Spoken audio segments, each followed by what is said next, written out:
HasanAbi on the beat. Yeah. The people, they won't leave. What is threatening about divesting and want a peace? The problem isn't the protest, it's what they're protesting. It goes against what our country is funding. Block the barricade until Palestine is free. Block the barricade until Palestine is free. When I was 7, I learned a lesson from Cuban Easy-E. What was it again? Oh yeah, fuck the police. Actors and badges protecting property in a system that was designed by white supremacy.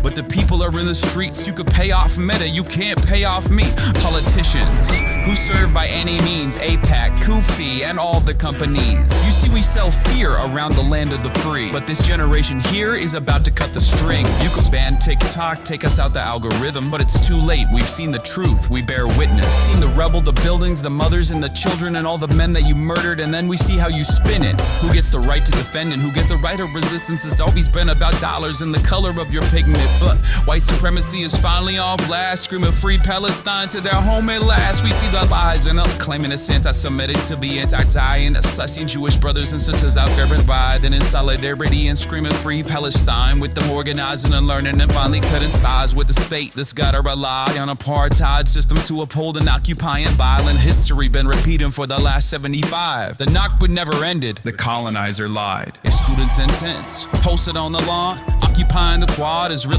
against the law, and a reason to call in the police and their squad. Where does genocide land in your definition hot? Destroying every college in Gaza and every mosque, pushing everyone into Rafah and dropping bombs. The blood is on your hands, Biden, we can see it all. And fuck no, I'm not voting for you in the fall. Undecided, you can't twist the truth, the people out here united. Never be defeated when freedom's on the horizon. Yet the music industry's quiet, complicit in their platform of silence. What happened to the artist? What you gotta say? If I was on a label, you could drop me today. I'll be fine with it, cause the heart fed my page. I want a ceasefire, fuck a response from Drake. What you willing to risk? What you willing to give? What if you were in Gaza? What if those were your kids? If the West was pretending that you didn't exist, you want the world to stand up, and the students finally did. Let's quit it.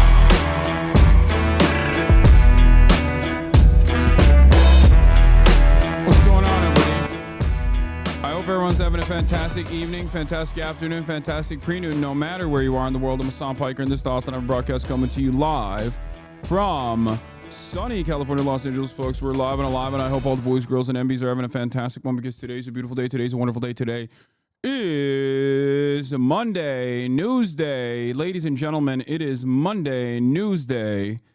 It's 3/17/2025.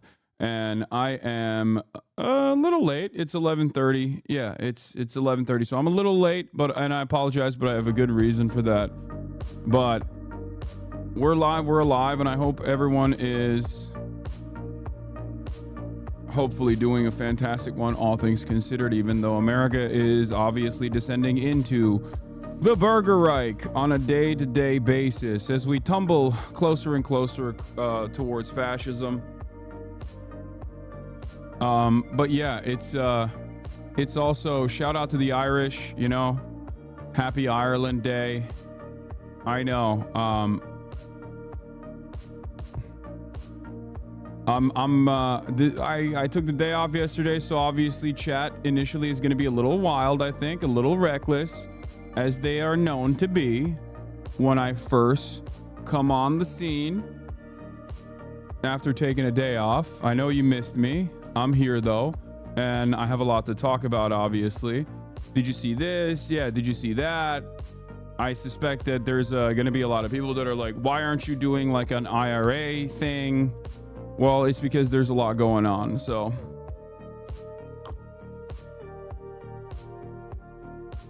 You can't just keep flaking on your job, little bro. Yes, I can. And I have. And I will continue to do so. Anyway, Saturday night I ended the broadcast. And then I actually went out. You probably heard about it if you watched the Fear End podcast already. The Fear End episode is out with Pokimane. And yeah, I didn't really do much yesterday.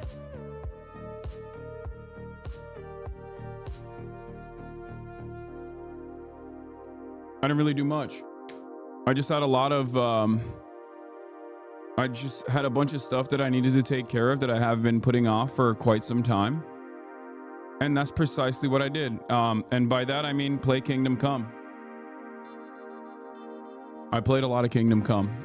That's what most of my work was. My day off was. I played basketball, lost the first 2 games, won the last game, felt pretty good on Sunday morning. Good way to start off the day off. Afterwards, I took Kai to the Apple store where she was the queen. She literally runs the show wherever she goes. It's kind of funny. But yeah, I took her to the Apple store, and there were a lot of people who were just like super stoked to see her. Both fans of mine and also just like random people who just could not believe that there was this beautiful dog in their presence. It's kind of funny. But yeah, my phone is I'm still on the old one. I have the 14. It's like broken. It's so broken that it has like little pieces that just kind of fall off of it. That's when you know you have to get a new phone. You know what I'm talking about? Like for me at least, I don't like get a new phone until I like physically have to. And my phone is officially, it's not even planned obsolescence. Like I'm gonna be honest with you, this is like it's I broke it too much. So it's like a 14, I think. And now there's a 16. But yeah, it's more so just like the glass shards that are on it that just like kind of annoy me. But yeah, I'm getting the 16. I did get it, but look at the back of this fucking thing, dude. I mean, look at this. I think I need a new one. You know what I mean? Like it's a little broken. So I don't even know what happened. Like I don't know how it broke this hard, but in any case, yeah, I need a new one. And it's funny because like the front is basically held together, I think, by this like tape that I put on it. Like the safety tape that I put on it has basically made it so that the phone doesn't break. But it's literally being held together by tape. Like the front of the phone is held together by tape. But yeah, so I got, is your shirt new merch? Yes, it is. I got a new phone. Problem is, I'm lazy and and also stubborn, and I had refused to like upgrade my iCloud to like iCloud Plus or whatever in order to do a backup. So I haven't backed up my phone, and I have almost 1 terabyte of data on this, and I'm too lazy to go through it and like delete a bunch of stuff. So I've been trying to back this into the iCloud for the past day, so that I can then download it into the new phone so I can use the new phone. So I have a new phone. I haven't been able to use it yet. So great stuff overall. Great stuff overall. I started my backup yesterday. Like it's been more than 24 hours at this point. So yeah, iCloud $9.99 is 2 terabytes. Yeah, I know.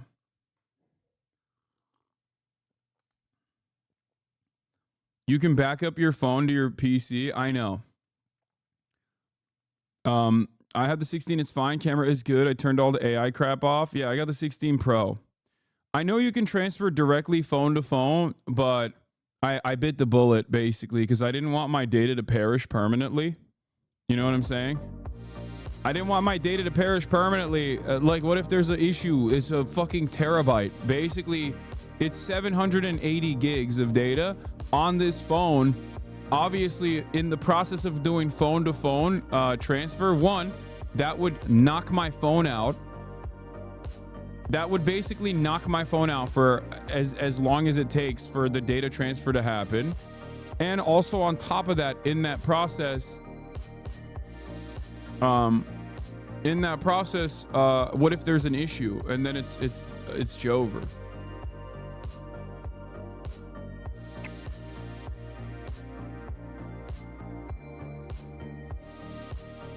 But yeah, 1 terabyte of data transfer wouldn't take longer than your stream lol.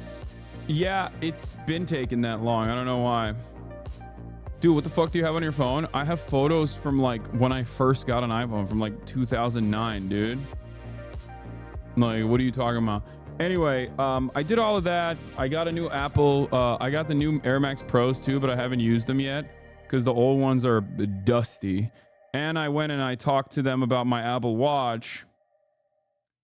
Apple is great, man. It's so wonderful. I mean, I'm saying this sarcastically. I go to the Apple store. I'm like, yo, my watch doesn't go for like 48 hours. Like, what the hell's going on? It used to go for 48 hours. He's like, oh, don't worry. If you got it like relatively recently, I don't know what the deal is, but like if your watch battery has gone down to like 80% of its life, then Apple will replace it with a new watch. I'm like, okay, or a new watch battery. I'm like, okay, great. Does that mean like I get it for free? They're like, no, it's $100 to replace. And they won't even replace the battery unless it's below 80%. And I'm like, okay, that's weird. And then he's like, he ran the diagnostic and he's like, yeah, actually your battery is fine. It turns out your charger is bad. And I was like, but I think I bought the charger here. He's like, well, you can bring that in. I was like, no. So I ended up buying a new charger.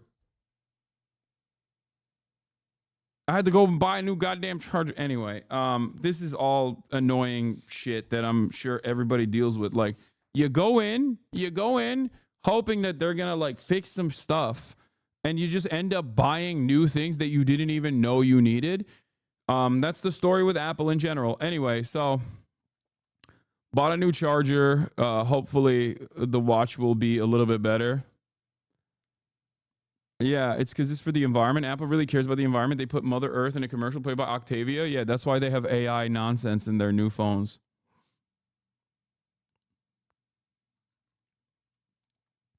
But at least we got USB-C. I did it for you, Hasi. What is this? USB-C is better anyways. I agree. I'm fully going to migrate to USB-C across the board when I get there. But yeah, I haven't been able to get there yet because my phone is still backing up. I think it's going to take like 3 days probably total. But yeah, I did that, shot the podcast, played a lot of Kingdom Come. I'm officially in Act 2 in Kingdom Come Deliverance. I've been playing a lot, and it's awesome. Lots of fun. Genuinely enjoy it. But yeah, it is what it is. That's it. That's all I did. I watched White Lotus last night. Good episode. White Lotus this season is a little, like, it's not as good as the last season, but I'm still enjoying it, you know? I still think it's good. But yeah, Jesus Christ be praised. Lots of Kingdom Come. Lots of Kingdom coming. I'm gonna come. I've been having a lot of sex with, like, the maidens. I've been having a lot of sex with, like, the bathhouse wenches, maidens, fair maidens. I piped at, like, the wedding. Just, you know, Henry's just kind of been on a tear. Still haven't been able to have the gay sex, though. I was trying to do the gay sex run, and I haven't been able to get the gay sex out of the game. Like, my goal was to get to a certain point where I can have the gay sex and then finally have that gay sex on stream. But I haven't been able to do the gay sex run. But yeah, that's it. That's all that good stuff. There's a lot to talk about, obviously. You know, I surprisingly stayed offline this past Sunday. Normally I would stay online, but I am not online. This past Sunday I was not online, and it felt pretty good. It felt pretty good overall, except we did this one very funny TikTok. I hope you guys enjoyed it. If you saw it, here it is on Pokies.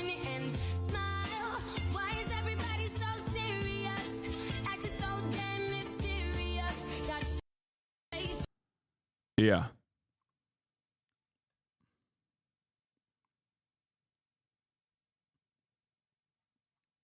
It's good. It was good to disconnect.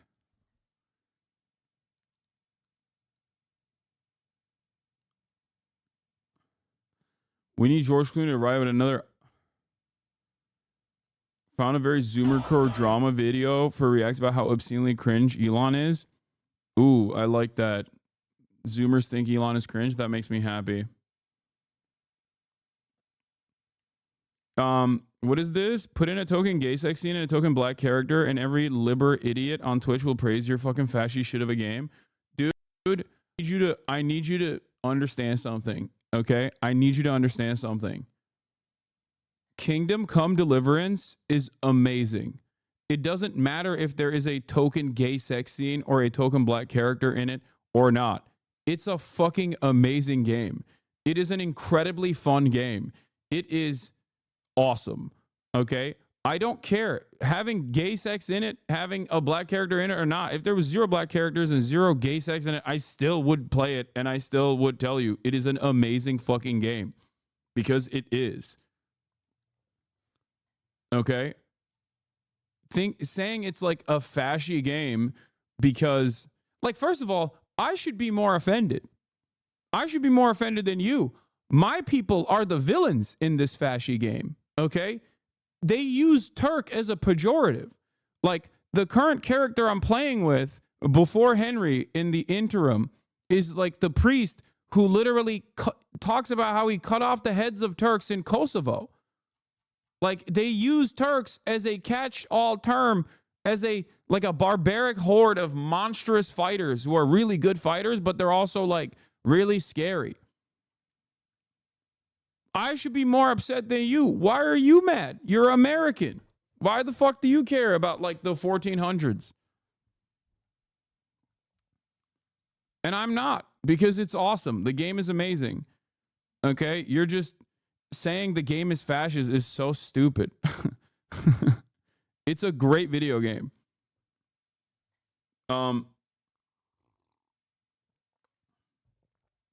Did you see Moist Critical's video on the chess.com tweet, outrage, or the tweet itself? No. I think there's a lot more happening in that field, though. Like, I think people are just going to get dumber and dumber, and there's not really much we can do about it. Honestly, you liking Kingdom Come Deliverance 2 might be the biggest surprise of this year. Doesn't seem like a you-type game, but glad you enjoy it. Dog, I grew up on... My favorite game for the longest time was Morrowind. I grew up on Morrowind. Okay? Are you kidding me? I love convoluted RPGs, like real-life simulator RPGs. It is amazing. Kingdom Come Deliverance is like... Kingdom Come Deliverance, for a guy my age especially, like, it feels like they made it specifically for me. You know what I mean? It's got everything. It's like what Bethesda games used to be like. How Bethesda games made me feel like. The only other time I felt this way playing an RPG, I would say, was Cyberpunk. It's amazing. It's got a fantastic story. It's got great characters. It's really good.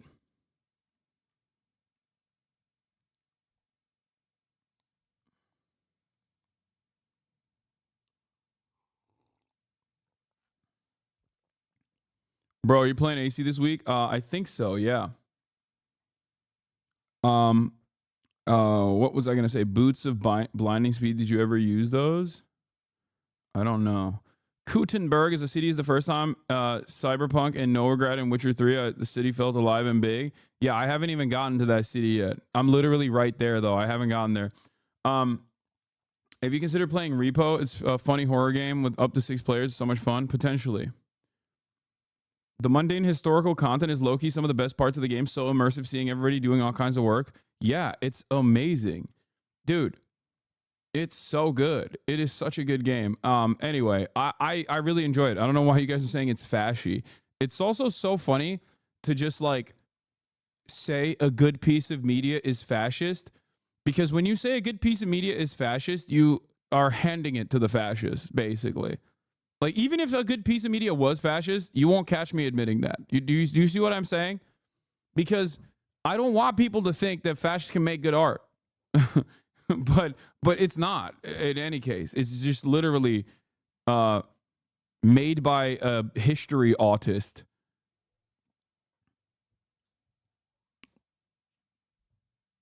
They told me I fuck bad at the wedding. Did you get that too? No, I fuck good at the wedding. What are you talking about? My pipe game was strong. I fucked at the wedding, dude. Obviously, my girlfriend is the herb woman in the Nebakov, right? Is it what it's called? Nebakov, the fortress. Like that was she's the cutie. That's like for sure my girlfriend. No, not Bojena. Not the first herb woman, dude. No.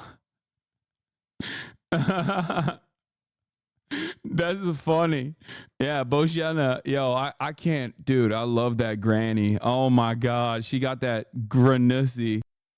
Bojanussi going crazy style. Oh man. Anyway, all right, let's keep going. That's it. That's kingdom come deliverance, baby. That's all we got for that. There's so much going on. Also, this was really funny. Hasan supports terrorism. Who's Hasan? This is all you got to do, okay? I can't believe this got 39,000 likes. Sometimes shit pops off on Twitter and I'm like, damn, maybe people do know all of this like silliness and also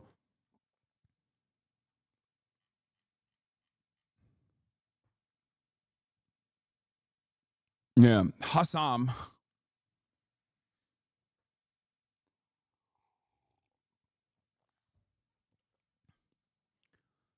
Yeah, we went from Hasan Parker to Hasan. Guys who are like, this guy's the arch terrorist. I just don't know his name.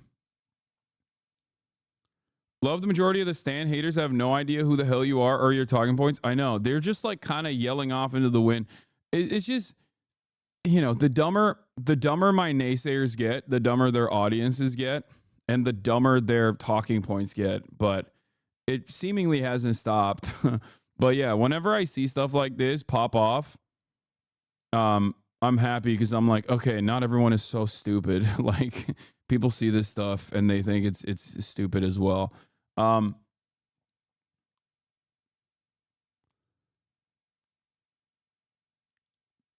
But that's it. Let's get it twisted. Let's blast off, baby. It's blasting off time. Hold on. Solo leveling cliffhanger was crazy. Yeah, solo leveling is awesome. There's a weird online battle that revolves around you. Everything progressive I don't like is Hasan Piker. I know.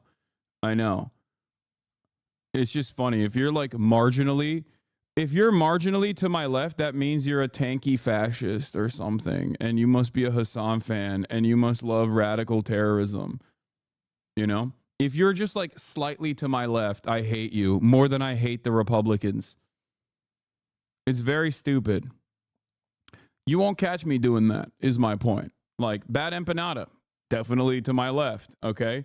Bad Empanada has called me a liberal Zionist. I don't give a shit. You know what I mean? Do you see what I'm saying? That's the difference for me. I don't necessarily let minor disagreements or even larger disagreements get in the way of people locking in, especially considering that we have a straightforward fascist administration in charge currently. I'll take the help wherever I can get, all right?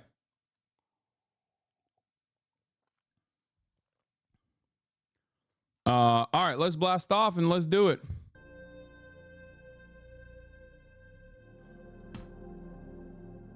Or, sorry, Bad Empanada didn't say I'm a liberal Zionist. He said I help liberal Zionism.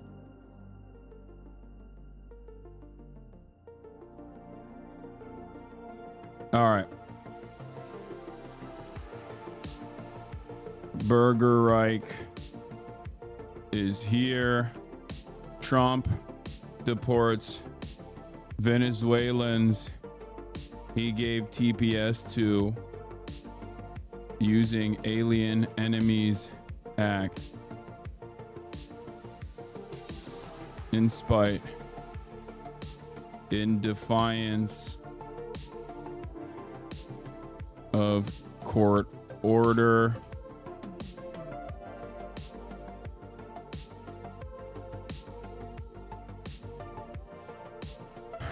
attacks on Yemen as they implement blockade over Israel's genocide continuing. Does anyone have a blast off meme? ... Yes, it's true. You clocked me. Okay, you clocked my T, sis. Guess what? I do want a blast off meme.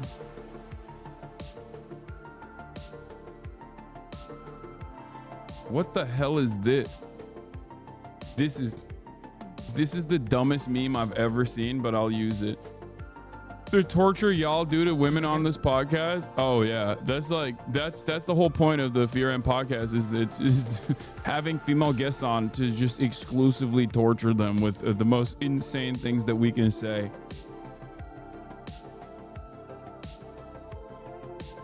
Yeah. That's what makes the podcast great, though. That's what it is. All right, we've blasted off, locked and loaded. Having Pokey on without Cutie was dastardly. Dude, what do you mean? What do you want me to do? I want Cutie back, okay? I miss her. I miss her a lot. Both as a friend and also as someone I see at least once a week, and also as a podcast co-host, okay? What do you want me to do?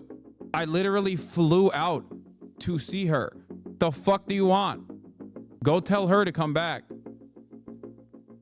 She's having too much fun playing Sims. She doesn't even miss us. She wants to torture us in the Sims world, okay? Cutie Cinderella doesn't even miss us. She just wants to torture us in the Sims world. That's what she's doing. That's...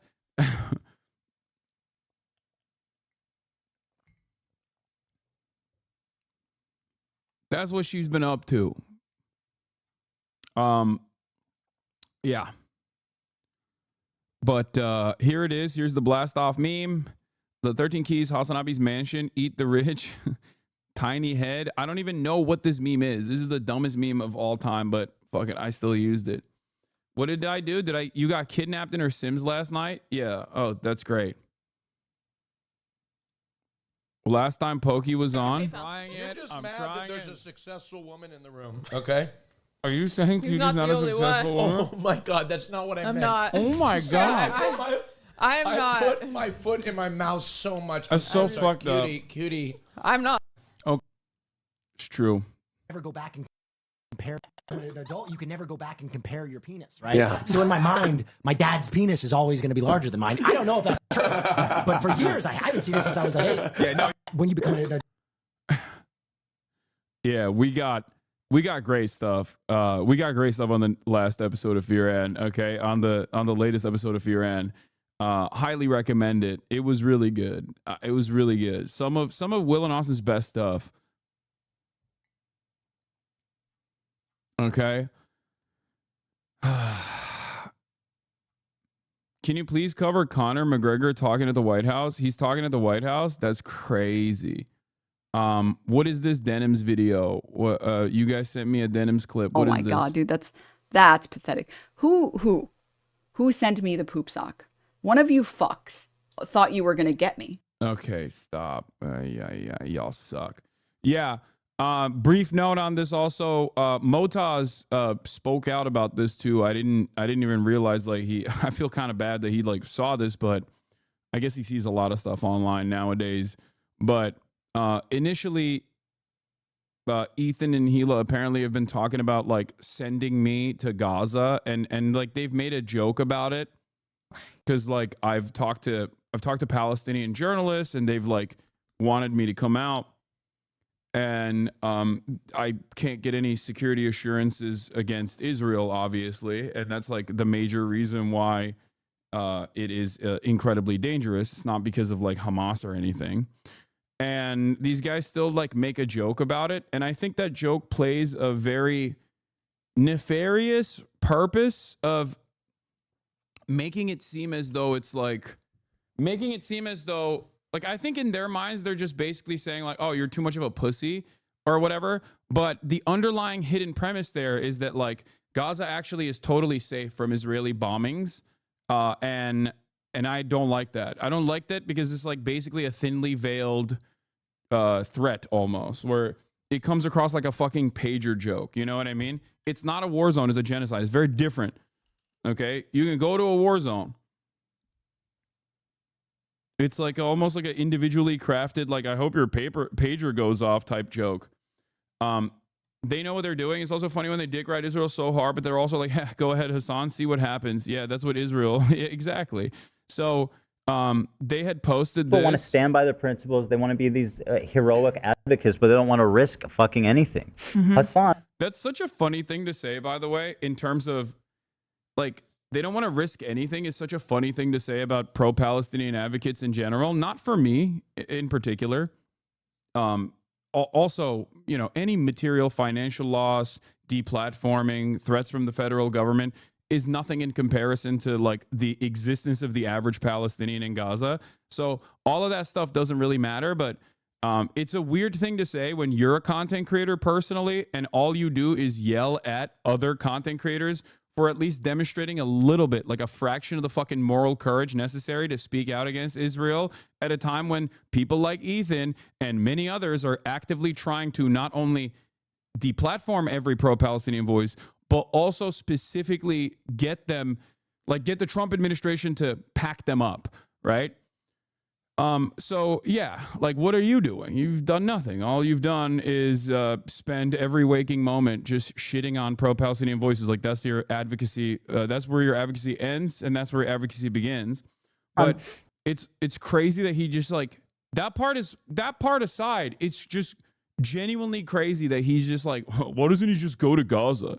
Oh, it's because he's afraid of Hamas. It's like, no, dude, I'm afraid of the fucking apartheid regime that you're defending that has literally fucking killed like 70 plus journalists in 2024 alone. Yeah, that's what I'm afraid of. And then they'll turn around and be like, well, other people have gone to Israel. It's like, yeah, exactly. I know. Patrick Beverly talked about how he was going to the fucking beaches in Tel Aviv as Israel was pummeling Gaza. That's what happens when you're an apartheid state that is doing settler colonialism, that's engaging in a genocide. The in-group doesn't get harmed. Yeah, no shit. Like, Sex Pestany going to fucking Israel is not the same. He went with Eylon Levy, the Israeli spokesperson, the former Israeli spokesperson. You think the conditions are the same?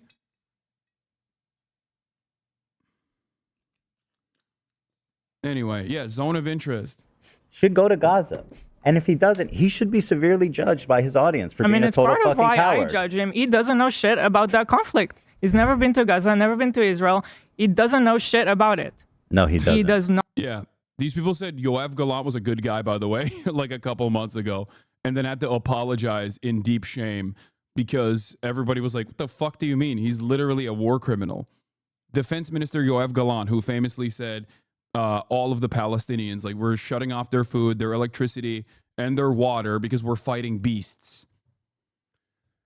That was a week into the Israeli genocide.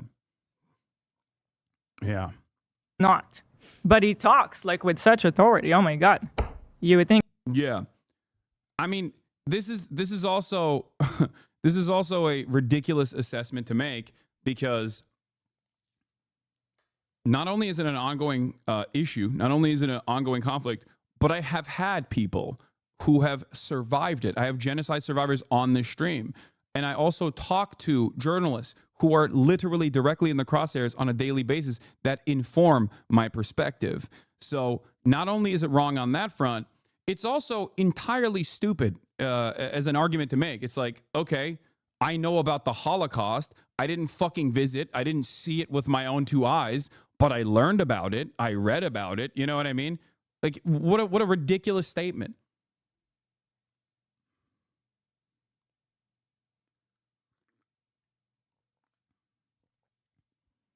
I know about the apartheid in South Africa. I wasn't alive when it was happening. Same with World War II, but it doesn't matter, you know? You can inform your perspective by reading and learning. And especially as it pertains to like ongoing genocide, ongoing conflicts in general, yeah, you can still get a pretty solid assessment on the situation, on the morality of it, on the ongoing conflict in general by, you know, talking to people that are there, journalists that are there, relying on NGOs that are constantly documenting these atrocities. I think he's been there like 5 times since October 7th. You sound like someone that needs to talk to Sam Cedar. Yeah, Sam Cedar, another one I'm ready to burn. They got smoke for Sam too? God damn. Anyway, I hadn't even seen that last part of this video. I said, God damn, these people are fucking unbearable. It's so strange that this audience thinks it's a fucking meme to go to Gaza. Are they not remotely curious as to why Western reporters can't get in? Are they aware of how many journalists Israel has killed? Is this all they do now? Is what I said. And I posted the Reporters Without Borders document on it. Journalists targeted, killed, newsrooms destroyed, internet and electricity cut off. 1 year in Gaza, how Israel orchestrated a media blackout on a region at war. And I also posted my interview with Motaz Azaiza, who is a genocide survivor. Like, this is a man who was a photojournalist from Gaza who escaped Gaza. So I have talked to people that inform my perspective directly. Like, I've hosted them. I've talked to them. I don't know why. Like, what have these people done?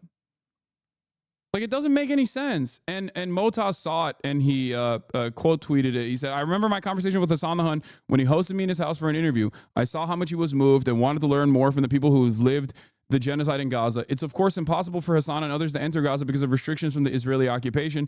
The only way for the world to see and hear the truth is through the eyes of the Palestinians who document the constant Israeli crimes or lived under the occupation. We're all being censored or deplatformed some way. Thank you, Hasan, for refusing to be silenced by ignorant people. I hope one day we can welcome you in Gaza and in a free Palestine.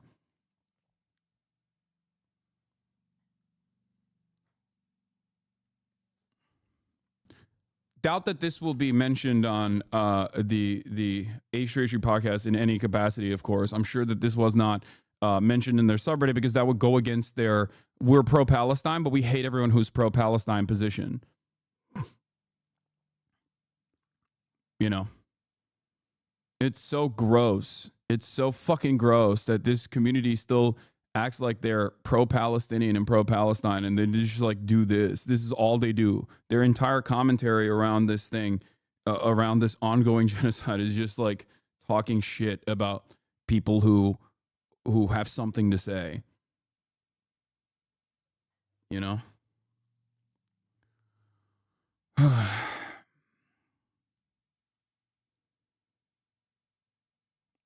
Anything that breaks away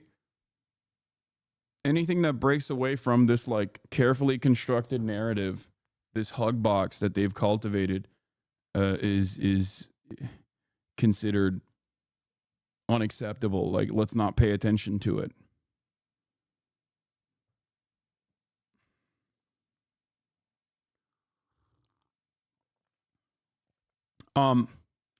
Yeah, that was a brief note I wanted to talk about here.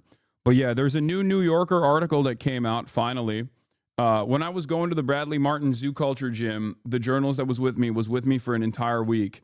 And this is like a profile / like a broader analysis about like bro-y content creators and like what the future of the Democrats look like for a lot of people that have felt like the Democratic Party.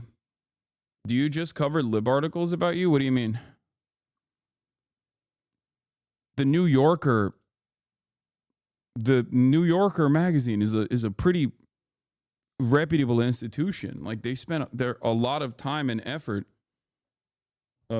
putting this together. What do you mean? Hugbox doesn't even come close to the hug dimension they made for themselves. Yeah, I was getting shadowed by Andrew Pretz, who wrote the article. You are not leaning them left?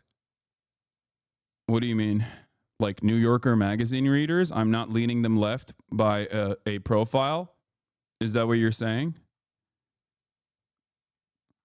Bake Frame. Good luck to your endeavors on doing agitated propaganda on your own. I'm sure that you will report back with the endless success that you have done in this field. Okay, Thank you for instilling class consciousness by coming into the chat and being like, you're not doing enough. I try, you know. I hope you are too. I think this right here is probably a really good step. Is a step in the right direction in terms of creating class consciousness. I think like immediately all the wages are going to turn around and be like, yeah, we need to rise up. We need to rise up against our masters. And you know who the biggest master is in this circumstance? Some random Twitch streamer that I dislike for not being sufficiently left-leaning. I agree. Thank you. So,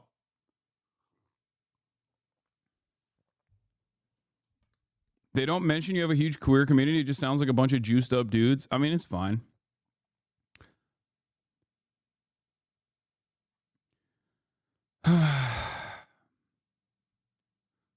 But there was a subtle slight against, not so subtle slight against the offliners. I got to end the broadcast here, he said shortly after 8 p.m. I'll see you tomorrow. After turning the camera off, he seemed to deflate a bit. Comments were still floating up on one of his monitors as thousands of fans in the chat dwindled to a few hundred. The inner circle who were devoted enough or lonely enough to keep one another company after the feed had gone dark. The Democrats are smug and condescending, and everything they say sounds fake as shit, Piker said. Trump lies constantly, yes, but at least people get the sense that he's authentically saying what he's thinking. Lonely enough. God damn, offline is getting slaughtered out here in mainstream press, dude. What is going on? Lonely enough. Offliners found dead.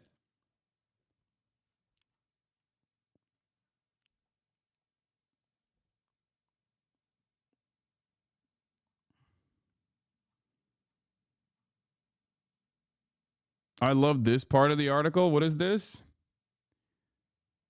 Mamma mia, he said on air. This is the first day where there will be no Italiophobia on this broadcast. Already his chat was full of spaghetti emojis and free Luigi. Piker walked a fine line, celebrating Mangione as hotter than me and speaking in generally exalted.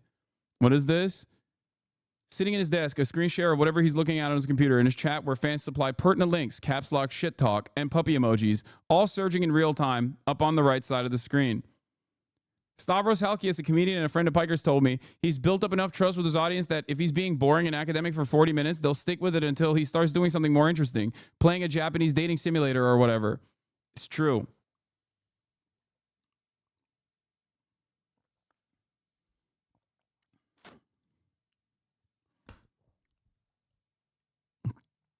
That's the goal, baby. That's the purpose. But hey, listen.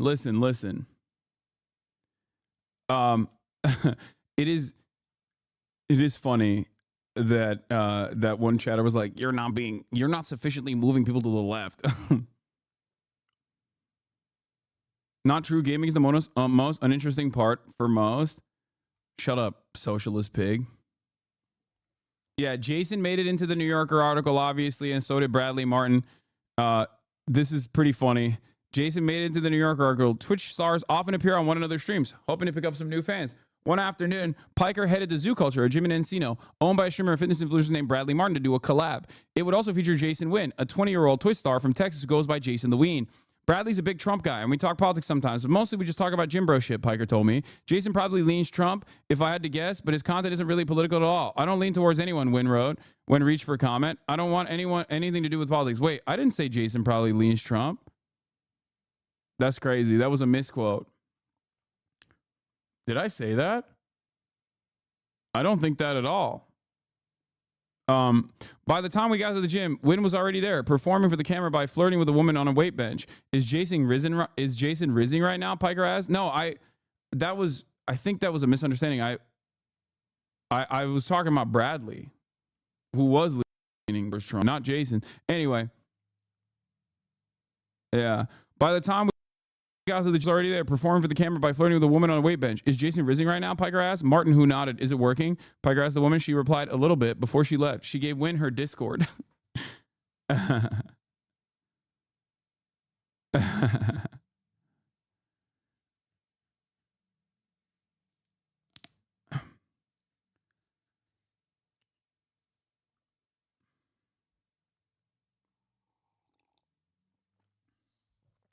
So a team sat with you for a week and then dump over the entire purpose? What's the point? Wait, what do you mean dump over the entire purpose?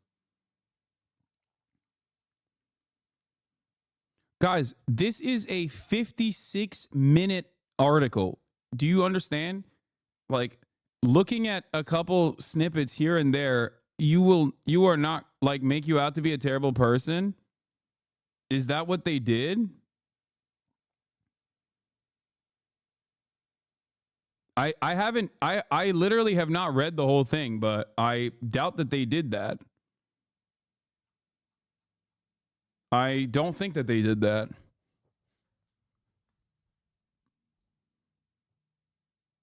It took Mike all day to cover it. The article was terrific. Yeah, what?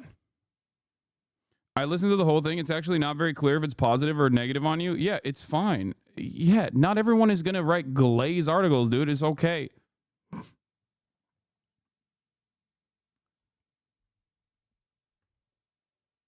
And there's always going to be some pieces. There's always going to be some parts of it that are like misquoted, you know? It's, dude, you have to remember this is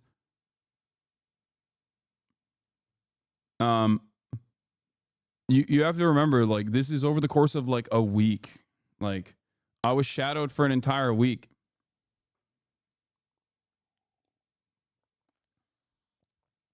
Also, let me keep a $1.50 with you, okay?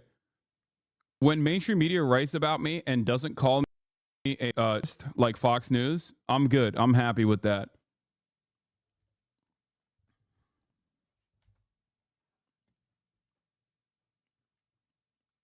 So,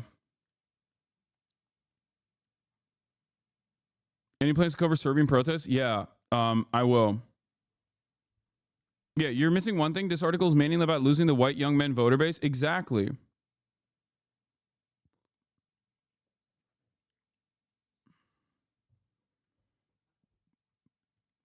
Isn't this just the writing style of the New Yorker? Yeah.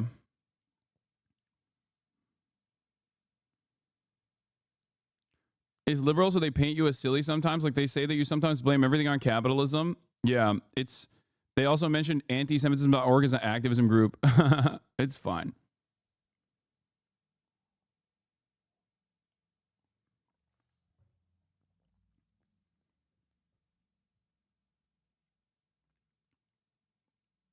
Are you going to talk about the U.S. begging American or European countries for eggs now? Yes. We already covered it. There's something called an informative article, chatters, but also American media just has an inherent tone to it, I feel like. Yeah. Guys, my positions, my worldview, you can see a few places where the editors meddled. I highly recommend you read it and promote it, to be honest. You need more coverage like that. We will do that. I'm going to do some regular news coverage and then I'll get back to it. But here's the thing, okay? My perspective, my advocacy, my worldview is outside of the confines of permissible speech in mainstream media, okay? It directly goes against it. It directly contradicts a lot of mainstream media narratives because mainstream media is a firm, committed part of manufacturing consent and upholding capitalist hierarchies, upholding the State Department's agendas. So, in that regard, any kind of even neutral coverage with like some slight, subtle, underhanded remarks baked into it is still very good. My expectation is never that I'm going to get like incredibly positive coverage, and your expectation shouldn't be that either. You need to understand, like, the broader goals of the article also have to be something you factor into this. Like the broader goals of this article, especially in this current media landscape, is about how the white men have left the Democratic Party. Like the dissuaded white men who feel jaded, who feel angry at the Democratic Party, like where are they? And can they actually turn back to progressive politics, or are they gone for good? Like that is what the purpose, the broader purpose of this article is. So in that regard, like, yeah, I just play one role in here. I play a tiny marginal role in this process.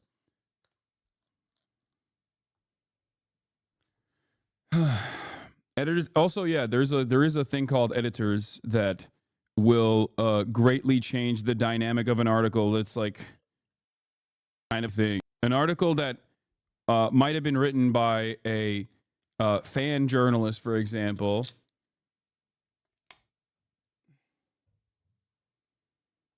Can still be a rather contentious article if the editors themselves decide to change the direction of the article.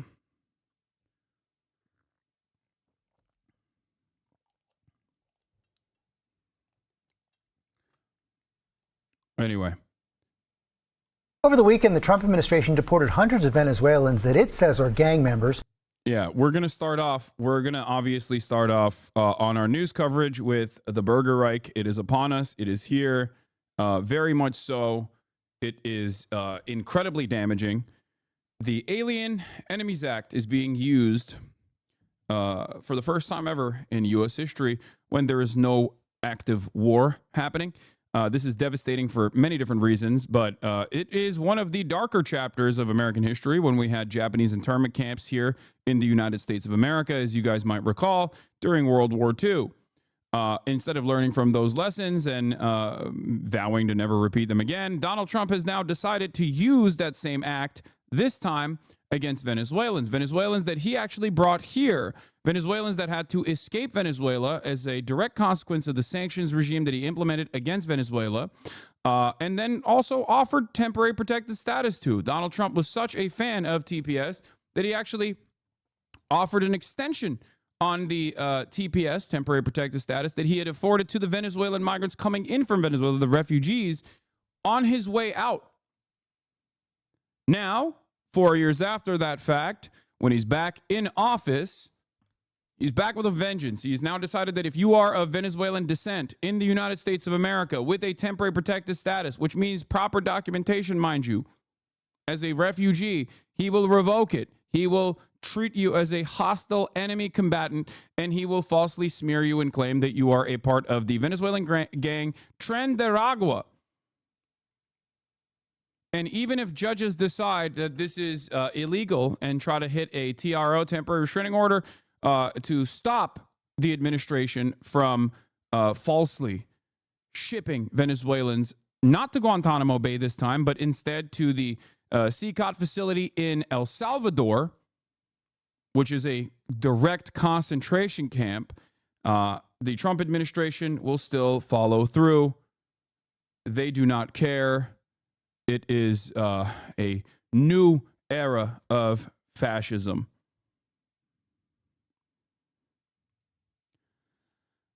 Earlier this morning, I said, I think that an even darker chapter of American history might be upon us. People might turn around and say, what do you mean, Hasan? America was founded on indigenous genocide. America was founded on ethnic cleansing and upholding chattel slavery. America was built on white supremacist slavery. You're right. And yet I still think that this next chapter in our history might be even darker than that. Truly.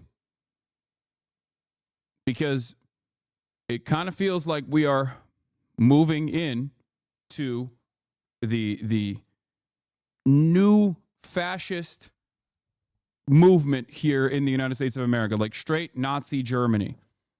We have a lot more technological prowess to be able to engage in industrialized death.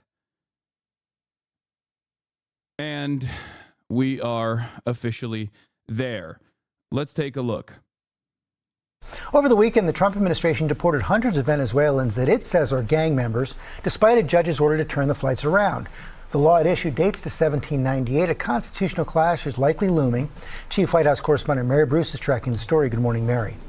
George, good morning. Well, we are now seeing a real showdown between this administration and the judicial branch. The White House this morning is celebrating this move, insisting the president is acting within his authority to speed up deportations, despite that directive from a federal judge that these Venezuelan immigrants be returned to the U.S. immediately.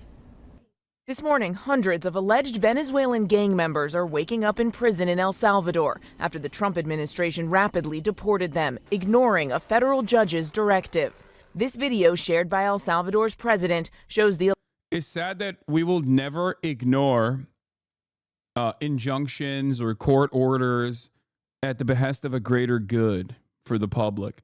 Like the what are you going to do about it mentality should have been ever present when the Biden administration was following the letter of the law and using its executive powers to abolish all student loan debt, right? Can't do that. No, we can't do that. Those are institutions that we must defend. Okay, here's how you do it for evil. It only goes in one direction. The alleged members of the Tren de Aragua gang arriving in San Salvador Saturday, just hours after a judge ordered planes carrying the men to immediately... Yeah, they're doing straightforward Nazi propaganda on this, by the way. They're doing straightforward Nazi propaganda on this. They shaved their heads. There is no justification shown whatsoever that any of these people that were targeted and picked up were actually a part of any gang. Even if they were a part of Tren de Aragua, by the way, this kind of, like this right here, what they're doing here is completely unjustifiable. We have due process. You can't do that. Or you must not do that. We're officially in the black bagging stage. ICE comes in, does dragnets, grabs people, claims that they're Tren de Aragua, claims that they're a part of a terror group now, claims that they're a part of a gang, engaging in criminal activity, and then ships them to a foreign nation. And we've contracted out, because we outsource everything, we've also outsourced our concentration camp, dude. This is how it happens. For people that wonder, like, how did we get here? How did Nazi Germany become what it was? Like, this is it. You're here. You're watching it happen. You're watching an overseas example in Israel, and you're watching the domestic example here in the United States of America.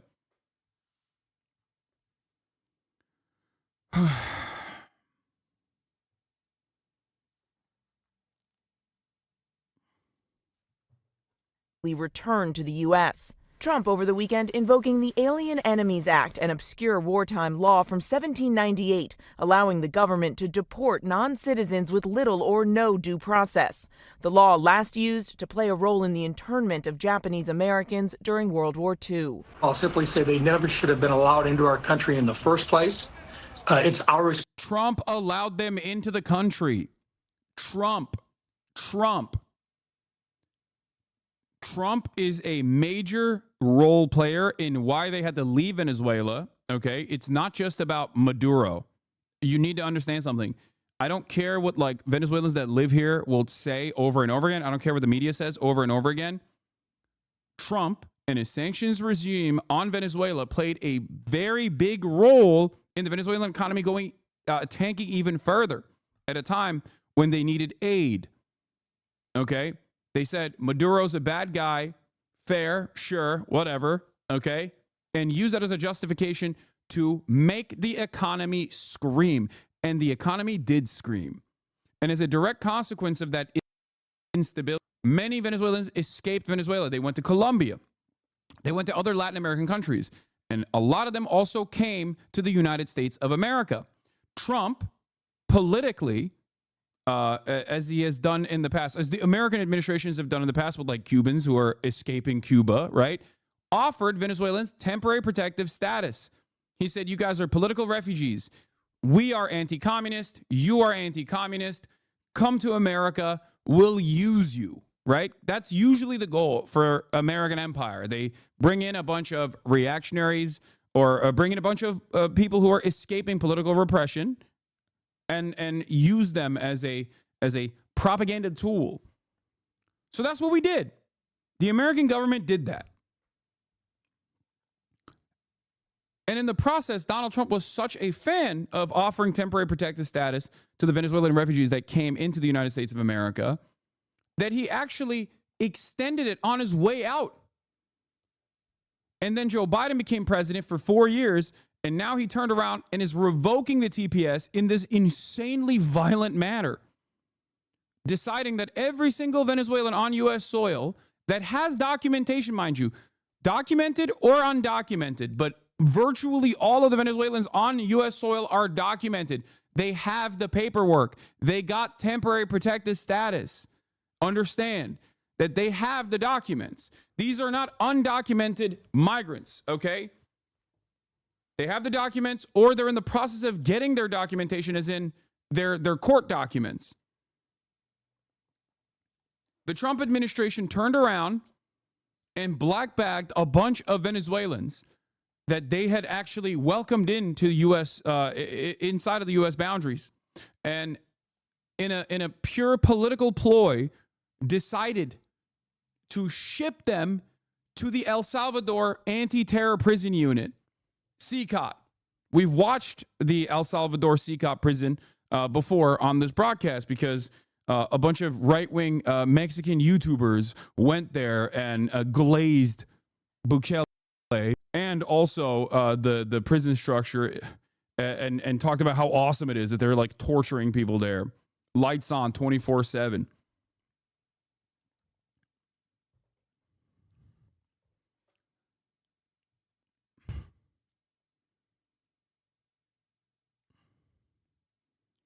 Here we are. Another gross violation of human rights. In El Salvador, we've been under a state of exception since 2021, meaning we have no constitutional rights. People can be jailed without committing a crime or ever seeing a judge. Bukele has shut down all transparency, so any Venezuelan sent here can end up in a concentration camp with no records or oversight. Yes, I know. The prison system in El Salvador right now, due to MS-13 gang activity that was truly violent, okay, which is another American issue that we that we basically gave to El Salvador, but I'm not going to get into the history of that right now.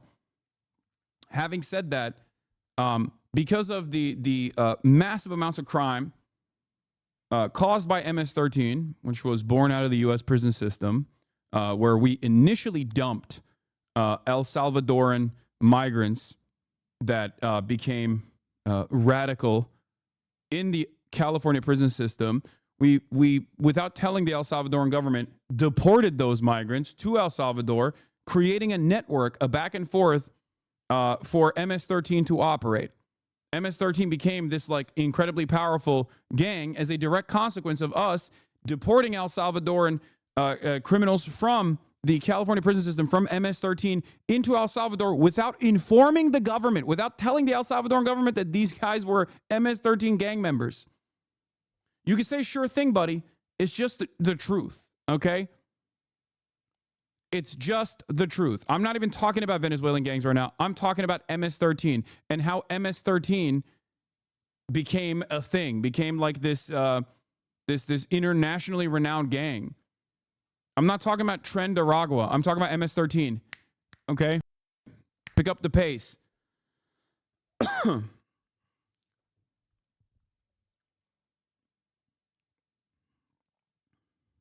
Maybe you can accidentally learn a thing or two.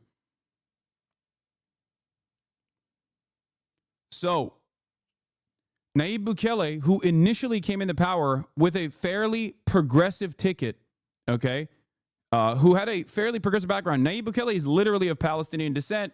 Before he became this like weird cryptocurrency guy, he was actually seen as like part of the pink tide, the social democrat to socialist revolutionary figures that were winning a lot of elections all around Latin America. And then he quickly changed that attitude. He actually had a lot of rehabilitative programs initially. When Nayib Bukele came into power, he had rehabilitative programs in mind. He was like, we have to do due process. We have to make sure that like we fix the underlying material conditions to make sure that crime can never manifest ever again. And then he became this monster. Okay? And yes, for those of you who don't know, there are a lot of Palestinians or people of Palestinian descent living in Latin American countries. Anyway, he came in and he built this massive prison structure called CCOT. And he started doing dragnet operations where if you were even 11 steps removed okay, without any care or consideration to how you became MS-13 adjacent or MS-13 aligned, because MS-13, the way that they work, they'll go to a village or they'll go to a town and they'll basically say, we're going to kill your mother and your daughter if you don't work with us, right? Like, basically shopkeepers, like anyone and everyone that they could claim was actually MS-13, they just grabbed, black bagged, and put in front of a judge, sometimes 200 people at a time. 200 people sitting in front of a judge wearing a balaclava as the judge decides on all 200 being a part of MS-13 in real time like that. And once you have been decided, once you have been considered an MS-13 gang member, it's over for you. And that's what they did. That's what they did. And that's what they've been doing in El Salvador. Now, Bukele is saying you can use our concentration camps for the people that you're deporting from the United States of America.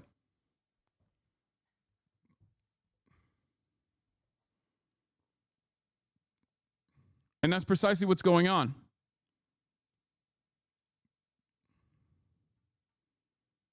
Yeah. 7.7 million Venezuelans have left the country since 2015. Okay. They've gone mostly to other Latin American countries. Some of them have gone to Spain. And some of them have made their way all the way to the United States of America.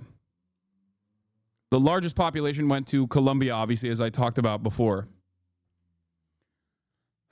This is a major destabilizing force. When you have 7.7 million refugees, you have a refugee crisis. And it did not have to be this way.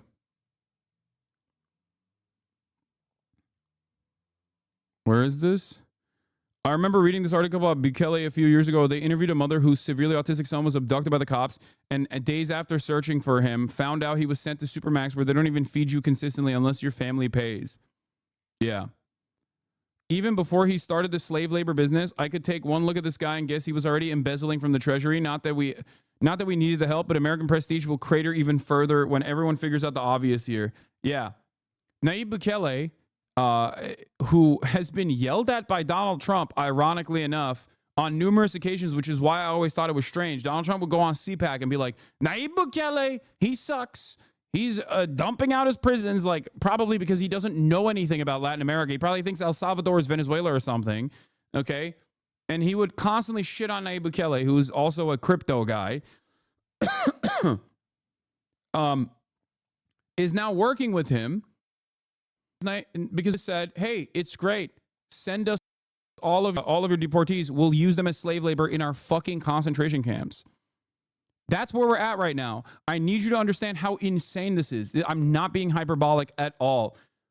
Okay, this is not hyperbole. We are here. We are officially in Nazi Germany status, but unlike Nazi Germany's concentration camps being maintained directly by people of German descent or the foreign legions or whatever, we are outsourcing the concentration camp to El Salvador.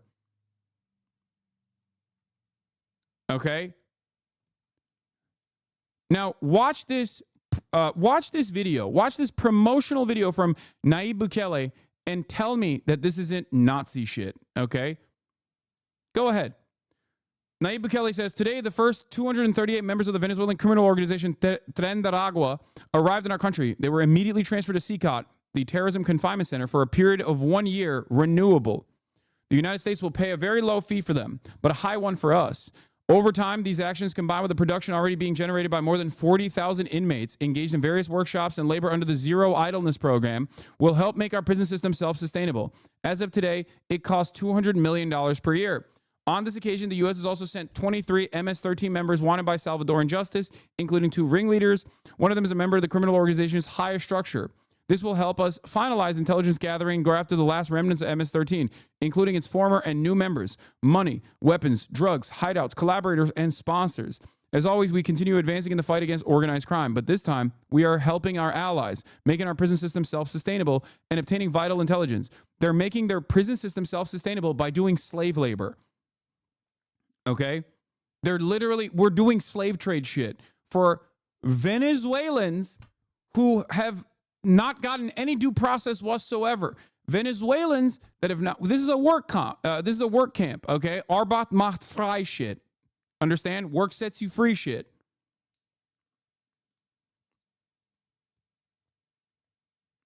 It is, I don't know what words to use. Like, it is not hyperbolic at all when I say this. We're there. We're here. Okay? This is it. This is the first step of the final act of the darkest chapter of American empire. Okay? Full tilt fascism. It was the first thing that Rubio made headlines doing when the admin got into office. It supposedly can hold 40,000 people, and Rubio said we'd like to send U.S. citizens there as well. Yes, I remember. Did they copy this from Xinjiang? Oh my God, there are still people in here talking about Xinjiang. I'm losing my mind. Dude. Focus on what's happening in front of you. Stop trying to cope by being like, look at China. Okay? What are you saying? Do you like what happened in Xinjiang? Do you think that was good?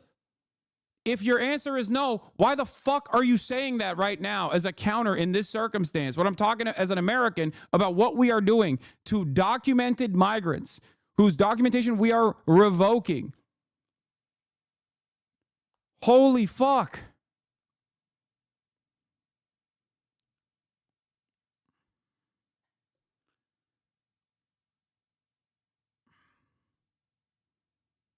Yeah, Americans see something American happening, Americanly in America. What are we, a bunch of Asians? What are we, fucking Chinese, dude? No, this is America. It's happening in America. Do you have nothing to say about this in the United States of America? This is where we're at. And plenty of people are celebrating this. They're championing it. They're salivating at the prospect of doing this kind of fascist nonsense. It is alarming to say the least. It's so weird to also talk about Xinjiang when America did this in U.S. borders against people of Japanese descent, when we had internment camps for people of Japanese descent. Okay? We did this already in World War II, which was already unacceptable, completely unacceptable. You understand? No, we didn't do this post 9/11. You're wrong. No, we did not do this post 9/11. The Patriot Act greatly normalized a surveillance state and basically set the legal basis for doing a lot of this stuff. For sure, it was an expansion of pre-existing, quote unquote freedoms that people had against government surveillance like this. But no, this is different. This is an expansion on top of that. We are reaching the end point. We are reaching the logical conclusion of the post 9/11 world. But even after 9/11, we didn't do internment camps overseas for people that we decided were a part of the axis of evil. Okay?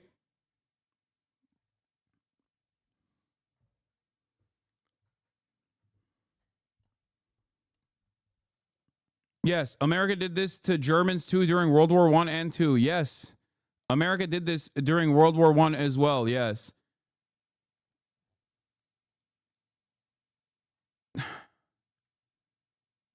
Yes, you did. Guantanamo. This is a... Chatters. I know how Guantanamo Bay works, okay?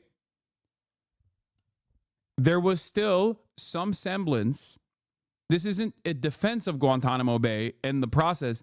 We are operating on a different scale than Guantanamo Bay now. Okay?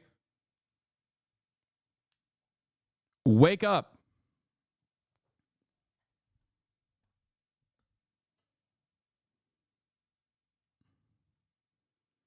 Guantanamo Bay is a permanent land lease agreement with the Cuban government, and they can't really say anything about it, obviously, so that we can avoid American laws and engage in torture and numerous other things on non-American soil. Guantanamo Bay captured people from all around the world with very little evidence whatsoever. Many of them were simply innocent, but were considered to be a terrorist. and were routinely tortured under a military facility. Okay? This here is just people on the basis of their ethnicity being denaturalized or having their immigration papers revoked while being called, utilizing the same technique, but at a much greater scale. It's a much larger scale. For like every 100 person that was nabbed from Muslim communities in the United States of America or all around the world, you are going to experience this tenfold, because there are 400 or 500,000 Venezuelan migrants on U.S. soil right now with documentation.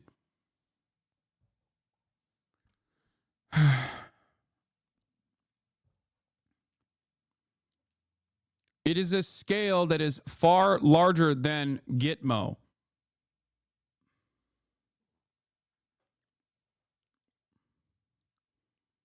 It is an expansion of what we have done so far.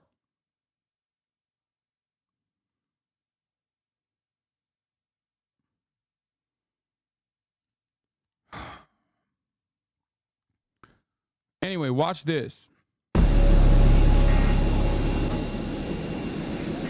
Watch this and tell me if this isn't Nazi propaganda.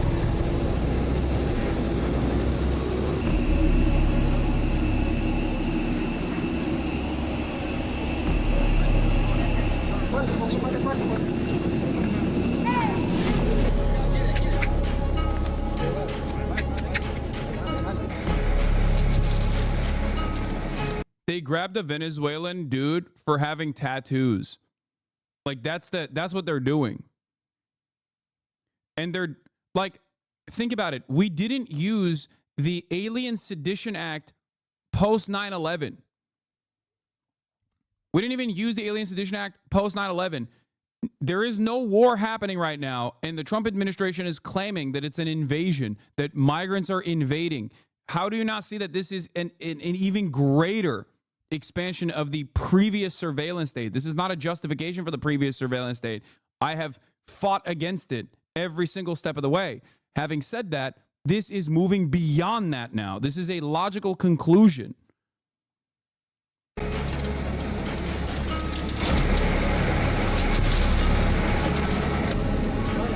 Yeah, they shaved everyone's heads. Except for this guy, apparently.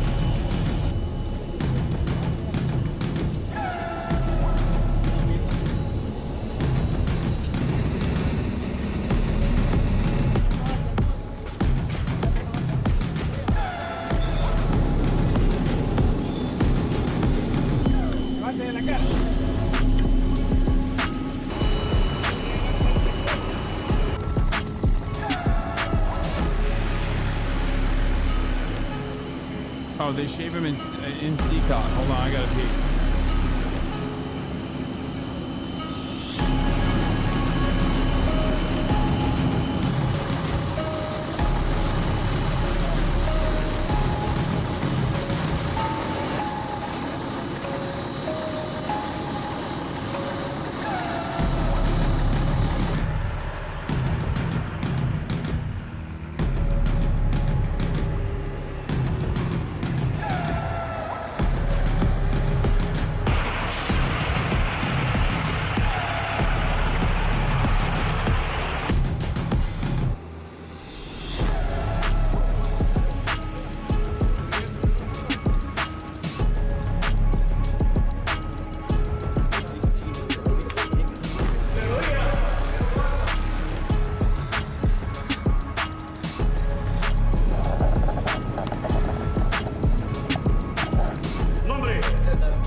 Oof.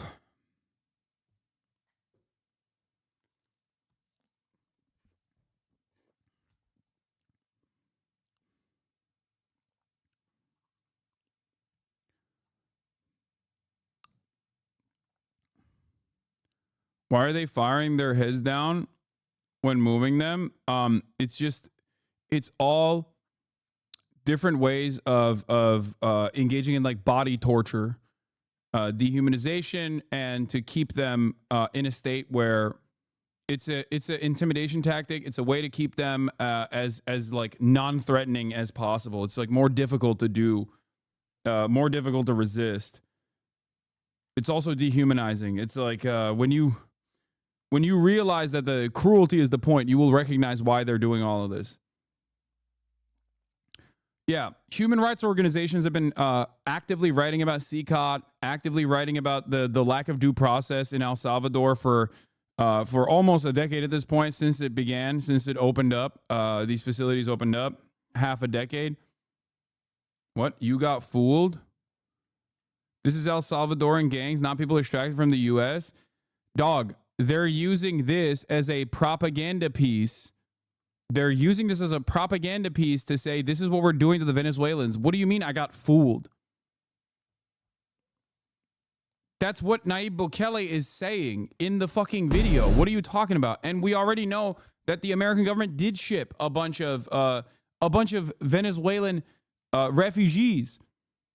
238 of them.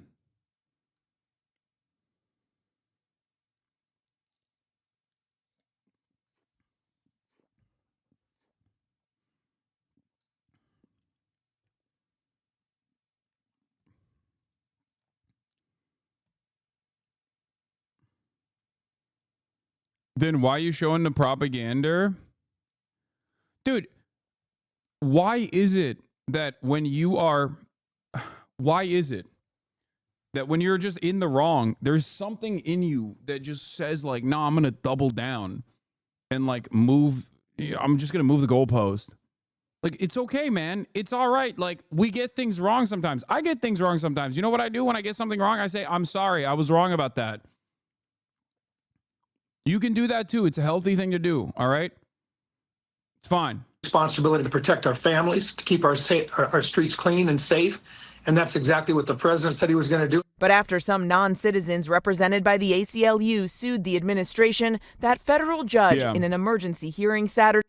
Yeah, they also actively ignored the court orders, okay? The White House says it ignored a court order to turn around 2 plane loads of alleged Venezuelan gang members because the flights were over international waters and therefore the ruling didn't apply. Okay? It doesn't matter anymore. Like, they're basically saying, like, nope, there's nothing you can do about it. They were already in the air. Like, it's crazy. No rules, baby. Once the plane wheels are up and you're on international airspace, is over. You can do whatever you want. Saturday ordered any plane containing these folks that is going to take off or is in the air needs to be returned to the United States, adding this is something that you need to make sure is complied with immediately. The 2 planes already in the air, sources tell us the administration made the calculated decision to ignore that directive. Sources say the planes carrying the alleged gang members took off during the hearing, the administration eager to get them in the air out of U.S. airspace and over international waters before the judge's ruling. In response to that order to turn the planes around, the president of El Salvador, a Trump ally, posting, oopsie, too late. They needed to be brought back. The other side of this, aside from like the active cruelty that we are watching in broad daylight as the government is functioning, in this like fascist state, collaborating with another fascist government, is that they're so fucking lame. Like, oopsie libtard. It's like I don't know what the historic equivalent of this is, okay? Like, the aesthetics are also busted. Everything is devolved. It's like moving away from the old Nazi font to Comic Sans as you're doing fascism. And the judge absolutely had authority to do that. The United States government, the executive branch, defying a federal court order raises the stakes enormously, not just in this case, but for how we're going to proceed as a constitutional republic. But the White House this morning insists the administration did not violate the court order and that the president acted within his authority, claiming federal courts have no jurisdiction over the president's conduct of foreign affairs or ability to remove foreign enemies. Now, all of this is coming as a Brown University professor, Dr. Rasha Alawi, a kidney transplant specialist, has been deported despite having a valid work visa and despite a court order temporarily blocking her expulsion. A Lebanese citizen, she was detained last week after returning to the U.S. from visiting family and put on a plane out of the country, again, despite that court order. A hearing in this case is expected later today. Okay, George. Mary, thanks. Let's get more on this from our chief Washington correspondent, John Carl. John, let's start with... I get what you're saying, but why would you want gang members in your country? Oh my God. Oh my God. Chatter. I'm going to explain this one more time. Why do you believe everything that the government tells you? Why do you automatically assume that every single person being deported is a gang member? Why do you not want the American court system to actually actively handle violent gang members? Why? Not every country is El Salvador. Not every country has a concentration camp like this. Okay? If there are violent criminals that have engaged in violent criminal acts and they don't have citizenship on U.S. soil, I want them to be prosecuted and placed in an American facility. Okay? I want them I want the victims to see justice. That's number one. Number two, these people that are being deported, a big part of this problem right now is that they're nabbing everybody, whoever they can, without any sort of consideration, without any due process whatsoever. Due process is a right. It exists for a very good reason. It's so that the government doesn't do this, because the government that can do this to Venezuelans can do this to other Americans as well eventually. And if you think that they're not going to do that, you are fucking delusional.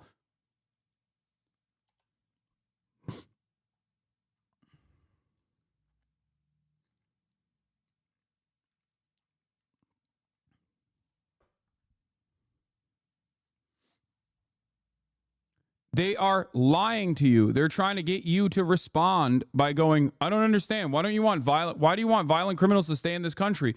That is the entire purpose. That is the entire reason as to why they are claiming anyone and everyone is a terrorist. They said this about Mahmoud Khalil, who was not a terrorist at all. He was a Columbia University student negotiator. He was a lead negotiator for the student movement on Columbia campus. He had never violated a single law, and they actively admitted that. They said he didn't violate anything. We just think he's a terrorist. We think he's a threat to American foreign policy, so he's now going to get deported. We're going to revoke his green card. A green card means you have legal permanent status. A green card is one step removed from being a naturalized citizen. The only difference between a green card holder and a full-blown U.S. citizen is that you just, or a naturalized citizen, is that you don't have the right to vote. That's it. He endorsed terrorism? No, he didn't. No, he did not. And for the record, even if he had, that is not, it's not, you can't deport someone or revoke their citizenship for that reason. You can't do that. Not only did he not do that, but even if he had done that, guess what? There's a thing called the First Amendment, dipshit. It's specifically designed for this. Do you understand?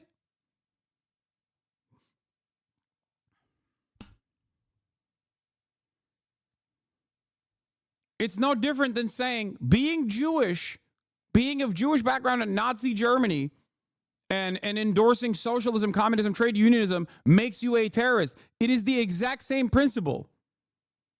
How do you not understand? Every government that has historically engaged in acts of fascism have created its own legal structure in an effort to justify these actions. And a lot of dumb fucks who don't understand anything about history and can't comprehend that will just go along with it. We'll just go, oh, well, the government said he's a terrorist, so I guess it's fine. Not realizing that the vague standard of terrorism, the vague definition of terrorism is unironically the perfect way to do this. Oh.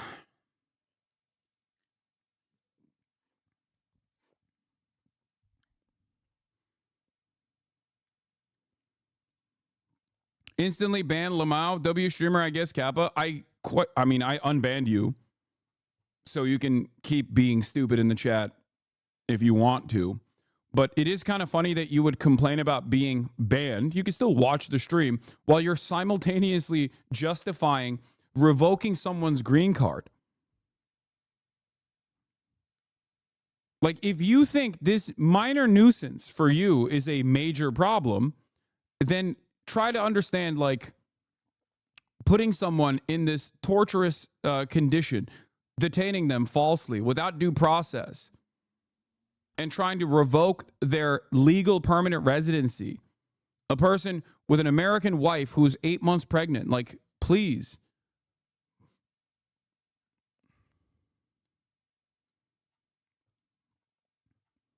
It will come to you as well. Also, yeah, we'll get around to you as well has always been the project, but it's still striking to see them say it. Fascism wants to eat you too. Its hunger can't be sated. Will Chamberlain, denaturalize and deport Mehdi Hasan. Yeah. All that forehead and no brain. Don't worry, we'll get around to you as well. I hear tailoring is a thriving industry in Vietnam. Anyone that hurts my feelings must be deported and denaturalized. That's where we're at here for a lot of these guys. They're very openly saying it. They're very openly saying it, where it's like, listen, we will denaturalize, we will deport. You're not a part of the in-group. If you're not a part of the in-group, we will come for you. We want the government to come for you. It's crazy that this is not like a universal, that Americans are not universally against this.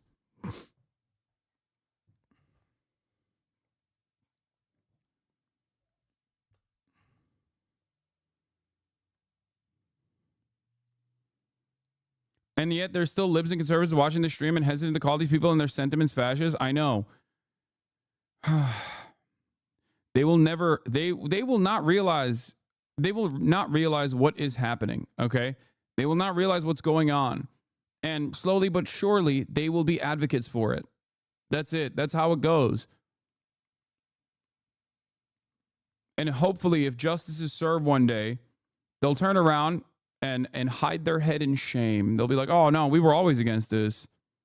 You know, always. What do you mean? I was totally against this.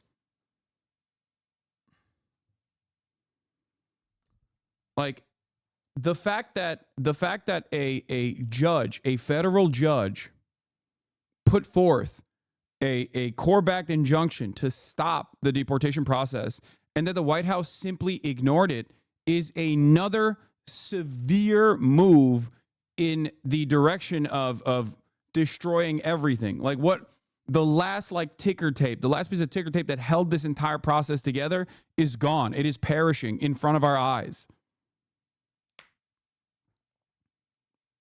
For the deportations to El Salvador, we just heard Mary say the administration knew they were defying the order. So this is likely to head perhaps to the Supreme Court. Yes, George, as Mary reported, it was we are told, a calculated decision to ignore the judge's directive. The hearing on this is rather extraordinary. The hearing on this had already started before those planes took off. It was before the judge actually... If you find it amazing that Americans are supporting this, you don't understand America. This has always been here.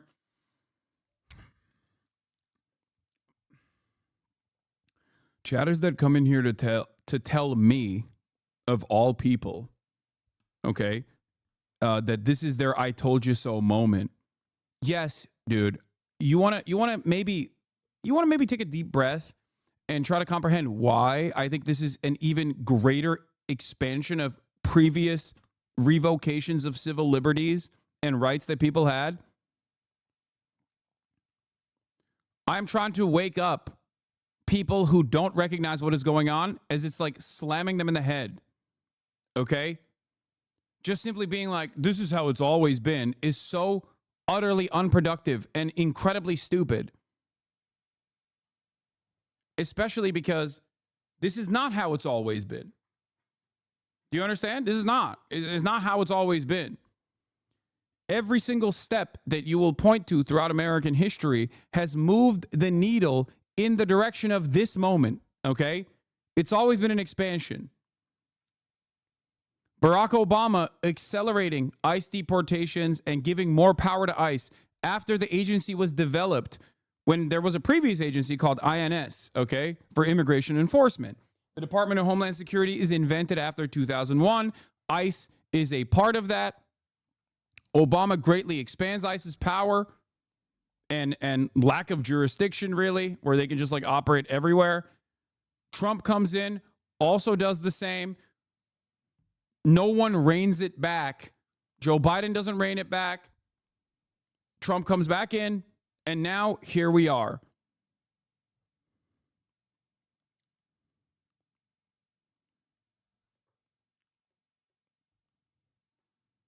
The reason why I say this will not stop at simply non-citizens is because of is precisely because like it is a consistent expansion of previous. It is a consistent expansion of like violating previous rules that kind of were supposed to stop you from doing this. Okay?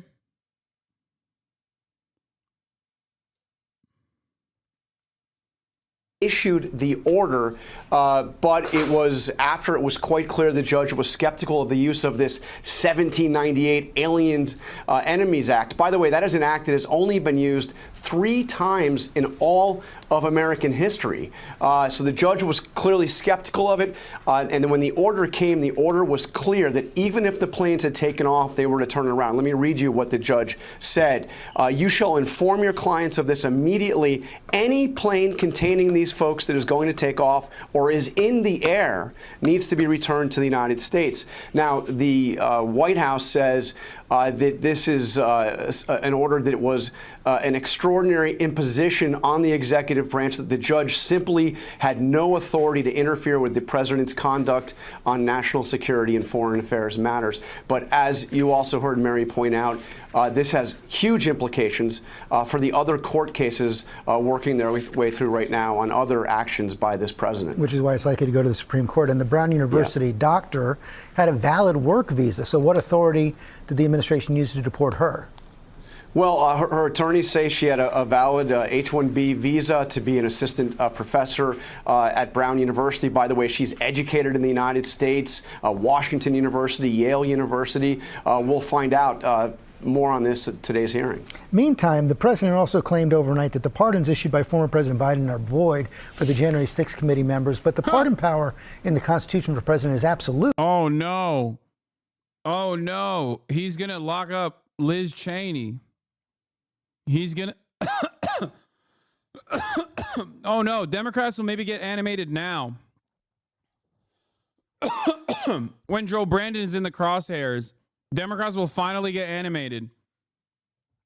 Thousands of people deported. I sleep. Joe Biden's pardon might be, Joe Biden's like personal pardons might be revoked.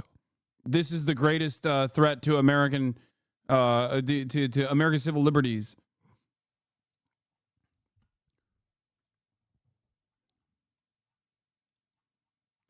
Yeah.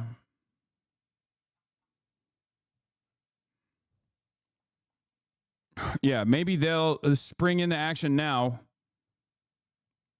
It is. And by the way, there's no indication that President Biden signed these with an auto pen. That's what President Trump is arguing, that this were signed with an auto pen and therefore they're not valid. We don't know that they were signed with an auto pen, but even if they were, it's unclear that that would be an issue. In fact, President Bush back in 2005, the White House did a study on this and determined that even orders signed with an auto pen are valid orders. That proposition's never been tested in court. I guess the big question here, though, George, is does this imply that that President Trump wants to actually prosecute members of the January 6th committee? John Carl, thanks very much. Following the Trump administration's move to deport more than 130 Venezuelan immigrants by invoking the Alien Enemies Act over the weekend, you might be wondering, what exactly is that law? Well, the Alien Enemies Act was passed in 1798. It says if the U.S. is either at war with or facing an invasion from a foreign nation or government, then the president can remove non-U.S. citizens affiliated with the, quote, hostile country in question. The act has been used just 3 times in U.S. history, during the War of 1812, World War I, and World War II. That last and most recent example famously led to the internment of 31,000 non-citizens of Japanese, German, and Italian descent after the bombings of Pearl Harbor. By the way, decades later, under President Reagan, the government issued a formal apology, calling it a grave injustice and acknowledging that it was motivated largely by racial prejudice. Back to today. The U.S. is not at war with Venezuela, but the Trump administration claims that we are facing an invasion of dangerous gang-affiliated people from that country. And on Saturday, hundreds of deportees, including the accused Venezuelans, were processed at a Salvador jail, despite a U.S. judge's order one day earlier not to deport them. It all raises questions over whether President Trump has the authority to use the Alien Enemies Act in this way. Joining us now to break it all down is Catherine Jan Ebright, a lawyer with the nonpartisan Brennan Center for Justice. Her work focuses specifically on wartime powers and the constitutional separation of powers. Good morning, Catherine. So we just broke down what the act says, but what do you think people need to understand about the Alien Enemies Act, particularly in terms of its use now? Yeah, thanks for having me. I think there are 2 things that are really critical to take away from this. First is this is a wartime authority only. The term invasion, the term predatory incursion, that language that the Trump administration is trying to use, it refers to armed attacks, not metaphorical, quote-unquote, invasions, not migration, not even narcotics trafficking. Yeah. They're using predatory incursion, okay, instead of declared war invasion, because it's not an invasion, it's not a declared war. So they're saying that this is a predatory incursion. Okay, that is the attempt of legally justifying this new erosion of pre-existing rules. Okay, something that hasn't been utilized post 9/11, mind you. And obviously, this doesn't mean that we didn't black bag people and send them the Gitmo during 9/11. We did in the aftermath of 9/11. Of course we did that. Okay. This right now would not be able to happen if we didn't do that, if we didn't already violate pre-existing rules. This is, however, a new degree, because this gives a broad, if implemented, if solidified by the Supreme Court, this is the first step to legally justifying concentration camps. Okay, a legal justification for permanent detention, torture, violation of due process, and targeting people on the basis of their ethnic identity, targeting people on the basis of their background, documented or undocumented. It doesn't matter. And I need you guys who are legalists, okay, who look at the law and say, well, the law is the law, follow it, to understand something.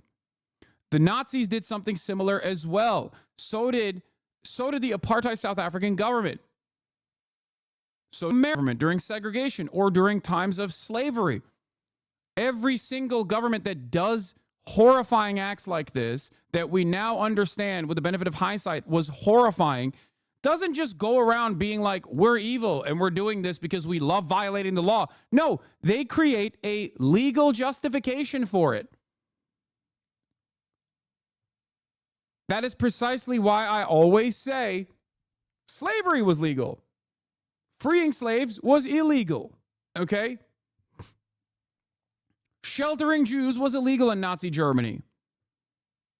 There was a legal framework created to go after every single Jewish person, go after every single disabled person, go after every single gay person, go after the Roma population, and put them in concentration camps and death camps. There is a legal framework that is always set by the administrative apparatus. They don't just say, we love violating the laws, lol, what are you going to do about it? Even though this administration is so incompetent that they do kind of say that, ultimately there are still more intelligent people behind the scenes that are trying to find a way to rework pre-existing laws and precedents in an effort to make it so that this is legally appropriate.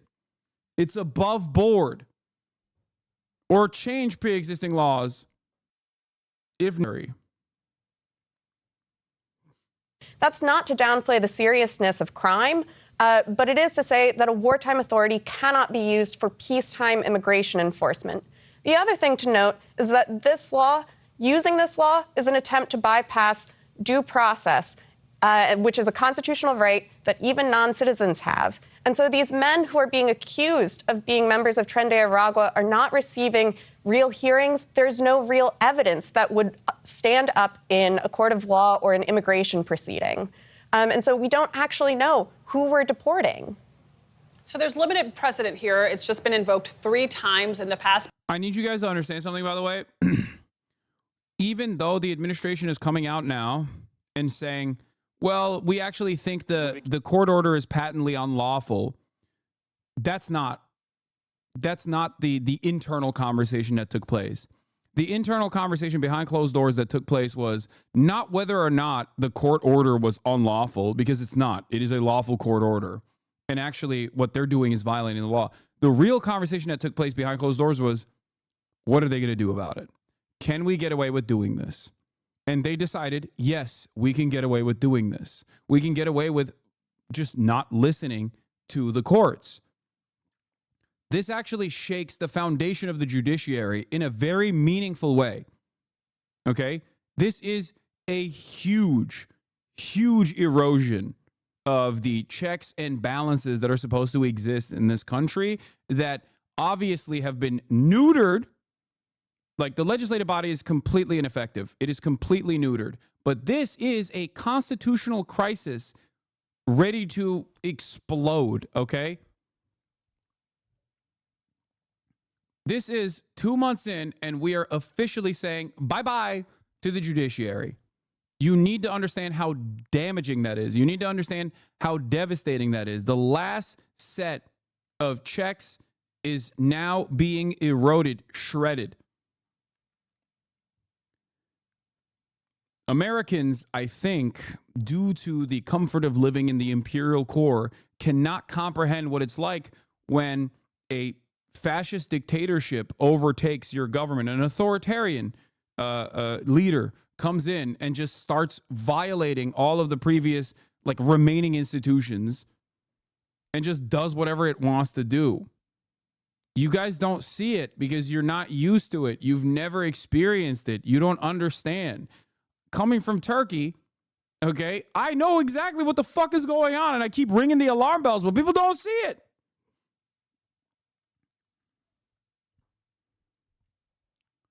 Any chatter who is like one generation removed or lived anywhere else outside of the United States of America, in a developing nation, a second world nation, third world nation, knows exactly what the fuck is going on. But Americans living in the heart of empire have never experienced something like this, so they just don't understand it.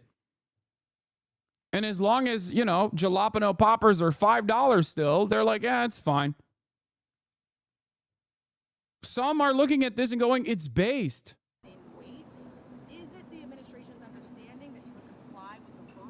Well, I mean, again, the whole thing is just preposterous. So, as the Department of Justice has said in writing, nothing that the administration did conflicted with the court order. But there's a bigger issue here, which is the court order is patently unlawful.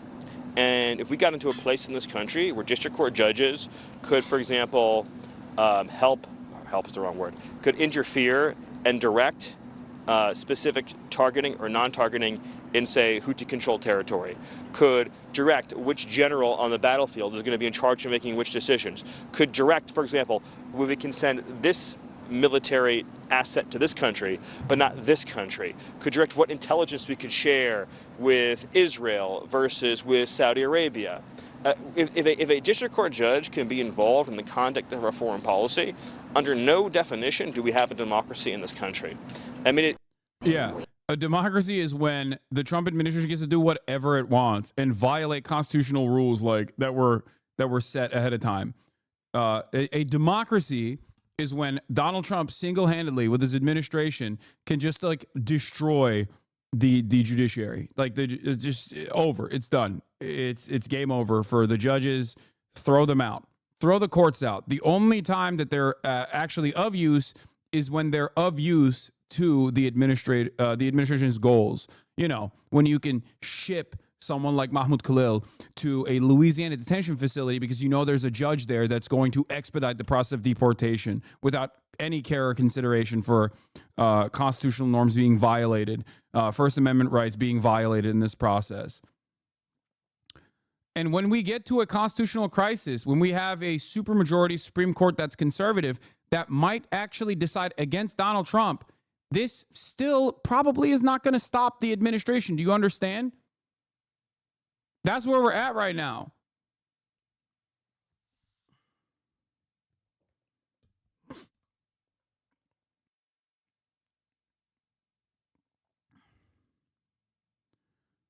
Legal migration far, far outweighs illegal migration. So don't be a pussy and just say that's your actual problem. The irony of complaining about indigenous population of your country become a minority in fucking America. The rise of the far right in Europe is entirely due to immigration fear-mongering, by the way, which of course stems from racism. So never let a person tell you racism is not a problem anymore. Oh, this is Conor McGregor's takes from, God. Isn't our multicultural world beautiful? You can have a South African fascist purchase an American social media company, and then you can have an Indian dude operate a fucking white nationalist Jesus Christ is King channel called Inevitable West, where he talks about, you know, deporting all of the migrants. Wonderful stuff here. This is the multicultural, multi-ethnic, ethnically diverse fascist movement that is a global project. It's super sick. Everyone is doing it just for money. All of these fucking accounts. You first, buddy. I'm an American citizen, dickhead. You can fantasize about deporting me all day, every day, okay? If they do something to me, it's already over for you. You understand? Do you understand that? Like, not you, Hasan? Oh, sorry. I thought you were shitting on, you know, me getting deported first. I was born on U.S. soil. If they fucking denaturalize me, it's game over already. We've already literally moved in that direction of concentration camps for anyone that the government doesn't like.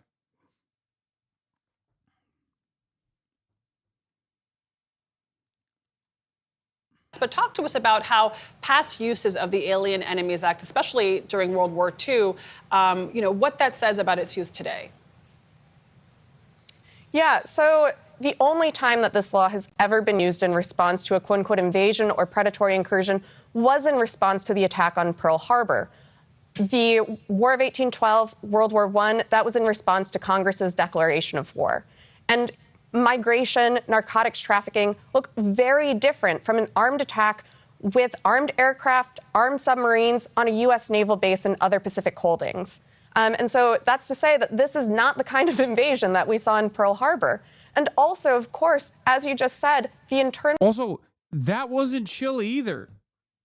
For the record, like, I hope that this is not I don't know what their perspective is, but I certainly don't think that Japanese internment was a good thing or a justifiable thing, because that was also unjustifiable. That was also insane. Okay? It is like one of the darkest chapters in like close American history. I don't know why it's effing, but it's not on my end. It's on Twitch end. Okay. It's a Twitch server side issue. If you're seeing Fs, if you're seeing like minor blips in the broadcast, is because of, I don't know, it's a server side problem. Of 31,000 non-citizens without due process and based principally on their ancestry was a shameful moment in American history. And so reviving the Alien Enemies Act to target new ethnic groups today is frankly un-American, and it shows that we haven't learned from the mistakes of our past. Catherine, the concept of war as declared by Congress is clear to me, but I know the Biden administration declared this gang a transnational criminal organization, and then the Trump administration escalated that to call them a designated terror organization. Does that give them leeway within the law to fight with more aggressive means, given how difficult it is otherwise to identify gang members? What the Foreign Terrorist Organization designation does with respect to Tren de Aragua is it actually unlocks power under peacetime immigration law to target that gang. That peacetime immigration law that is unlocked through the Foreign Terrorist Organization designation complements other parts of immigration law that would allow this administration to go after individuals who have perpetrated serious crimes and are convicted on those crimes with due process. And so the Foreign Terrorist Organization designation... Yeah, thank God Kamala Harris said she would prosecute transnational gangs at every speech. Thank God liberals capitulated to the right-wing framing on the issue that, like, migrants were a criminal element on this nation's soil. Before people say Kamala Harris would never do this, it doesn't matter. It doesn't matter. Okay? I need you to understand something. Kamala Harris lost in part because of that kind of sentiment, because she did not mount a significant defense against a significant counterbalance against growing fascism. And it wasn't just Kamala Harris either. It was the entirety of the Democratic Party. This is an issue that I've been talking about for fucking years at this point. Go all the way back to the beginning of the Biden administration, and you will hear me tell you that if the Biden administration does not actually follow through on the promises it made about offering amnesty to undocumented migrants and like fixing the migrant crisis, not in the ways that the right wing claims there is a crisis, but fixing the side of processing with expeditious processing, making sure that people are properly documented in this country, creating legal protections for the migrants that are now documented.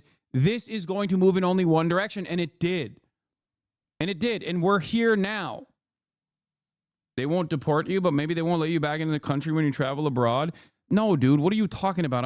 I am an American citizen. If that happens to me, it's already over. We're moving in that direction. Yes, you're not wrong, but these concerns at this point are not valid. Because if it can happen to me, it's over. It's done. It's dead. Okay? I'm an American citizen, born on U.S. soil. If it happens to me, it's over. Is not about war powers. It is not about invoking a war authority from 1798. Let's keep talking about you. I know. I'm not the one who keeps bringing it back to myself. Chatters are. I'm actively trying to not talk about that. Okay? I don't know why you just, I don't know why people don't see that. Law. And so the idea that you can use this designation to then abuse a wartime authority or invoke it has no basis in the law. Well, let's talk about checks and balances. The Trump administration seemingly defied a court. Yeah, here. This border crisis narrative is incredibly from March 15th, 2021, but I talked about it prior to this as well. And I talked about it in prior administrations as well. Annoying from the media, by the way. They are absolutely feeding into this. And they're going to cause the Democrats to behave in a totally, even in a more reactionary way than they were already going to behave. It is so incredibly manufactured. There's always been a crisis at the border. When there are humanitarian problems occurring at the border as a consequence of the conditions there, 120 degrees they have to traverse in the desert, all that sort of stuff. And then also the American government adding on to the cruelty with the way that they choose to deal with people that are crossing the border, that are seeking asylum. There is an extra crisis on the border. There's always a crisis on the border. It's never stopped. The problem is the way media covers it. You can either cover it like you do under the Trump administration, which is somewhat honestly, from a moral grandstand point of view, like an actual honest point of view, by saying this is really messed up, this is really horrible, the way that we are treating these people is absolutely ridiculous. Or you can treat it in a way where you look at the border and you say, there's a gigantic crisis happening in the border currently, and it's really bad because so many people are coming in. So many people are coming in. So many people are coming in. What are we going to do? Depending on who is in charge, we either deal with it from the point of view of reactionary garbage, claiming that this is a huge issue, not taking an actual stance on it, but just simply channeling the right-wing agitations as they have done. Just covering it as, many Americans are concerned that the border border is turning into a pile-on with hundreds of thousands of migrants coming in through the floodgates. Like, that's no different than what Fox News says. No different than what Fox News says. When MSNBC is saying it, or whenever, the Associated Press is covering it in that way, they're doing a disservice. If they truly have a left-wing point of view in the way that, like, so many imply, then they have to recognize that simply offering contentious coverage on a particular matter does not mean that you're doing honest coverage on the issue. So, House GOP leaders head to the southern border as immigrants ready, yeah. That's where we're at. That is where we're at. This is, if you're wondering how we got here, this is how we got. By capitulating to right-wing framing, the Democrats in charge basically created a process in which these kinds of actions were inevitable. Instead of creating a counter narrative against the faucet of misinformation and lies being told about undocumented migrants, claiming that they're all violent criminals over and over and over and over again, the Democrats first didn't say anything. Secondly, did not actually follow through on the different trajectory in terms of how we handle undocumented and documented migrants in this country. And basically, by the end of the 4-year process, directly capitulated to the right-wing framing and tried to pass their own reactionary right-wing border bill. Even if you don't care about the humanity of the migrants in this process, if you were to just remove morality from this equation and simply look at it as like a political game, simply look at this as pure politics, you still look like a hypocrite. You look like a dumbass. After years and years and years of saying, oh, build the wall is stupid, it's racist, it's stupid, it's racist, turning around and being like, no, we want to build the wall now. Trump doesn't want to build the wall, lol. That only makes you look like a hypocritical asshole. Okay? That's it. That's all this is. Court order not to deport these people. They have a different argument saying that, the timing was off and that, there wasn't jurisdiction where the deportees were. What does this say about checks and balances in our system? I think a real strain on the checks and balances on our system. The courts are supposed to be able to rein the president in or rein the Congress in when they do things that are not consistent with the laws it's written or with the Constitution. And the court very clearly said that any individual who is in custody, who is subject to the Alien Enemies Act proclamation of the president, cannot be deported. And that the flights, if there were flights underway, had to be turned around.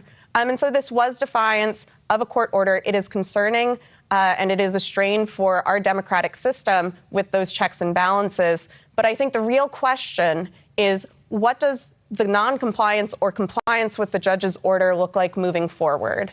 And I don't mean to discount the seriousness, really the gravity of sending hundreds of men into Salvadoran prisons that are notorious for torture, which is what just happened.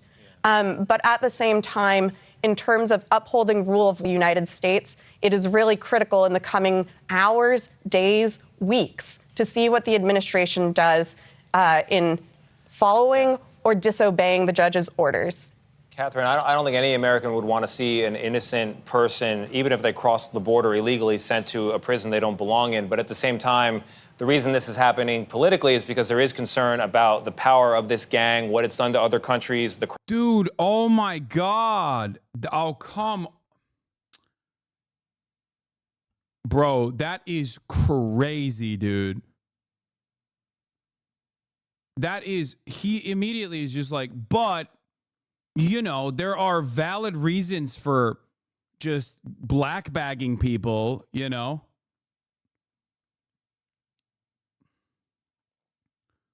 Double circ Tony at it again. God damn, dude. Crimes it's Tony committed fucking two-tone, baby. Here. The NYPD chief of detective was quoted in saying it's tough to identify them here in New York because they trade immigration paperwork. And, they're not admitting what they belong to. So within the law, what can this government do to take care of the very real threat of violence without trampling on the civil liberties that you're concerned about? As I've said, there are immigration laws that already... You say that now, but you wouldn't say if they were in your... I live in Los Angeles. Where the fuck do you think the supposed criminal migrants are? What are you talking about? What is happening with Twitch today? I mean, I'm not seeing the Fs at all. I don't know why you guys are saying that, but I live in LA, dumbass. This is supposed to be the heart of the criminal activity. What are you talking about? Motherfuckers in Duluth think, yeah, motherfuckers living in Terre Haute, Indiana are like, dude, you don't understand. These criminal migrants, they're coming after me, baby.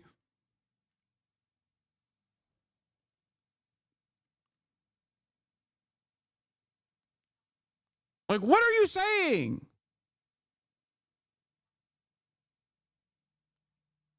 Jesus Christ. Already give the president the authority specifically to target members of this gang, even to conduct summary deportations of individuals who've been convicted of serious crimes. Summary deportations, if there is, before that, the due process that actually establishes that someone has committed criminal activity. But we don't have and relying on a wartime... I'm sorry, we don't have a... Relying on a... Dude, this guy is a fucking real freak. Due process that actually establishes that someone has committed criminal activity. But we don't have a... And relying on a wartime... I'm sorry, we don't have a... Relying on a wartime authority is inappropriate here. He's like, no, let me manufacture consent. I got one speed, baby. One speed only. Let me just manufacture a little bit of consent, please.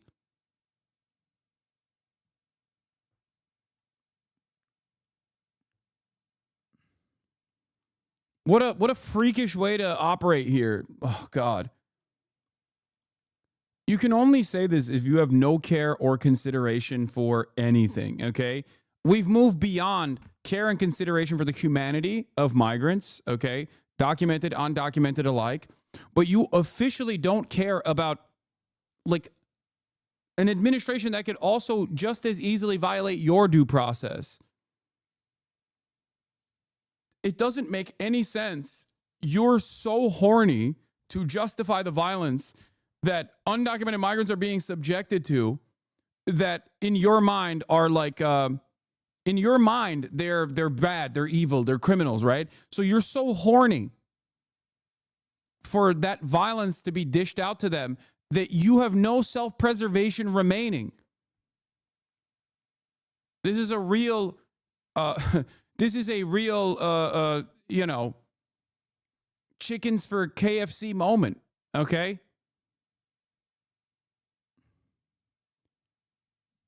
It doesn't make sense. If they can do that to them, that's not where it's going to stop. I don't know why you think it's going to stop there.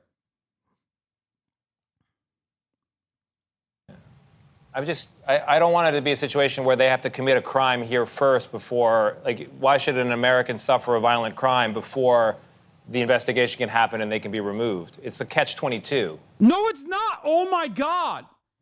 Dude, there is no pre-crime. What are you talking about?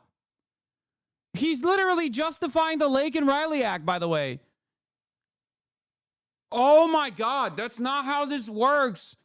That assumption only works if every single person that is doing a crime is undocumented. That, like, documented U.S. citizens don't do any crimes whatsoever. It's just undocumented migrants that are doing crimes. All the crimes are being conducted by undocumented migrants. Oh, my Lord, dude. Oh, dude. We are so cooked. We're so cooked. This is supposed to be the liberals, by the way. Liberal mainstream media. What the fuck are you saying, you goddamn freak? Yeah, but people have to commit crimes in order to be... I don't think it... To be charged with a crime. I mean, it is... They might be wanted in Venezuela, but we don't have an agreement with Venezuela to find out. So there's like a soft spot here where I don't know what the solution is.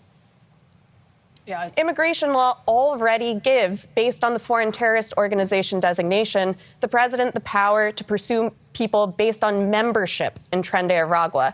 If that can be shown in an immigration proceeding. We're so close to thought crimes. No, dude. We've passed the thought crimes. We are now officially saying, if you're Venezuelan, you're a part of Nicaragua, and I don't even care for due process to check. If you violate due process that way, one day you might be in the crosshairs. You don't even have to be Venezuelan. That's the whole principle behind due process being afforded to everyone unconditionally. That's the entire point of due process. When you violate it, when you say no more due process, then guess what? You're Venezuelan now. And by virtue of being Venezuelan, you're Nicaragua. You're a terrorist. That's the whole point. That's it. And it will move beyond looking Venezuelan, okay? It's not even a thought crime at this point. It's just pure ethnic fascism. And so if this government, if this administration has actual evidence that the men that they're picking up, the Venezuelans they're picking up, are members of Nicaragua. You're screaming, but you voted Jill Stein, dude? I didn't. I don't know what the fuck you're talking about. Why are you so stupid? Even if I did, it wouldn't fucking matter, because what I'm saying right now is significantly more important, but I didn't. So why are you... One must ask the question, why do you think this is a battle that you must fight in this process? Why were you so fucking duped into believing this when it's objectively untrue? I probably have countless fucking hours shitting on Jill Stein. How? How did you arrive at such a fucking wrong conclusion? Do you care about nothing that is happening? Do you not care about the erosion of civil liberties that are unfolding in front of your fucking eyes right now?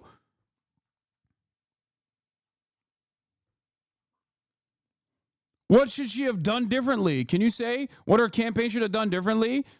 What should have Kamala Harris done differently in her campaign?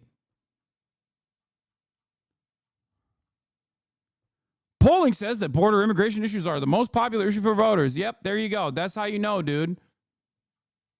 That's how you know this motherfucker doesn't care about anything. Yeah, you obviously don't give a shit about immigration.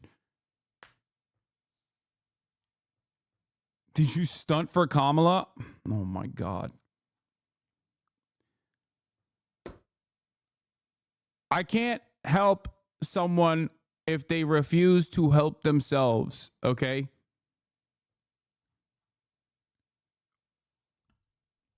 Kamala Harris lost by margins that even if third-party voters all collectively got together and voted for Kamala Harris, which is not a given, that's not how democracy works to begin with, she still would have lost. And you're over here still entertaining the notion that like everybody other than Kamala Harris is at fault here. It's so stupid. Kamala Harris is a fucking non-entity, okay?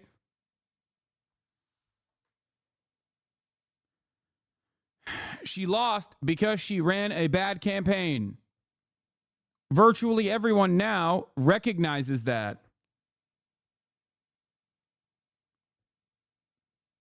And you're still looking at the Trump administration violating the remainder of the ticker tape that holds this entire structure together from completely collapsing in and of itself in ways that will hurt you as well. And you're like, well, you didn't sufficiently say you got to vote for Kamala Harris. Oh, I bet you feel bad right now. Even though I could have fucking stumped for Kamala every day of the fucking week and it still wouldn't have made a fractional difference. There is nothing that you could do. You cannot outflank the party. If the party and the campaign decides to go in one direction and that direction is objectively bad, all I can do is criticize with the hopes to change that so they can win the election. And when they lose, because they didn't listen to any of those criticisms from people like myself and many others, they lose, and people still come in here and go, you see? Look at that. They can hold them, they can show that evidence to an immigration judge, and then they can get a removal order. There doesn't need to be a crime in the United States because of what is written in our immigration law and that designation. That's the investigative challenge that law enforcement has to deal with today. Catherine, thank you so much for joining us. All right, let's get to some news. It's 4 minutes out. Homan sends message to rogue judge, defies logic. At the top of the hour, the White House is defending its decision to send hundreds of alleged gang members to a super prison down in El Salvador. And President Trump is thanking the country for taking all of those illegal migrants in. Good job, El Salvador, one of the great stories in Central and South America. Maddie Rivera is live in Washington. Maddie. Hi, guys. Good morning. The president of El Salvador says more than 200 Tren de Aragua members arrived in the country over the weekend. He also says they received almost 24 MS-13 gang members from the U.S. A senior Trump administration official tells our... She may have run a terrible campaign, but still, people still voted for a fascist, just saying. Also hated her campaign, but they voted for an unqualified fascist. What are you talking about, dude? I know. The entire point is you lost to an unqualified fascist after losing to him by utilizing the same techniques once in 2016. It makes me lose my mind that, like, these people are so uninterested in learning lessons from their past mistakes, and their fan base still turns around and supports that theory that Democrats are infallible, that they are actually not to be criticized here. She lost the election partially because she was so committed to Israel conducting a genocide. Think about that. That's how horny they were.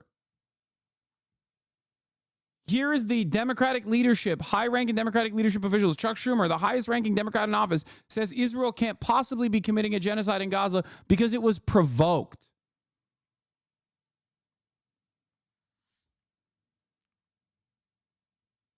Like, that is from the interview conducted with the New York Times yesterday, okay? Yesterday. This came out yesterday. That's what Chuck Schumer is saying.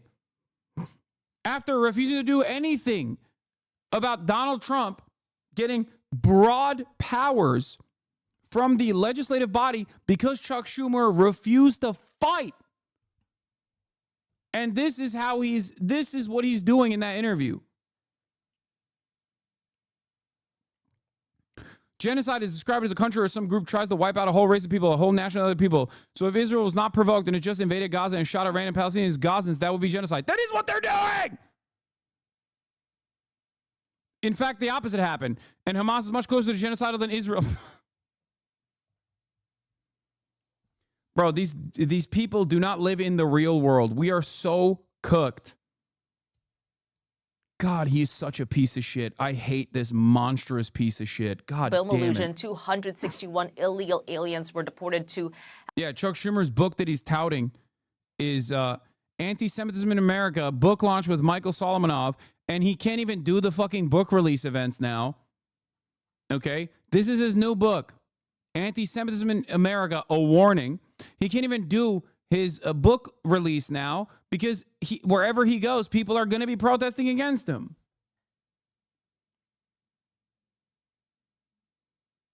Schumer is postponing his book tour amid major backlash from Democrats to his decision last week to pass the CR. I'm telling you right now, if that doesn't prove to you that this animal does not care about anything other than lining up his fucking pockets and also presenting his own personal agenda above all else, I don't know what will.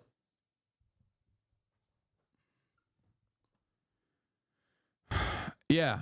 Chuck Schumer giving cover to Trump to keep destroying the UN. Schumer will choose Israel over American democracy if it comes down to it, and it is. By the way, before people say, Izzy is Jewish, okay? Izzy is Jewish. You know? Not that it fucking matters. You don't have to be Jewish or a Gentile to understand how insane this is. Chuck Schumer calling Gaza a genocide is anti-Semitic because it makes Israel look bad. Reporter, that's what the UN report calls it. The UN is anti-Semitic.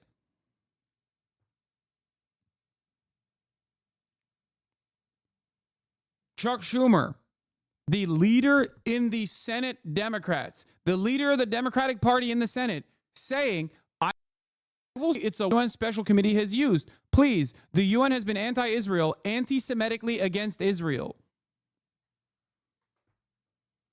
Calling him an animal isn't okay. Yes, you're right. It actually is light. I don't know. You're right. Calling him an animal isn't okay because animals at least have some kind of like collective interest in protecting others, okay? Yeah, it's not only offensive to animals, but I just can't come up with anything that is worse to say in this situation. It's not enough.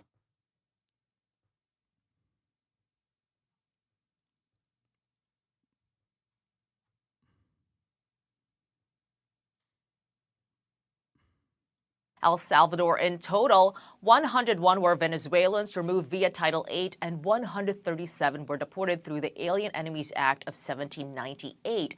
And that's what's been causing a lot of controversy. This wartime authority gives the president the power to deport non-citizens without a judicial hearing during a period of war or invasion. The act has only been used 3 other times in American history. This is the first time it's been invoked since World War II. But the president is justifying its use. Well, this is a time of war because Biden allowed millions of people, many of them criminals, many of them at the highest level. They emptied jails out. Other nations emptied their jails into the United States. That's an invasion. On Saturday, a federal judge ordered the Trump administration to stop removals under the act to see if its invocation is legal, and he ordered deportation flights to turn around. But the White House says the planes were already outside of U.S. airspace, so they argue the judge's ruling no longer applied. White House Press Secretary Caroline Leavitt said, "This is ridiculous. Ridiculous." As the administration did not refuse to comply with a court order.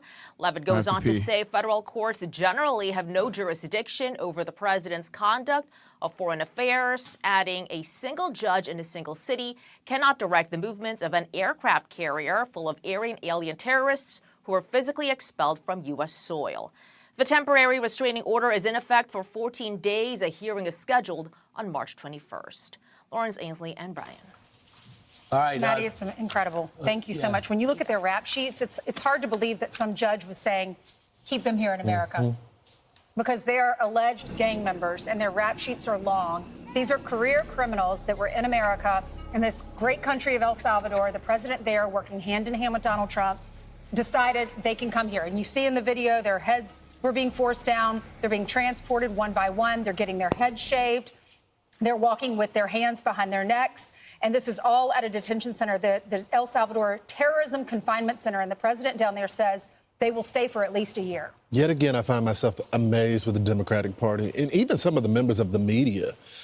They're talking about process again, and they're not talking about the evildoers that were in our country because Joe Biden decided to just unleash the border, remove all the security barriers that were there because he didn't like the president that came before him. And you had 10 million people. One of the craziest aspects of this,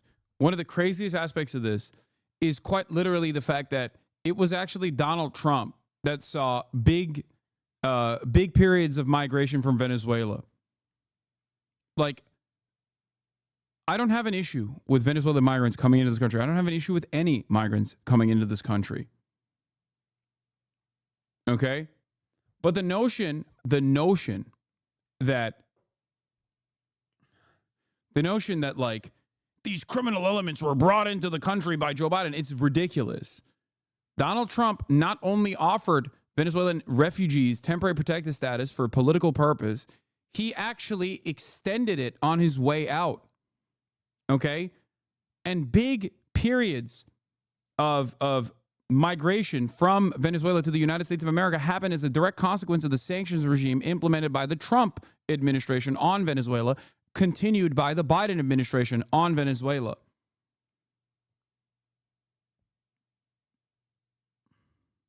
Come into the country.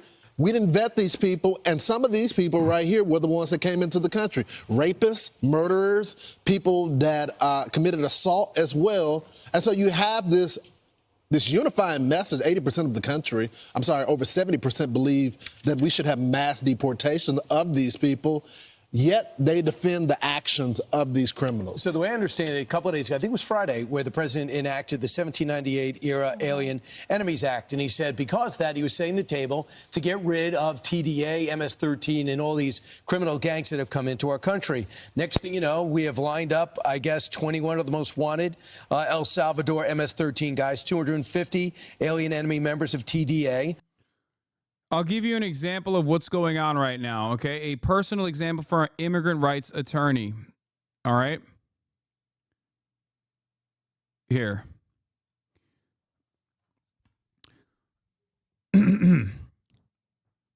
Returning to Twitter to shine a light on what the Alien Enemies Act looks like in real life. Our immigration defense client fled Venezuela last year and came to the U.S. to seek asylum. He has a strong claim. He was detained at entry because ICE alleged his tattoos are gang-related. They are absolutely not. Our client worked in the arts in Venezuela. He is LGBTQ. His tattoos are benign, but ICE submitted photos of his tattoos as evidence that he is Trendaragua. His immigration defense attorney planned to present evidence he is not, but never got the chance because our client has been disappeared. We last spoke to our client on Thursday before he was supposed to have a hearing in immigration court, but ICE didn't bring him. This is what I mean when I say this is a violation of due process. This is a violation of due process. The government attorney had no info about why he was not there. The judge reset the hearing for Monday. We've been trying to contact him ever since. We emailed and called the Texas facility where he was last held, more than 1,300 miles from the San Diego detention center he was in when we started representing him. They had no info yesterday. I know there's F's happening. I already reached out to Twitch. Already to look into the matter. Hopefully they will fix it. There are some minor hiccups. I'm aware that there are minor hiccups. I'm working to fix it. I'm working to fix the minor hiccups. Okay. I'm working to fix it. I think it's probably a Twitch. I mean, it's most likely a Twitch related issue, especially considering that it's happening. It's not, there's nothing on my end that shows, like bitrate dropping or anything like that. Yeah. Wait, what? By the way, this is what's happening. Since this saved into the VOD, I think it's OBS side. So did the apartheid South African government. So government during segregation or during times of slavery. Every single... I don't know what would be causing this on the OBS side. They're looking at it, okay?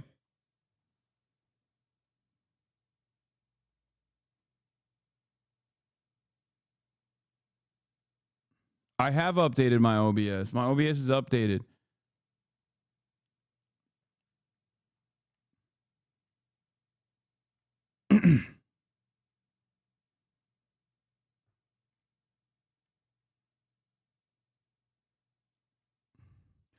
It's weird though. It's weird because like, dude, listen, here's what happens. Usually what happens is when there's big events happening, I guess Twitch has like limited bandwidth or something. So they just like reshift priorities away from smaller streamers to make sure that they have enough for the big channels or whatever. I think there is a finite amount that every channel is allocated. So whenever there's a big issue, there's a big event taking place, like change your OBS password. What is the OBS password? Some of you guys just say shit.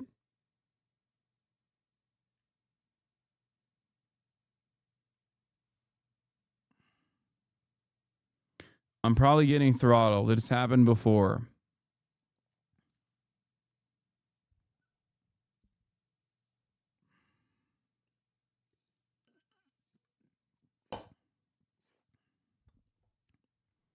All right. I'm going to continue. Hold on.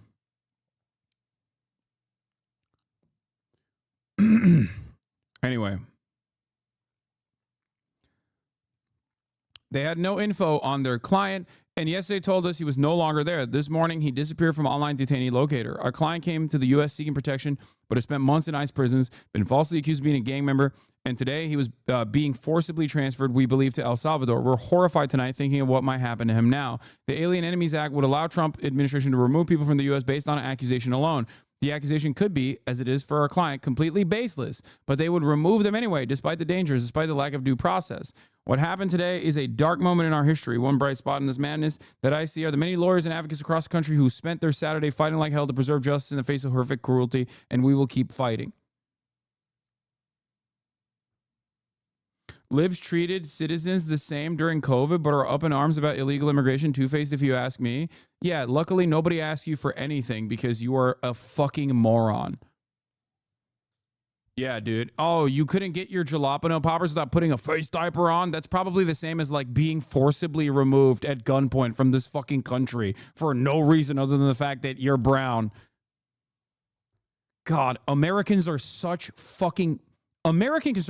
are such fucking fat pieces of shit, dude. They are so unimaginably, like the fat has just invaded their brain, okay? The Ameroid brain is incomprehensible, where it's like, oh, the burger? It's just like when I couldn't get burger.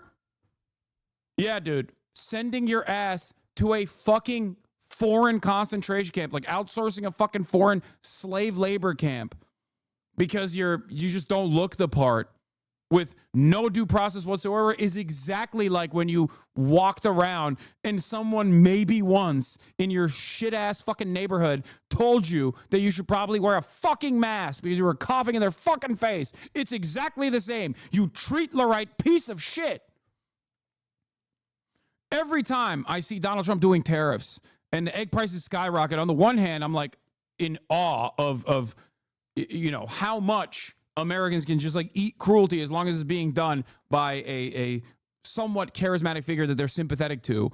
Okay. But on the other hand, I'm like, yeah, you kind of do deserve not to be able to get your fucking treats. Holy shit. I am not the type of person who's like, I don't care about the American ruling class. My enemy is the American labor force. But god damn, dude, some of you motherfuckers are literally an enemy to all civil liberties.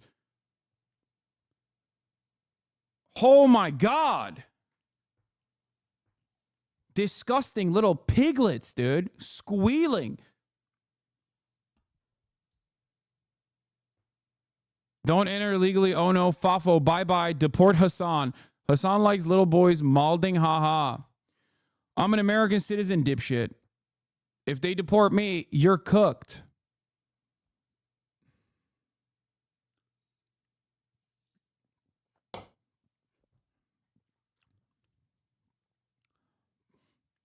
Oh.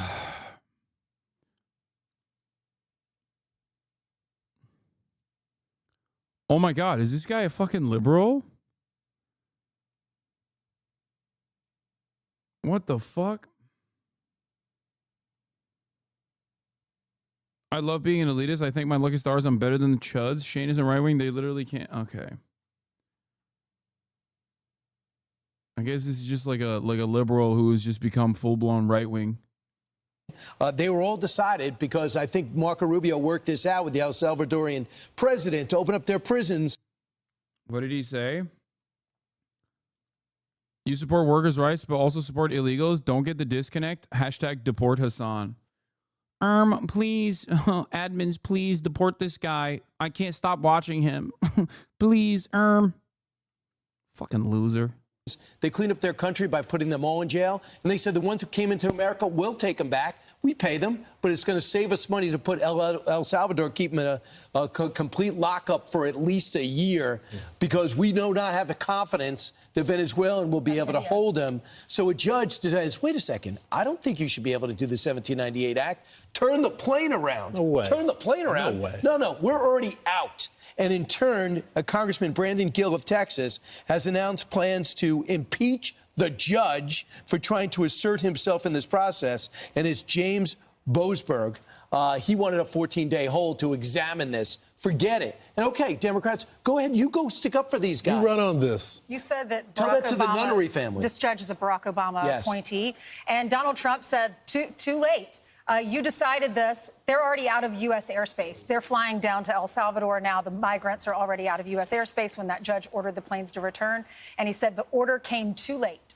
81 illegal aliens also arrested in Kentucky on ICE raids. So we've kicked out about 37,000 illegal aliens with criminal backgrounds and did some type of criminality once they were here. This is exactly what Trump's trying to do. I just asked the question, Brian, again. Is this, you see these images of these violent criminals that were in our country. Do you guys want to be the party of these folks right here? Or do you want to be the party of defending these folks? Something has to also be done. Brandon Gill, he's the youngest Republican in the House, represents my home state of Texas. He's offering these articles of impeachment. I don't think it's unwarranted. You got these federal judges that are acting like activists, trying to make sweeping measures for something that should. Yeah, let's just put the judges in jail too for adjudicating. Why not? Why not? Fuck it. YOLO mode, full tilt, baby. Put the goddamn judges in prison. Fuck it.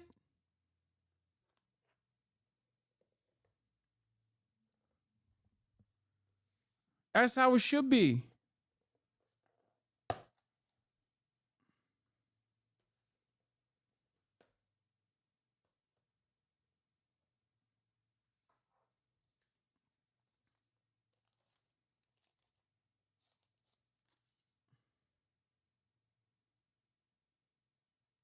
Yeah, judges are aliens too now.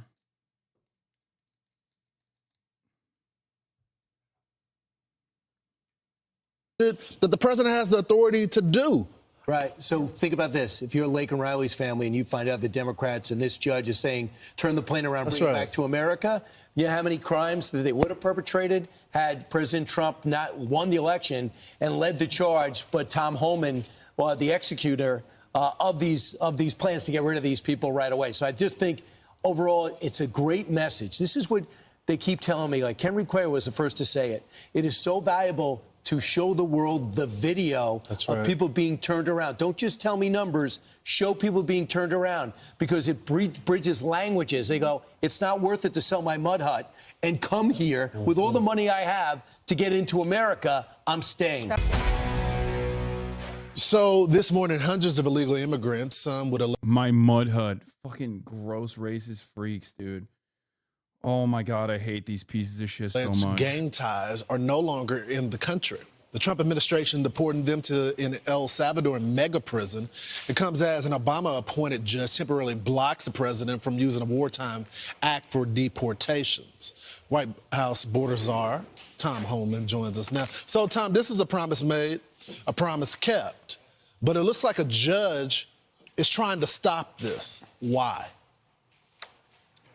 I don't know why. I don't know why any judge would want terrorists returned to the United States. I mean, first of all, the video, what a beautiful thing to see. It's incredible.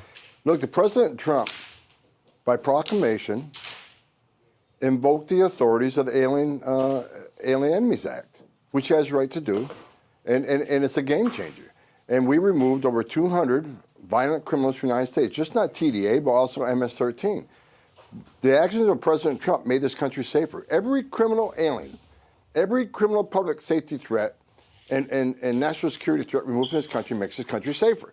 That's what the American voters voted for. That's their mandate as president. The president's keeping his promise. President Trump's a game changer. The Alien Enemies Act hasn't been used in a long time. And when I watched the video and I saw, and I was involved this week in this whole movement, there's an extraordinary thing what the President Trump is doing to keep his promise to American people to make this country safe again. And he's doing a fabulous job. So, Tom, I look at this judge. The flights were already in the air, in international waters. How did the judge get involved? Did these immigrants that were in the country illegally, did their lawyers get involved and make a petition to the judge? How did this happen? How did the judge know about the flights being in the air? Again, information was leaked somehow.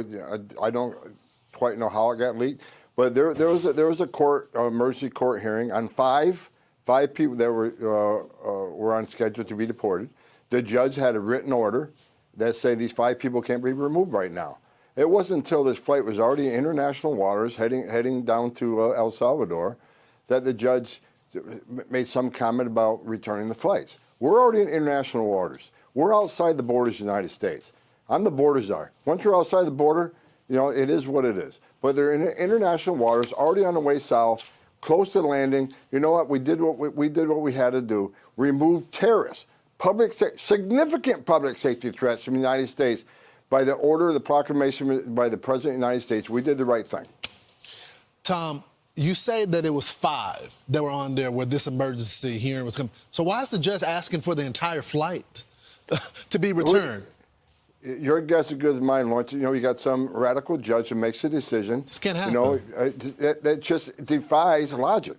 I mean, who in the right mind, whether you're a judge or not, wants known public TDA, a recognized terrorist organization, sent here by the Maduro regime to create havoc, to unsettle the United States through the use of fentanyl to kill thousands of Americans, violence to American citizens, raping and murdering young women.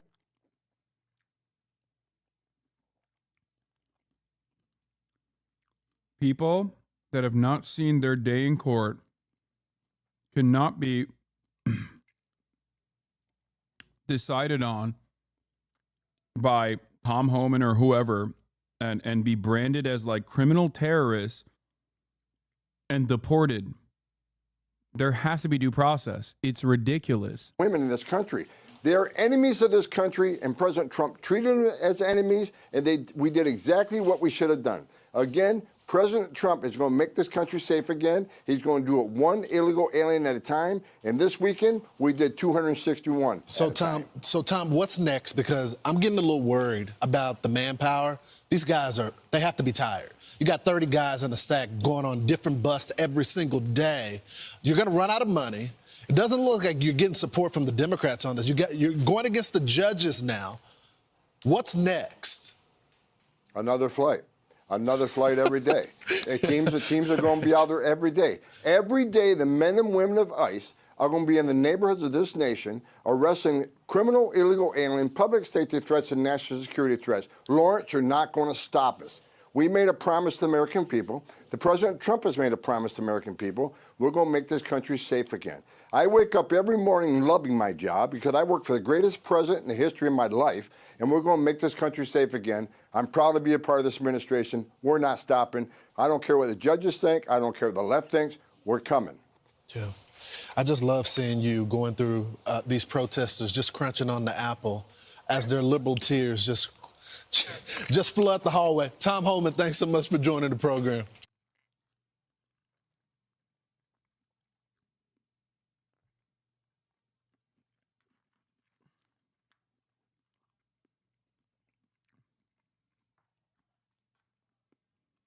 We're so cooked.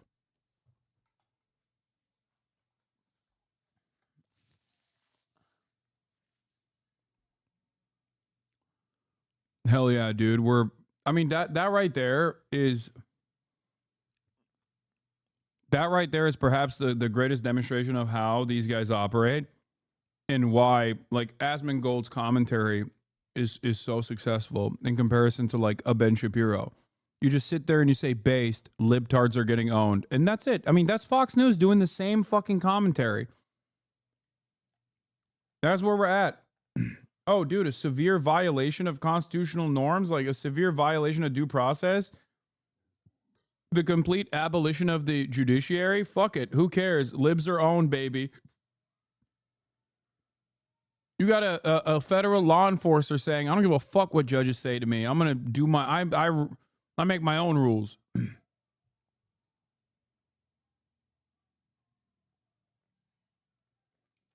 I'm Steve Doocy. I'm Brian Kilmeade. And I'm Ainsley Earhart. And click here to subscribe to the Fox News YouTube page to catch our hottest interviews and most compelling analysis. Is the administration prepared to give the court what it wants in terms of the time of the flights that departed, that went to El Salvador, and some of those details that the judge is asking for in trying to determine the timing? Clearly, the 5 named individuals were not deported in compliance, but looking more broadly, wanting to know about the timing of flights and so forth, because the verbal order did say turn around the flights if there's an issue. So is the administration prepared to provide that information? I'm prepared to provide it right now. All of the planes that were subject to the written order, the judge's written order, took off before the order was entered in. The thing that people don't understand is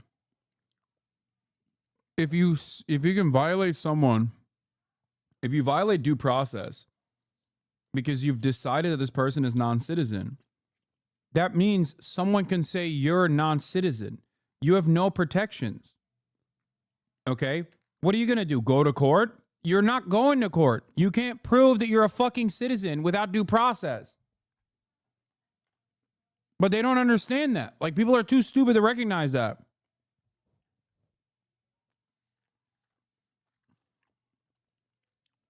So dumb. In the courtroom on Saturday, and the administration will, of course, be happily answering all of those questions that the judge poses in court later today. And for people who have due process questions about making certain that there wasn't anyone who was swept up who did not meet the criteria that you laid out, is there a way for the administration to provide more detail about how that was determined, who the individuals were that met this deportation order? Yes, I can assure the American people that Customs and Border Patrol and ICE and the Department of Homeland Security are sure about the identities of the individuals who were on these planes and the threat that they pose to our homeland. They take this incredibly seriously. They are putting their lives on the line to deport these designated terrorists.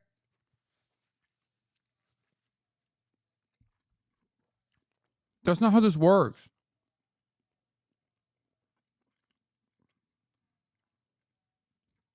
What do you mean?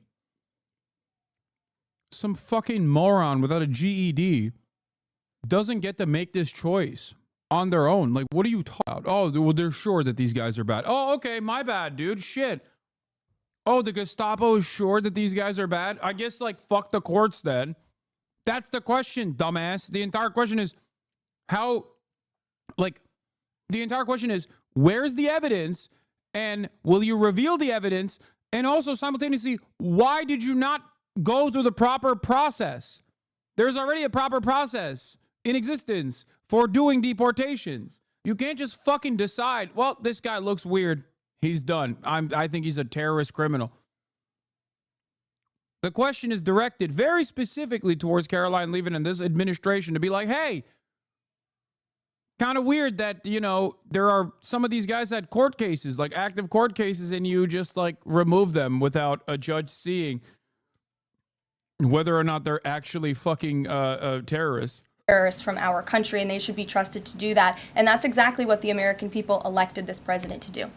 Thanks, Caroline. Just to follow up on that then, so you're saying definitively that the administration can prove everyone that was put on those flights to El Salvador was either a member of Tren de Aragua, MS-13, or some other entity? We've already provided the breakdown in the effort of transparency about the 261 illegal aliens who were deported. 137 of those were deported under the Alien Enemies Act. 101 of those were Venezuelans removed via Title VIII, which, as you know, are just regular immigration proceedings. And 23 of them were MS-13 Salvadorian gang members. There were also 2 MS-13 ringleaders as part of that group of 23 who President Bukele particularly expressed his gratitude for their return so he can demand justice in his home country. Jennifer. What criteria, though, other than, say, tattoos or maybe being in the wrong place at the wrong time, are they using to determine that someone is actually a member of one of these organizations? Intelligence and the men and women on the ground in the interior of our country who are finally being allowed to do their jobs. Their hands were tied under the previous administration, and as I said, they take their jobs very seriously. They should be trusted and respected by the American public with this operation, and of course, as I said to Kelly, the administration will provide all details to the questions that the court poses. Joined now by national political correspondent Steve. Okay. I need to explain something to you guys. Even if they are literally the most violent criminals you have ever seen in your entire life, you still can't deport them without a court hearing. That is fucking insane. You can't do that because this is not about the individual scary migrant. This is about the entirety of the court system and the reasons for why it exists. You can't trust me, bro, as a fucking means of deportation. That makes no sense. Because if they can do that now for people that they are claiming without any sufficient evidence and no actual court orders, and the only court order basically being the exact opposite, they can do that to anybody. So this conversation that's taking place is not even about like the immediate Venezuelans or the immediate El Salvadorans that were deported. It's even broader than that.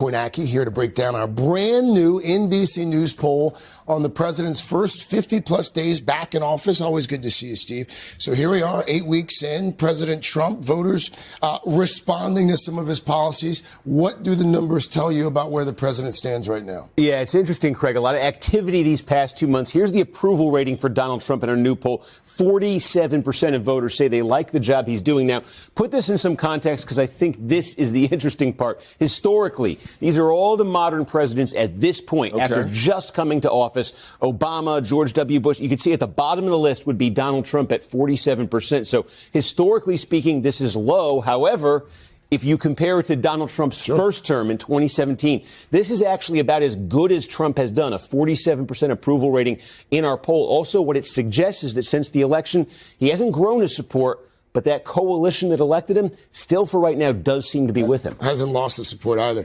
What do the numbers tell us, Steve, about what's working for the president and where he may be a little vulnerable? Yeah, what's keeping that coalition intact and maybe giving an opportunity to grow it? This would be number one. Border security, immigration, majority approval for Trump here, 55%. That goes beyond his base, who like how he's handled this. There's the big issue of the Department of Government Efficiency, Elon Musk, Doge, they call it. We ask folks, good idea, bad idea. Plurality say good idea. So those may be working in Trump's favor overall. This isn't. The economy, inflation, two issues obviously that powered him to the White House. His approval rating on the economy, 44%. Inflation, just 42%. Majority.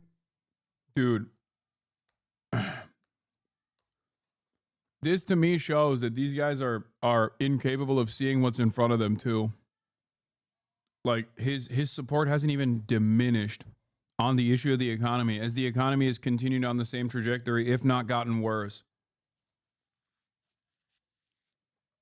And these guys are not like, these guys aren't even being like, yeah, no, things are still bad.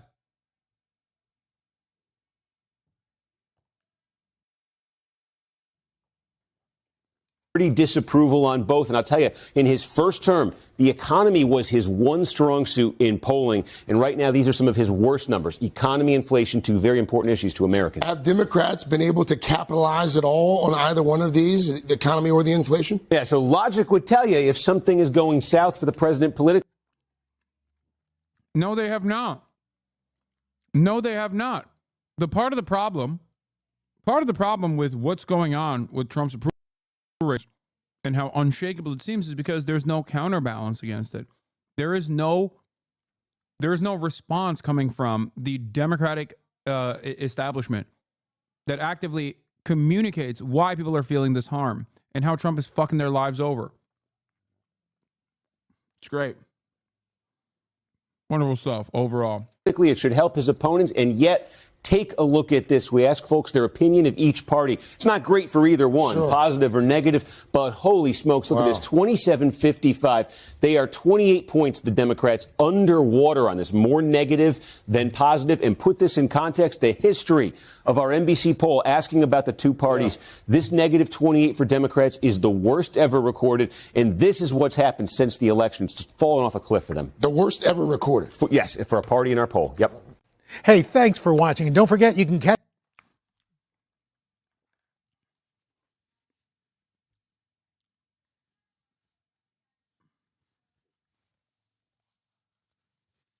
It is not surprising that the Democrats are this unpopular. It is, however, surprising that they did not even choose to change trajectory a little bit. Like they did not even fucking turn around and go, hey, maybe we should listen to what the left is saying about how much we suck dick. Nope. Time to be more do nothing Dems.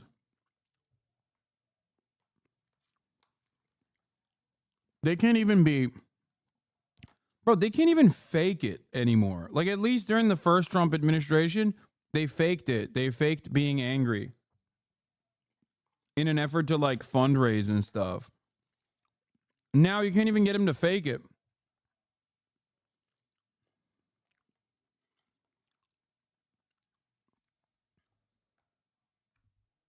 It's crazy.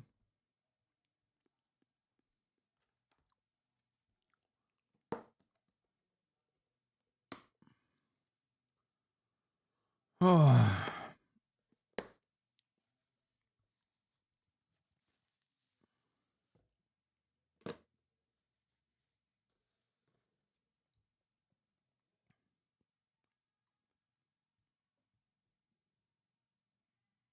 What? I already finished the thread. There's a Harry Enton on the CNN poll. There's a Harry Enton CNN poll as well on how unpopular the Democrats are. Say, Democrats, call your office. You know, we're March Madness times. Terrible, terrible, terrible, to quote the great Charles Barkley. View Democratic Party favorably. CNN SRS, look at this, 29%. NBC News, you want to go lower than that? How about 27%? Both are record lows. The lowest going back to 1992 in CNN polling, the lowest going back on record to 1990 in NBC News polling. The majority of Americans hold an unfavorable or negative view of the Democratic Party at this point. All I can say is I'm a big fan of the oldies, so I'm going to quote Chubby Checker. How low can you go? Nice. Well done. With that, what about congressional Democrats specifically? Yeah, what about congressional Democrats specifically? You think these numbers are low. How about this one? Holy Toledo. Voters' views of the Democrats in Congress among all voters disapprove, 68%. And look at the approved number, just 21%, even lower than the Democratic Party at large. This is the lowest on record for Democrats, according to Quinnipiac University polling. You think these numbers are bad? Let's go to this side of the screen. We'll look how... I hate to say I told you so. First of all, Mike, you don't hate to say I told you so. You love saying it. But also, I didn't predict anything opposite of this. Like, yes, I'm familiar with the lack of interest from the Democratic Party. I said that it wasn't going to turn into fucking hashtag resistance liberalism like it did last time. And that, yes, people would honestly be even more frustrated as a consequence of this. The difference that you and I have, the difference in opinion that you and I have on this matter is that I'm not so confident that the Democratic Party is going to give way to a third party at all, and they're going to use whatever like remainder of the infrastructure they have to actively destroy third party initiatives, third party moments. So, I don't think that we're out of this yet.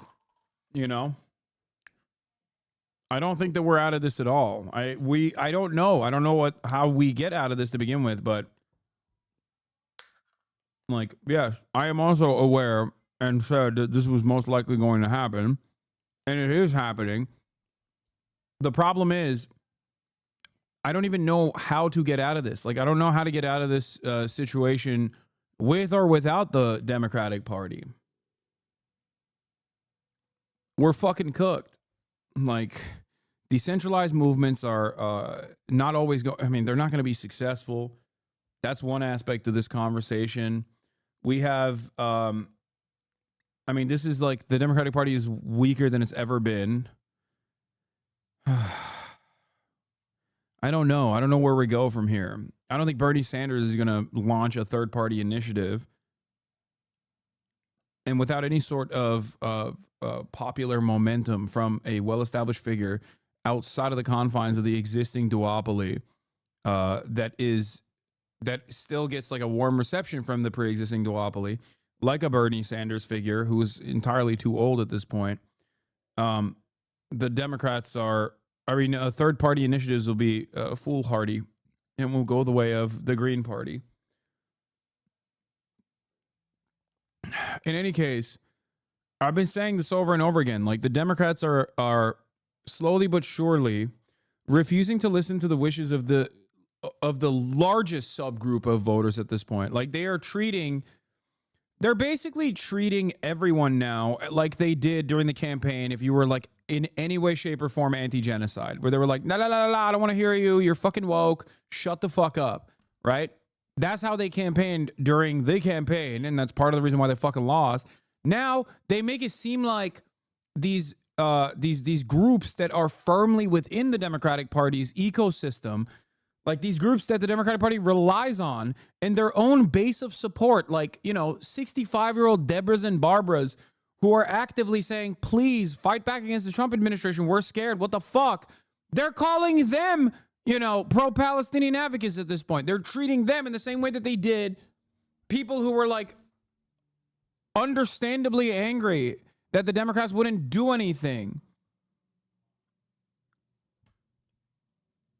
Like, they are actively shitting on their own base at this point, like the entirety of their base, not even the activist part of their base, not even like the progressive part of their base, not even the young part of their base, the entirety of it.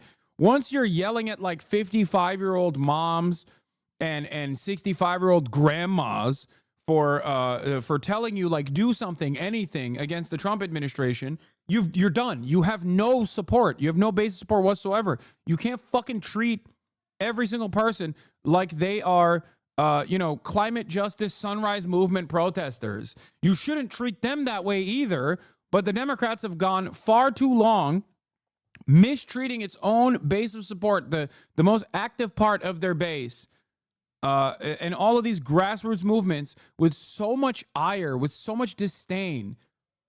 And now they're doing that to, like, liberal ass grandma, MSNBC voters, MSNBC watchers. It's crazy. They are fucking disgusting. Democratic voters feel, get this, the plurality of Democratic voters disapprove of Democrats in Congress at 49% and just 40. Yeah, they want a fighter. Democrats want a fighter. They've always wanted a fighter. Anyone that has told you on television they do not want a fighter, that the Dems actually don't want to fight. They want someone who will capitulate and find the reasonable middle ground, is a fucking moron. Democratic voters have always wanted a fighter.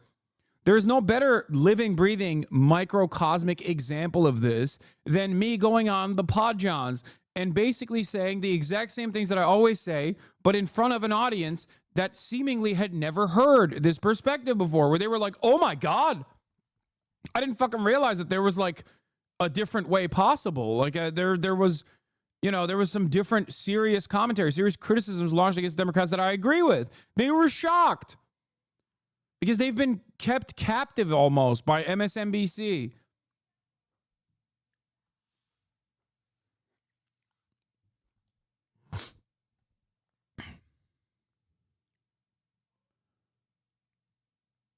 It's truly alarming. Percent approve. Horrible. Oh my goodness gracious, you just can't get worse than these numbers. And this is the number right here really driving all of this. If Democratic voters have turned on Democrats in Congress and the Democratic Party, that's what puts the numbers at historic lows. I was one of those people who didn't know what was possible or what I was missing because no one on the liberal side ever talked about it. Well, I'm glad you're here now. I'm glad that you're here, and I'm glad that you're seeing that we're not like fucking scary monsters in the way that like liberals actively present us. That's the other side of this. Not the Pod Johns. They're fine. But there are a lot of like liberal content creators out there, even in independent media on YouTube and whatnot, who basically spend all of their time shitting on people like myself, shitting on people to the left of them. And the reason why they do that is because they want to do poison welling. Okay, I mean they want to well poison. They want to poison the well. They want to poison the well before you actually ever, on accident, reach my commentary, so that whenever you come in here, you don't have any sort of like charitability. You don't have any sort of charitability to the positions that I'm advocating for, and you immediately see me as like a hostile figure. Yeah, well the poison the well. Yeah, I fucked it up. I really appreciate your viewpoint. I always thought some of their takes were weird and weren't as angry as I was at things, and I thought I was just wrong.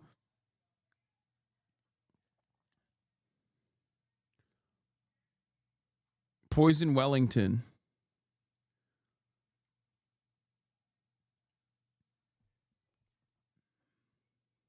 Lows. What is it they want to be seeing, these voters? What is going on? I'll tell you what's going on. They don't like what's coming out of some of those Senate Democrats like Chuck Schumer, because take a look at the direction of the party. Democratic voters on Democrats in Congress doing too little to oppose Donald Trump. Look at this. 77% should stay principled, even if it means nothing gets done in Washington, D.C. 60. Like, this is virtually the entirety of the Democratic base of support, like the overwhelming majority, the super majority of the Democratic base of support actively advocating for things that I've been saying and yelling about for fucking years. Get to work, Democrats, right? And the Dems are just going, la, la, la, la, la, la, la, I can't hear you. I can't hear you. Shut the fuck up. The level of disdain and the level of disgust that they have for their entire base, not just like select few parts of their base, but the entirety of their base, is alarming. You work for us, you fucking animals. You work for us. We don't work for you. You work for us. That's why I get so angry at liberals who even come in here now and say, oh, aren't you worried about your decisions now?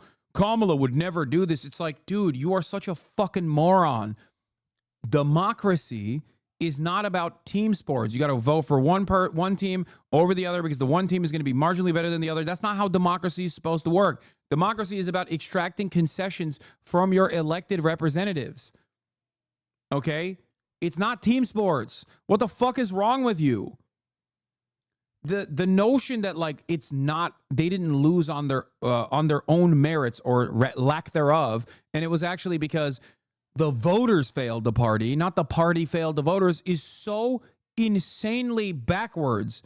It's so twisted. It's so fucked up.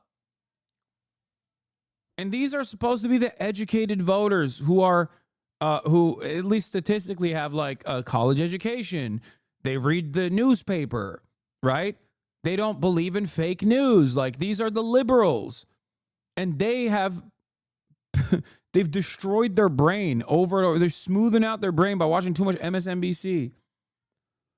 Holy fuck. 65%. And this 65% is such a difference from where we were in 2017 at this point, when just 33% of Democrats say this should stay principled, compared to 59% who said they want to compromise. Democrats do not want compromise at this point. They want a fighter. They want to go into the ring like Muhammad Ali did against Sonny Liston. They want to take down the Republicans. They do not want this compromise anymore. They want to be more like Republicans, get up to that stage and fight. And right now they feel like their leaders in Congress are simply put not doing so. And that is why their approval rating for congressional Democrats is at an all-time low, even among Democrats with more disapproving than approving. Yeah, it seems that these Senate Democrats, some of them are banking on the idea that there is still a political middle, as it were. We will see. We will see. But we will see if there's a political middle. But at this point, count me skeptical that that is at least what the Democratic base wants at this point. It's going to be very interesting, John, to see moving forward whether or not there are any repercussions come 2026, because I bet there may be some coming. Harry, thank you. Thank you, my friend. Sarah? I feel like the most shocking part of that was how you dipped down and you were able to get back up without hearing any creaking or cracking. Nice to. Yeah, here. Also, this is the other side of the story. Here, I'm going to give you that too. This is a another example of this, hugging the middle, moderation, and hugging and kissing right-wing fascists. It doesn't work. Gavin Newsom wants to be president, okay? So what did he do? He set up a podcast. He heard that, like, you know, podcasts are so important for winning elections. Guess what, dude? Here's new data on the reaction to Gavin Newsom's new podcast. Favorability amongst liberals has declined from 40% to 30%. While some Republicans agree with the stances, they overwhelmingly viewed him as insincere, calling him fake and pandering. His net favorability went from +4 to a -6 to a 10-point swing in the wrong direction. Only 13% of voters had an improved perception of him, and only 1 in 5 said the podcast made them want to tune in for more. It doesn't even work in the sphere of podcasting. And Democrats are so one note on this, like, let's hug and kiss the middle. Let's find this, like, reasonable moderate between fucking Steve Bannon and Gavin Newsom that they even fail at podcasting.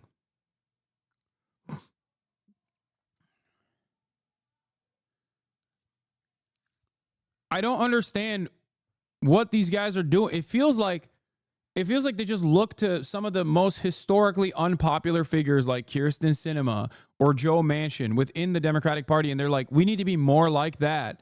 Why? What are you doing? Why are you doing this? Like at this point, it's just a podcast, right? It's just a podcast. You want to win an election, don't you? You want to win elections. You want to fucking have a successful podcast. It doesn't make any fucking sense whatsoever to behave like this, to operate like this. It doesn't make sense at all.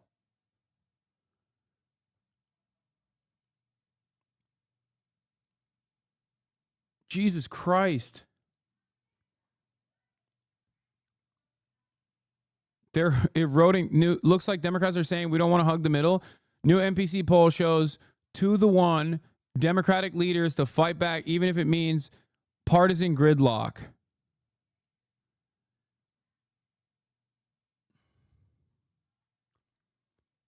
It is funny to me, though. Like, they are at the very least honest, it seems. They are at the very least honest. Like, the Democrats seemingly are intellectually and morally consistent on this, where they're like, yeah, even if my podcast fucking fails, I still don't care. I'm still going to abide by this, like, weird... These images. I'm still going to abide by this weird-ass... this weird-ass attitude that there is some semblance of, like, if I were to advocate for the moderate middle, like, then magically someday people will come to terms with what I'm doing. Are one of the reasons that Donald Trump's approval rating is tied with his highest approval rating ever, according to this NBC poll. Look at the numbers. Trump's approval rating is 47%. That's higher. I know that you might say more people disapprove, but that's always the way it is if you ask a Democrat about a Democratic president or a Republican president. But that's a really good number, an approval rating of almost 50%. And 4 years ago, his first term, he was at 40% at this point. This is so significant. They asked people if we're on the right track in November. 25% said yes. Now they're asking people, are we on the right track as a country? 44% said yes. This is pretty astounding. But not good when it comes to the Democratic Party that's right the now. highest one. Dems are partnering with more creators, though some worry about an over-reliance on the same friendly/safe group. Dems are so afraid of doing or saying any wrong thing, said Olivia Giuliana, who has not been invited to any creator events since the election. Who are they going to sign off on? Who are they going to work with?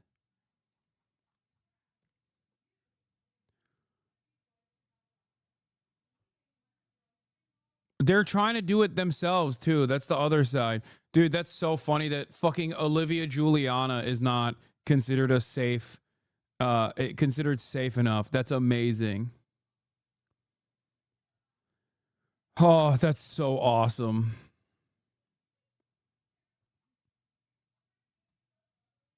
Oh, God. David Pacman. Yeah. Brian Tyler Cohen. David Pacman. The problem is, maybe not David, but like Brian is probably fucking actively criticizing them too. Midas Touch. Midas Touch is like a liberal safe territory. I mean, this stuff is so bad too. Like this has 100 and dude. All right, dude, now that what the fuck? This also has 128 likes. Like it's so ass. If you're 800 years old, you should not be making TikToks. I mean, you shouldn't even be in Congress, in my opinion. I'm sorry. There's a collection of 47 content creators and staff are involved in the Democratic Strategic Communications Committee's efforts, said of the party's 47 senators, including 2 independent who caucus with the Democrats. The Senate, the Booker-chaired SCC, is driving the creator-focused work. Booker, an early adopter of Twitter and now a fan of selfie-style videos, said he approached Minority Leader Chuck Schumer. Oh, my God.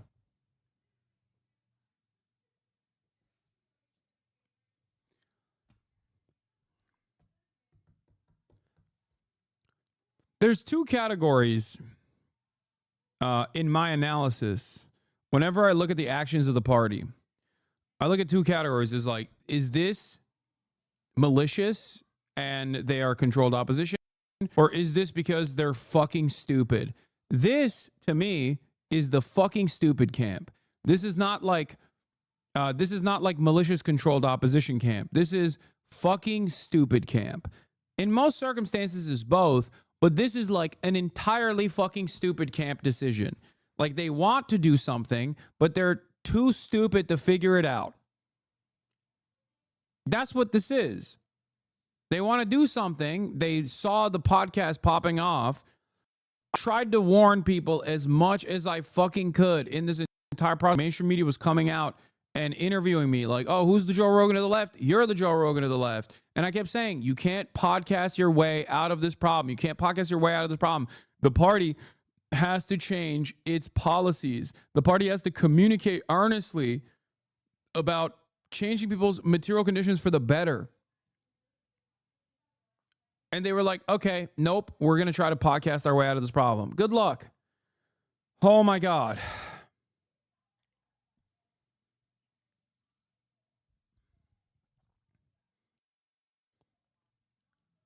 Like, even if you remove politics from the equation and think about this on pure marketing terms, it makes no sense to not try to understand what your audience wants from you. Elon has officially lost the perverts who get scammed by fake Jennifer Aniston accounts constituency. Oh, shit.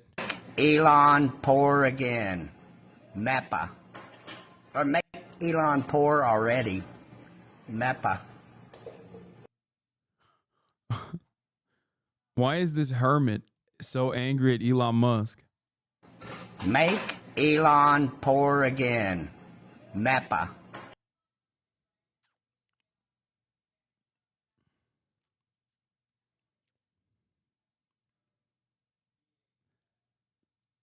That's amazing.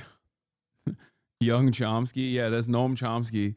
He's also taking note from the Democratic Party's ambitious TikTok-oriented messaging focus and has decided to change the medium in which he presents himself. He's decided to go on TikTok himself and start doing these quippy, short statements. It's cool. Yeah, Booker says he sees his role as SCC chair as encouraging his colleagues to take the energy they'd bring to a town hall and instead put it on a digital platform. Calling the talk the anatomy of virality, he pointed out how Republicans were able to get their message, whether it was Joe Biden tripping or falling or Ted Cruz going on a rant in front of voters while Democrats were not. Oh. Normally, senators don't film. By the way, look at this. This entire article has clips of the Democrats attempting to do this, and then the analytics right here demonstrate that fucking failure. Okay? It's not that people can't hear you because you're not directly reaching out to them. It's because people don't like your message, because people don't believe you. People don't believe that you have their best interest in mind. And why should they believe that? You spend every fucking election cycle complaining about how people have to vote for you or else all hell will break loose. And when you're in the minority party, you have some tools at your disposal. You have some tools at your disposal to resist against the Trump administration, and you throw those tools aside and you spit on the face of your fucking voters. All you're good for is begging for fucking donations, man. It's disgusting. Why would people ever defend you? Why would people ever vote for you again? You're so bad. You're so bad at your fucking job. I can't believe that we spend any time on how genuinely awful the Democrats have been pre-election cycle, post-election cycle, when the Trump administration is gutting the administrative state, when they're doing fascist-ass bullshit, violating the last bastion of a constitutional democracy with checks and balances. They're just destroying the judiciary. And Democrats are so incompetent that, like, I have to sit here and be like, do something. Fucking do anything. Oh, my God.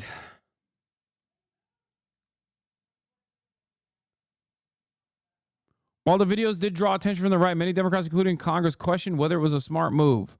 Collaborations, cross-posts, and influencer row. Senators participated in a live stream with Pod Save America while opposing the nomination of Office of the Management Budget Director Russell Vought, and they made videos with creators virtually and in person during the budget vote-orama. House Democrats have also welcomed creators of the Capitol, where they've interviewed lawmakers alongside traditional reporters. In one such instance, at a news conference on Medicaid, a clip of Jasmine Crockett went viral for what her message to us would be. Democrats seem to be really leaning into profanity. Yeah. They're doing TikTok dances, dude. Oh God, they literally didn't understand that people resent that shit. Okay. Americans hated nurses doing TikTok dances during COVID. Do you understand? Nurses that were risking their fucking lives every day to make sure that people weren't dying.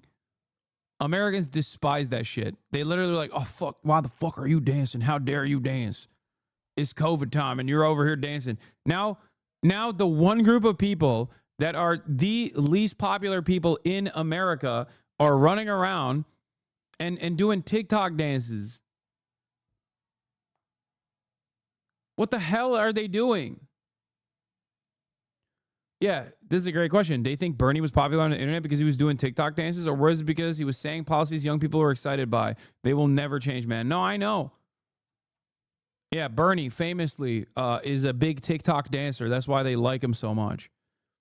Bernie's entire existence and his overwhelming popularity across the board, across party lines, unironically destroys this argument in its entirety, but they just cannot fucking admit that, because that would mean admitting ideological defeat. These guys are zealots, okay? They are loyalists. They believe in third-way neoliberalism through and through. That's it. That's the only thing they believe in. They don't care about anything else. They just want to maintain that project.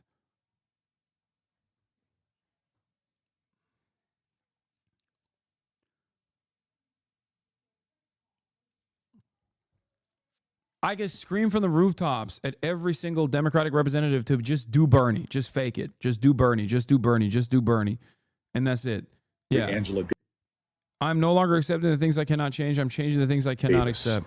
I am no longer accepting the things I cannot change. I am changing the things I cannot accept. Here's to the great Angela Davis. Sick, man. Sick. You're really cooking with that one. Thank you. Wow, that one banged. When every other person in the caucus is 850 years old, they look at that and they go, well, you know, he's a handsome man. He's a handsome young boy.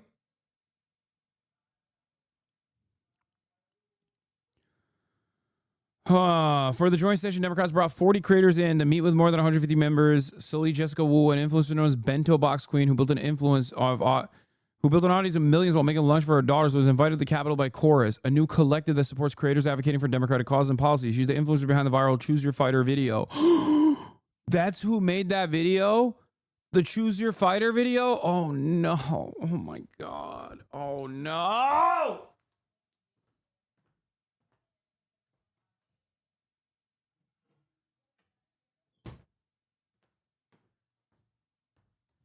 Ugh. I don't know anything about this influencer. I know the video that they're talking about. You know what? Let's watch it. Let's watch that fucking video. Let's watch that video. Does anyone have a link to it? Does anyone have a link to it?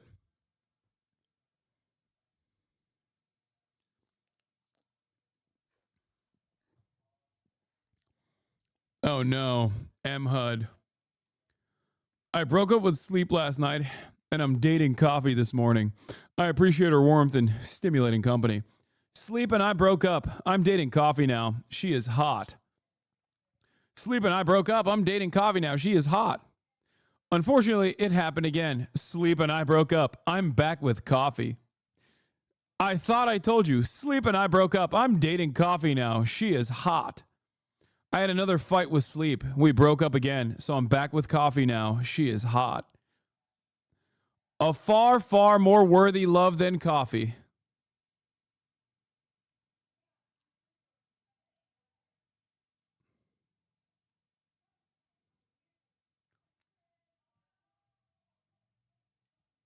Give me the OG one. Here it is. Oh, yeah. Here. Okay, dude, take a week off, you dumb fuck. You got me. You got me good, dude. Thanks. I should perma you right now, you fucking idiot. Jesus Christ, that shit pisses me off so much. Choose your character.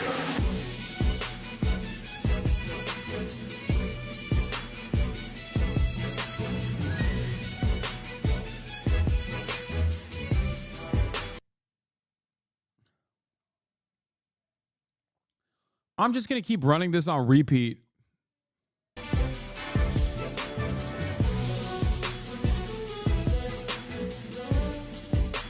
Choose your character.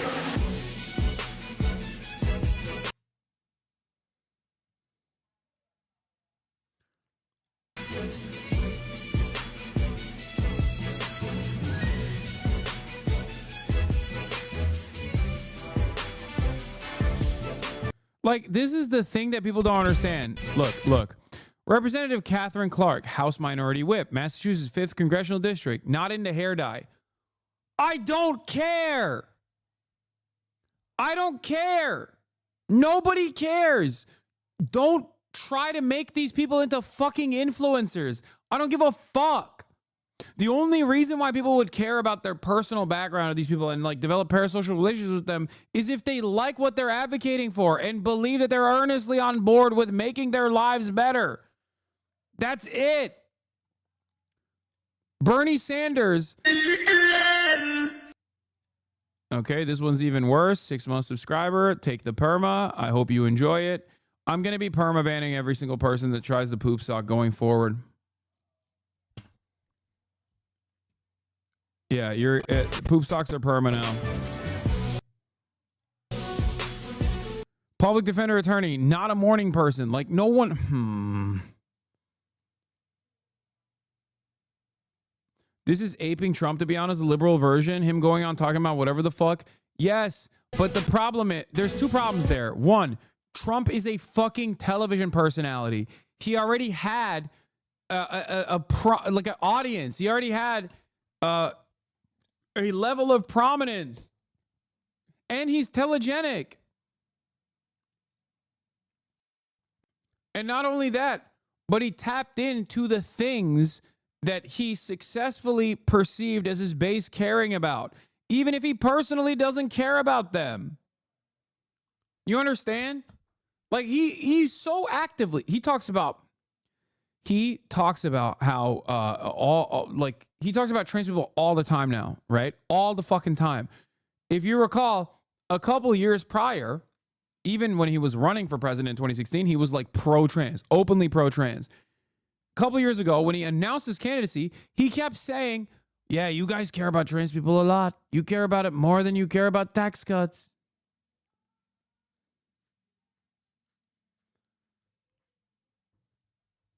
Like, he knows what his base wants, and he responds to it. He gives them what his base wants, even if it's fucking red meat.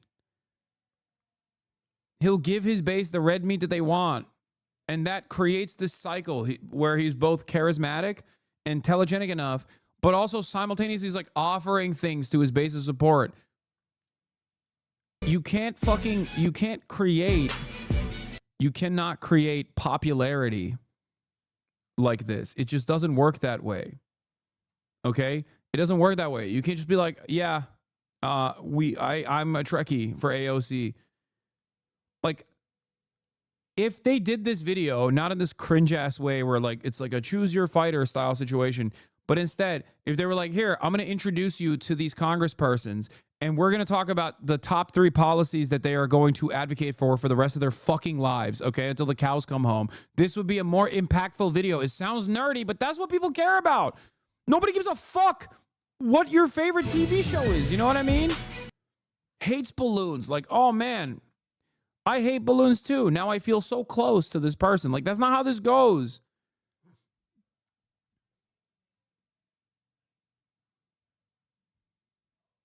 Play the clip, boss. We disavow. What is this? Is this another poop sock? Good afternoon, Senator. Tell us. Okay, well, no, I'm not going to play this again. No one will watch it either? No, you're wrong. Dude, I have 40,000 people in here every fucking day. What are you talking about? Do I talk about like the personalities behind the fucking things? Or do I talk about the policies and their impact on your fucking lives? My own personality or my own parasocial shit comes after. It's secondary to the causes that I advocate for. That's what's most significant. What do you mean? I'm not even a fucking congressperson either. There are living, breathing examples of this, like Bernie Sanders, Claudia Sheinbaum.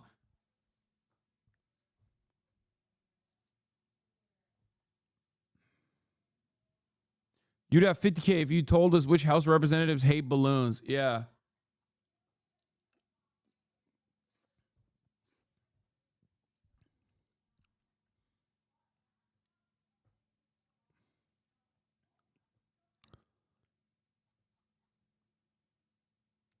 Oy, oy, oy.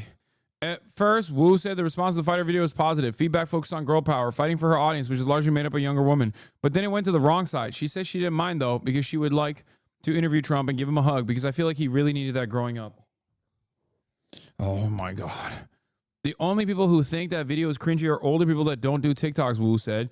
Gen Z people in my comments are like, love it. They think it was just another video. They probably even scrolled. They didn't even think twice.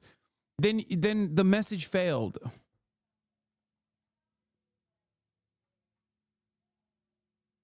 Like, no disrespect to this content creator, okay?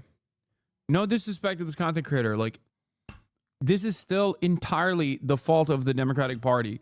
Going to a safe influencer, safe because they don't fully, they're not fully invested in the American political machine and how to win elections and whatnot.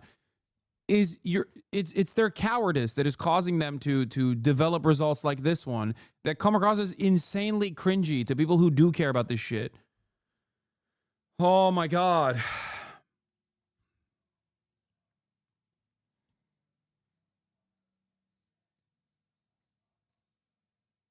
Calm down.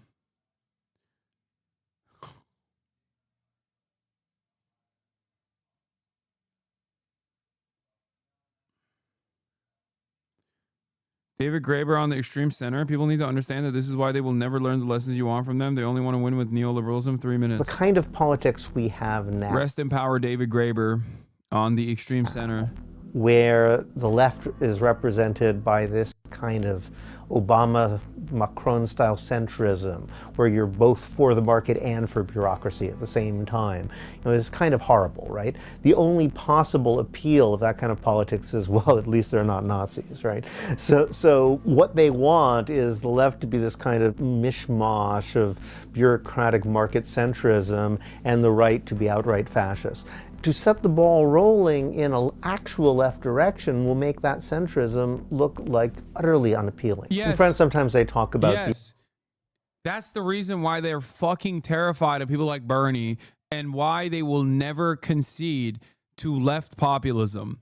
Because left populism, especially when it is done by an earnest communicator with a lifetime of moving the needle in that direction, a lifetime of advocacy, makes someone like Hillary Clinton look like the morally bankrupt, the morally bankrupt parasite that she is, okay?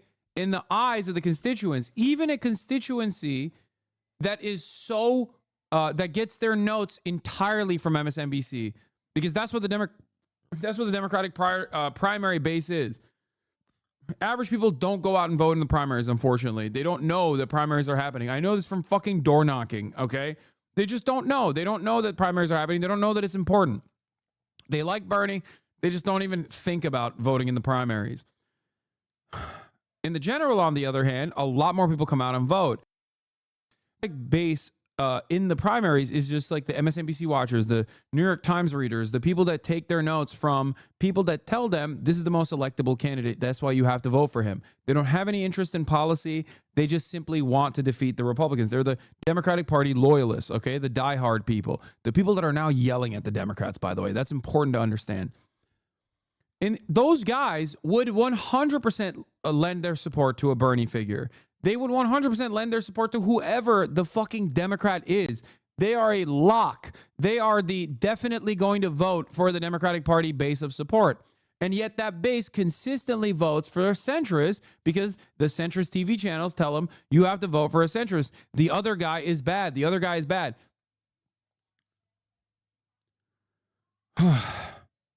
This is at the heart of the problem. The reason why there's so much institutional resentment towards the Bernie Sanders style figure from establishment Democrats is because if anyone was being honest enough, if the media was being honest about this stuff, and they propped up Bernie in the same way they try to make fucking brat happen for Kamala Harris, for example, or even Joe Biden when they claimed that he wasn't fucking brain dead, right? Like the amount of support that he got from mainstream media in general.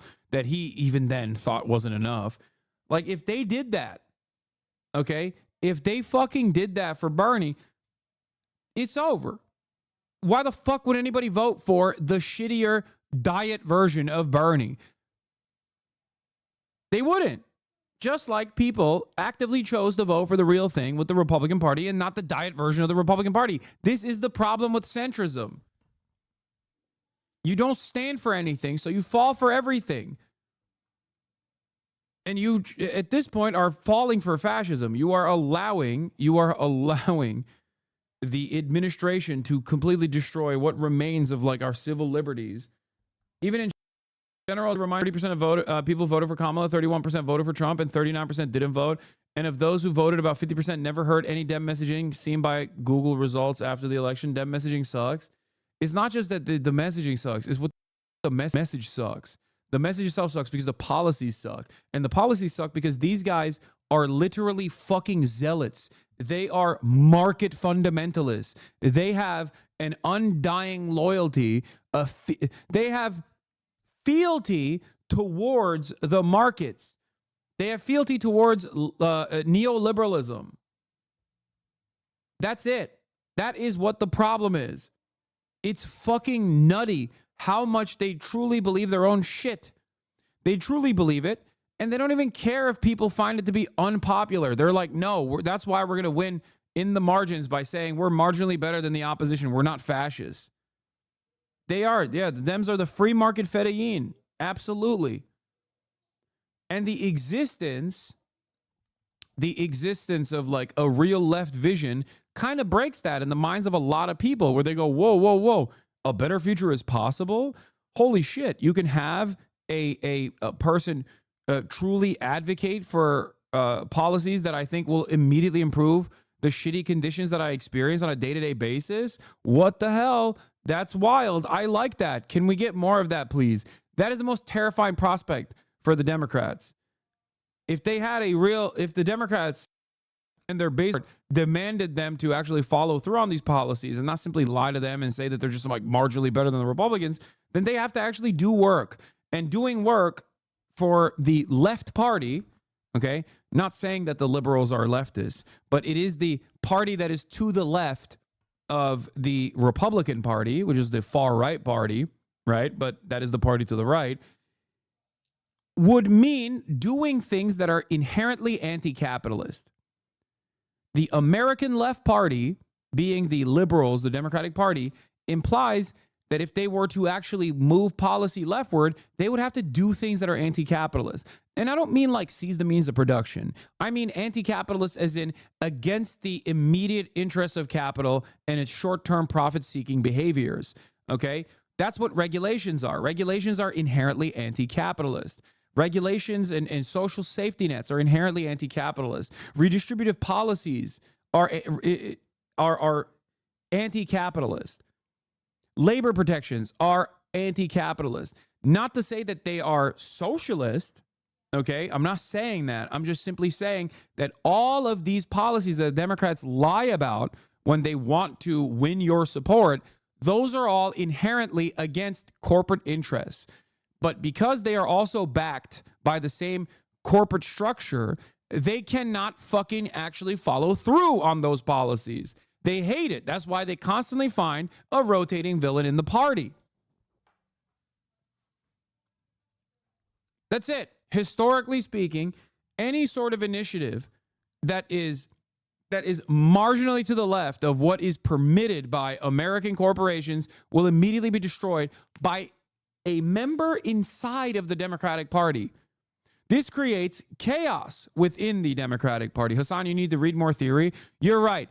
Instead of explaining to people the American duopoly, I should be talking about how it is a bourgeois system that benefits the capital owners only, and that is precisely the reason why neither of these two parties in the current duopoly structure that we have are not actually going to defend the interests of the working class. Oh, wait, I did do that, actually. I just used simpler terms because I'm not a fucking moron. Shut the fuck up.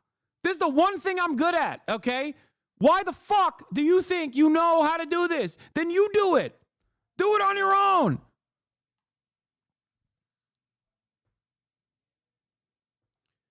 God damn, dude.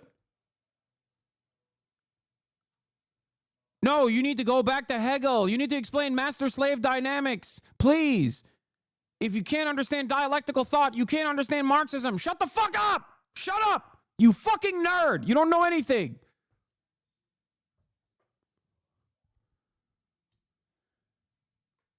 The extreme center, and I think that's a fitting phrase. It strikes me that what's called the moderates are the most immoderate people possible.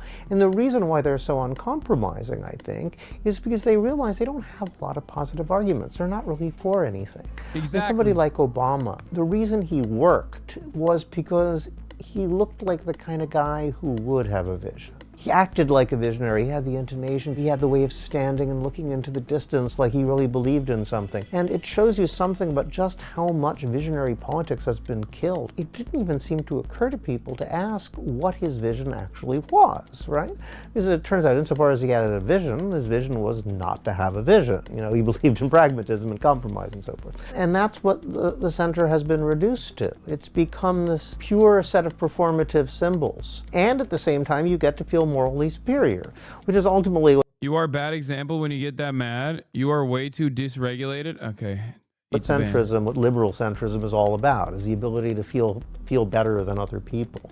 So there is a kind of a symbiosis whereby the right wing pretend to be stupid, like George Bush II sort of perfected this, like I'll act like a yokel, all of the liberals will make fun of me as an idiot, everybody who resents the sort of cultural elite for having monopolized all the good jobs will look at them sneering at me and say, yeah, I bet those guys feel the same way about me as they feel about Bush, I'll vote for Bush, ha ha ha, stick it to him, right? You know, that shtick, Trump is just doing it in a more extreme version of the same thing, Johnson's doing the same thing. You know, you act like an idiot, the people who are sort of educated elite make fun of you and it works. Now who's really the idiot, right? People keep falling for the same stupid trick over and over and over again. There's a symbiotic relationship between these centrists who are just sort of sneering elitists and these guys who are the scam artists who pretend to be yokels, who pretend to be idiots, or pretend to be fascists. They're not even real fascists, they're kind of phony fascists.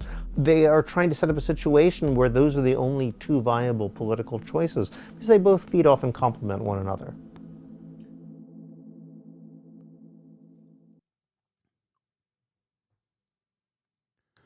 Oh.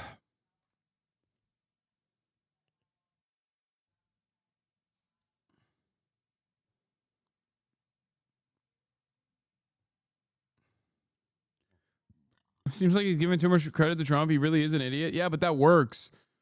That works in his favor. Because the smart version of Trump is J.D. Vance. Look at his favorabilities.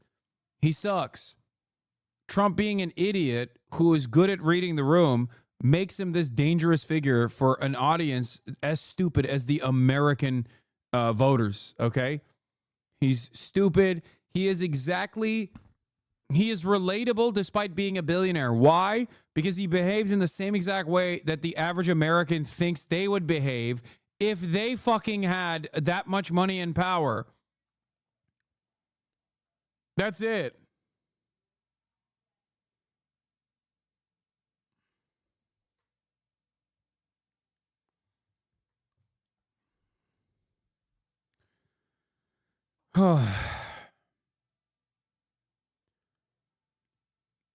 In any case, this is where we're at.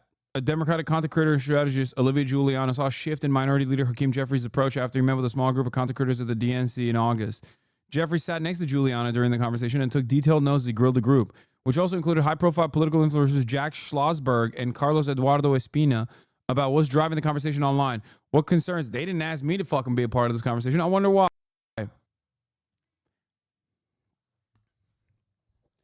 Bro, listen, no disrespect to anybody involved, like Jack Schlossberg or Carlos Eduardo Espina. Okay, I think Carlos is good in general. I haven't really seen any of his work, but like, you know,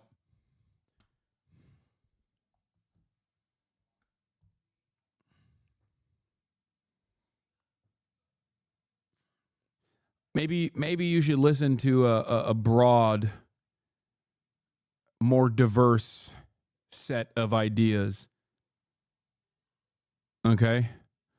He has upped his engagement on various platforms and made recent appearances. Oh my God. Oh my God. Here in the office, just finished up a telephone town hall meeting. I can't even look at this. Oh my God, it's so bad. Senator Chuck Schumer slams Trump and Elon Musk in my interview with him. John Faza, the Gen Z analyst, said that while there's certainly a place for the sort of entrenched Democratic and aligned activists, the ecosystem needs to be broadened to include creators who are typically not talking about politics and might not be aligned with one party or another. She praised the inclusion of more of some non-political creators in this joint session. So here's the thing. Okay? Here's the thing. I agree. It's not just about immediately political content creators that, like, it's not the Daily Wires of the world that have created this robust right ecosystem. It's actually the Theo Vaughns and the Joe Rogans, even though Joe Rogan is now firmly in the right, and the Nelk boys, even though they're now also firmly in the right. Like, when they first started and they were gaining prominence, the Barstools of the world, these places were not a part of the Republican media machine. They were not. Harry Hasan, no disrespect, okay, is a part of the DNC machine in the eyes of the audience.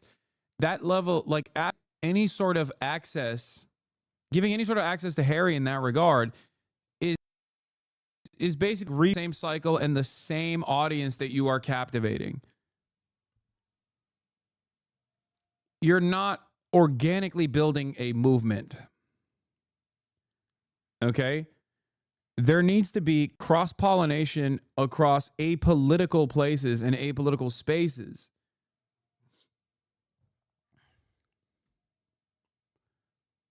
But there isn't. There is none of that. This one Mason posted of you is better than the entire last 12 months of press from Dems combined. Yeah, this is like this meme in and of itself. I really think that this liberal world order needs to be thrown away completely, and I think Christian nationalism would be a good alternative. Okay, get the fuck back to your seat. Get the fuck back to your seat. Women should be seen and not heard. Why are you here? Frolicking about. Why are you here and not barefoot and pregnant in your home in the kitchen serving your man? Why are you talking to me? Why are you talking to cameras? Are you a witch? Are you a witch? Shoulders uncovered? Frolicking about like a harlot? What is this? Fuck you mean you want Christian nationalism? I really think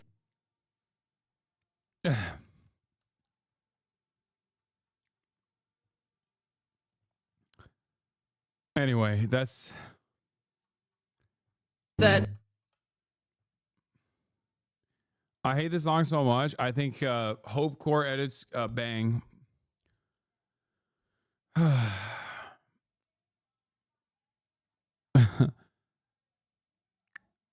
In any case, this, I think, is going to be a failure. This is a failure so far. If you want to win support from the youth again, you cannot do stuff like this. Oh no. Ay, ay, ay. The ranking Rizzler on appropriations, serving Connecticut's 3rd District.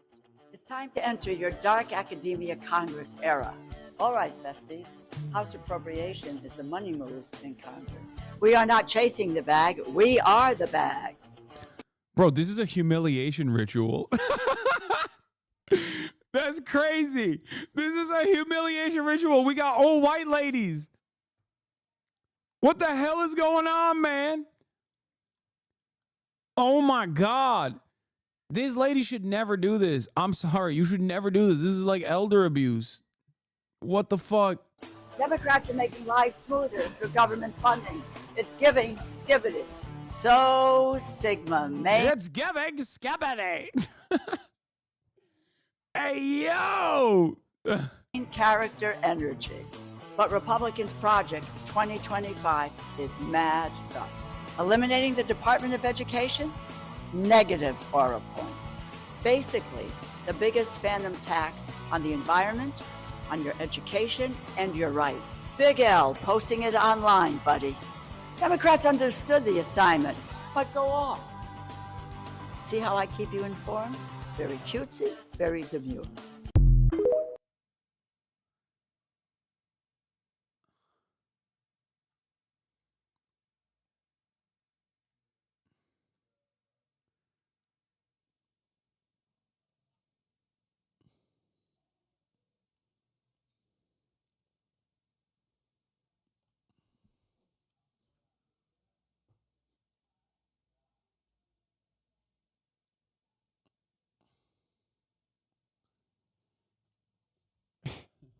Someone in the chat said, we're all getting sent to work camps.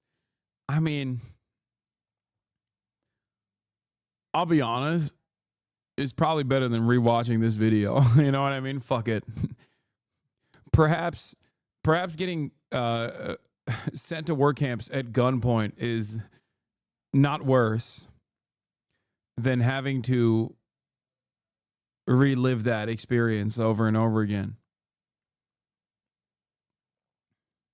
Yeah, here is an example of someone. Here's an example of someone doing it.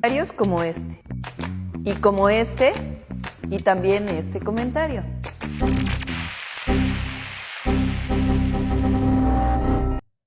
This is both better TikTok wise, and also directly is talking about policies. Okay, I suspect that it is about making college tuition free. A todas las y los jóvenes y los universitarios y las universitarias, recuerden que estamos trabajando para ustedes durante muchos años, muchísimos años, prácticamente 36 años. No se construyeron universidades. Snappy Apples 5, thank you for the 10 gifted subs.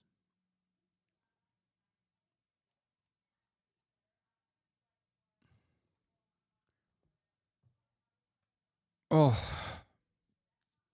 Ayo, don't pause her. I mean, bro, I don't speak Spanish. What do you want me to do? As about Mahmoud Khalil. Oh, see, we were talking about what the Democrats were doing, and I forgot to mention this. I forgot to mention this part of it as well, which is, asked about Mahmoud Khalil, Chuck Schumer says nothing about the Trump-Vance admin sending plainclothes agents to detain someone without any clear charge. As about Trump pulling $400 million from Colombia, Schumer doesn't outright disagree with it. Says Colombia didn't do enough. This is Chuck Schumer's interview on the New York Times' series, The Interview. This came out yesterday. It was released yesterday in podcast form. And I wanted to take a look at some of the aspects of this because it's like, I mean, it's garbage. It's so bad. I do think that not only is it garbage though, it is so perfectly demonstrative of like where Democratic leadership is at right now in this moment. I've shown you bits and pieces of it so far. Obviously, Chuck Schumer, calling Gaza a genocide is anti-Semitic because it makes Israel look bad. Reporter, that's what the UN report calls it. Schumer, the UN is anti-Semitic. I wish I was lying. That's literally what happened here. And it is vicious of the opponents to call this genocide. Criticize it for sure. Say Israel went too far for sure. And you know what it does? It increases anti-Semitism because they're making Israel and the Jewish people look like monsters, which they are not. I will say, it is a word that the UN Special Committee has used. Please, the UN has been anti-Israel, anti-Semitically against Israel. Chuck Schumer saying, as one of the most prominent Jewish opposition leaders in the United States of America against Trump's growing fascist movement, coming out and being like, the UN has been anti-Israel and anti-Semitically against Israel, is literally tying Judaism falsely to the actions of Israel. You're fucking doing it. There's no hope. There's no way to save these motherfuckers, bro. It's over. The New York Times is one of the most popular publications in the world and the paper of Here's record Noah for the Sampson talking about manufacturing consent for the genocide. United States. It's also run cover for Israel's genocide of Palestinians. in Gaza. It's done this with things like laundering atrocity propaganda, passively framing Israel's war crimes, deliberately avoiding the use of crucial descriptive words like genocide, and more. Today, we're going to get a small taste of that by reading through one of their beautiful pieces of journalism, an article published on March 15th titled, "Israel Keeps Up Attacks in Gaza Despite Truce." Now, already you may notice a bit of a problem with the headline. There's a truce, they say, but Israel is also conducting attacks in Gaza. Yeah, that was amazing. Guardian wrote that as well. Ceasefire on shaky grounds as Palestinians exist and Israelis keep bombing them. Well, that's not a ceasefire then. It seems like Israel is violating said ceasefire. And it seems like you're defending Israel's violation of said ceasefire.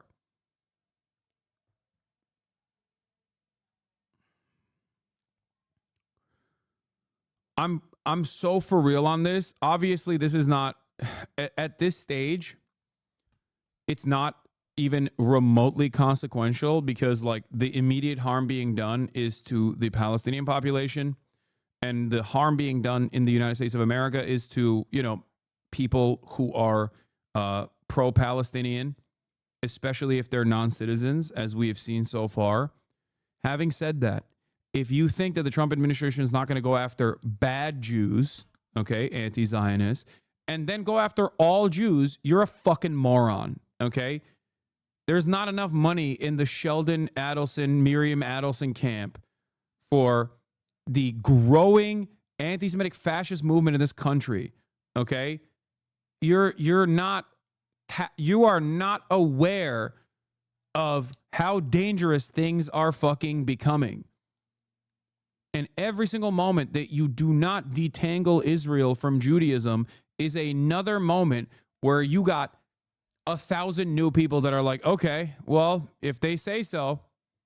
Like, it blows my mind. It fucking blows my mind that prominent figures, Jewish, Christian alike, that are pro-Israel are running defense for Israel by saying, no, this is, Jews love doing this. This is for Jews. This is for all Jews. We have to keep killing these babies. Like, this is just for, like, it's like taking ownership over blood libel. It doesn't make any fucking sense. It blows my mind. You have to get your fucking head out of the sand, man. You have to. It's going to turn. If you don't recognize that, you are fucking delusional. Chuck Schumer, it's not a genocide. Calling it a genocide is anti-Semitic. The UN is anti-Semitic. College protest is anti-Semitic. Mahmoud Khalil should be deported. You just have to justify it. Yeah. The one that bothers me most is genocide. Genocide is described as a country or some group ties to wipe out the whole race of people, a whole nationality of people. So if Israel was not provoked and just invaded Gaza and shot at random Palestinians, Gazans, that would be genocide. Dude, 76 years of military occupation is not considered a provocation? Like, what the fuck are you saying? Israel has done October 7 tenfold since its inception. Israel quite literally did October 7 tenfold during the Nakba. What the fuck are you saying? You don't need to be a historian to understand that. Most normal people even look at post-October 7 and Israel's retaliation and go, yeah, that's fucking crazy.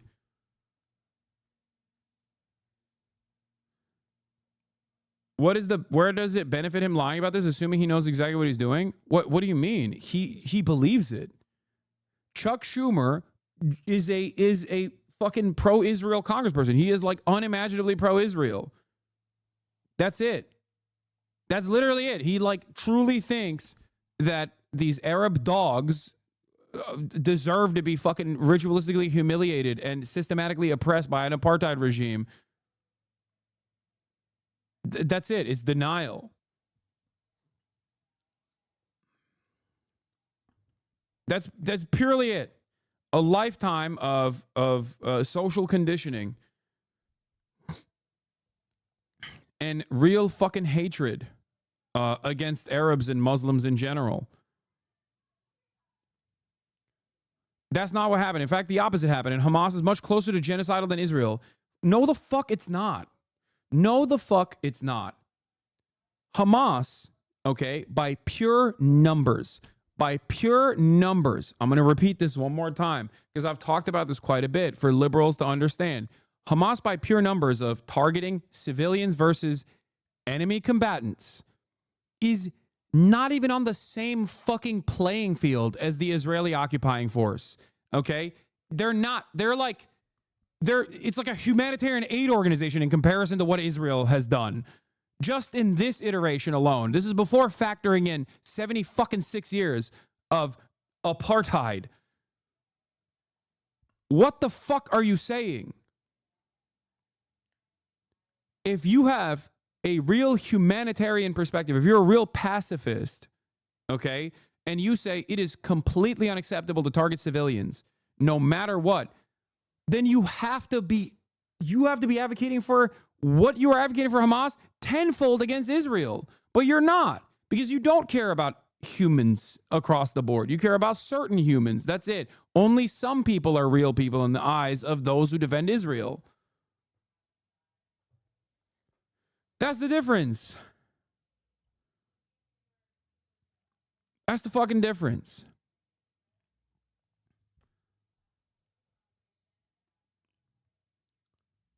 And having said that, that is if Hamas and Israel were operating on the same playing field of morality.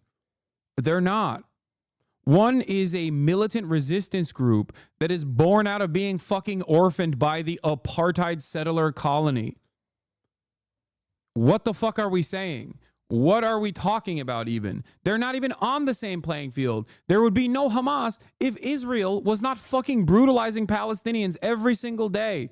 On a good day, it is an apartheid. Apartheid needs constant militarization, constant violence to uphold an apartheid. That's how you do it. There's no other way to do it. You can't just like do a tickle party and maintain an apartheid. It doesn't work that way.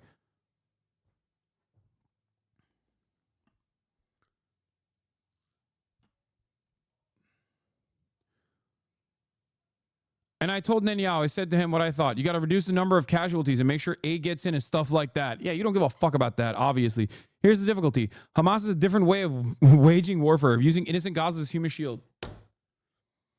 Still, they put rockets in hospitals. They put their military supplies in schools. What is a country supposed to do when rockets are being fired from a school? Yeah, blow up the school, of course. Duh. So Israel's been in a much more difficult position because of what Hamas did. And it's not that Israel is above criticism. Of course it's not above criticism. Yeah, it seems like you think Israel's above criticism, dumb fuck. Okay?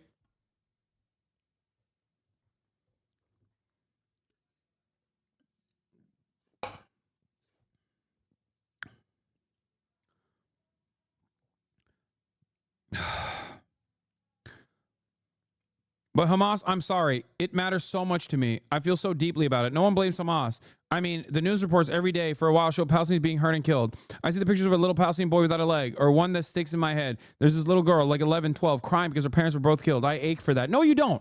No, you don't. But on the news, they never mention that Hamas used the Palestinian people as human shields. First of all, they do. Okay? It's a fucking lie, and the monsters in mainstream media still do it. Okay?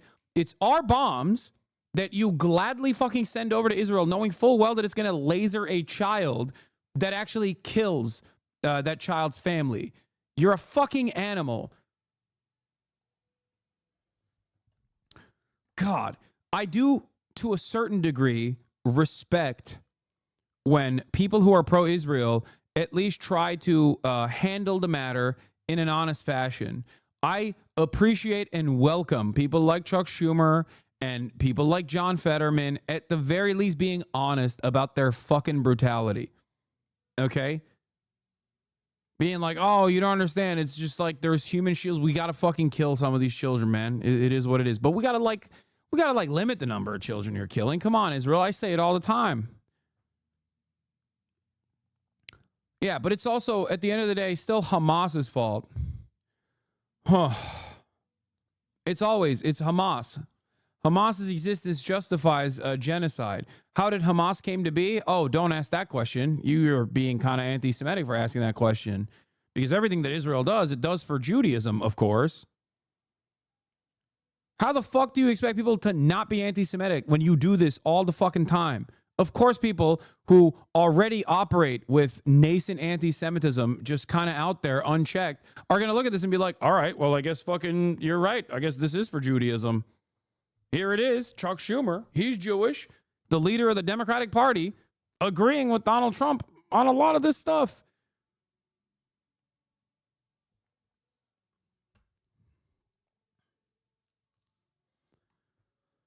Oh, I will say it's a word that the UN Special Committee has used. Please, the UN has been anti-Israel, anti-Semitically against Israel. Daniel Patrick Moynihan was my idol. He became famous when in 1976, they tried to pass a resolution, Zionism is racism. To say that the Jewish people should not have a state when every other people should have a state is anti-Semitism. The old double standard, ipso facto. And the international organizations, I have no faith in them being fair. These same international organizations, which, by the way, literally, like, oh my God.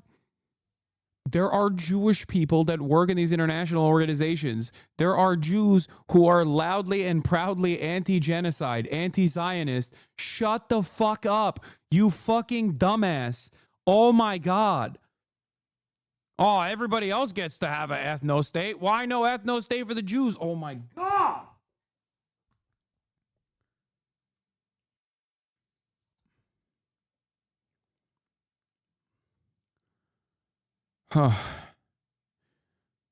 These same international organizations, when horrible things go on in Darfur or China or wherever, they look the other way. No, they don't. No, they don't. They literally do not. Oh my God. You just don't care when they report on that stuff because they're going along with what the State Department is also going along with. What do you make of what happened last weekend when the ICE arrested Mahmoud Khalil, a Columbia graduate who was Palestinian activist, a green card holder who was one of the few participants in last year's campus protest to identify himself publicly? Apparently, Trump has made good on his campaign pledge and is set to deport him because of his participation. I don't know all the details yet. They're trying to come out, and there will be a court case which will determine it. If he broke the law, he should be deported. If he didn't break the law and just peacefully protested, he should not be deported. It's plain and simple. I'm curious about how you think that how the protest should be addressed, considering the context of what you just said. The Trump admin just announced it's pulling $400 million in funding from Columbia University, given the reason as relentless violence, intimidation, and anti-Semitic harassment. I'm wondering what you make of that. Columbia did not do enough. So it's good that Trump is punishing them.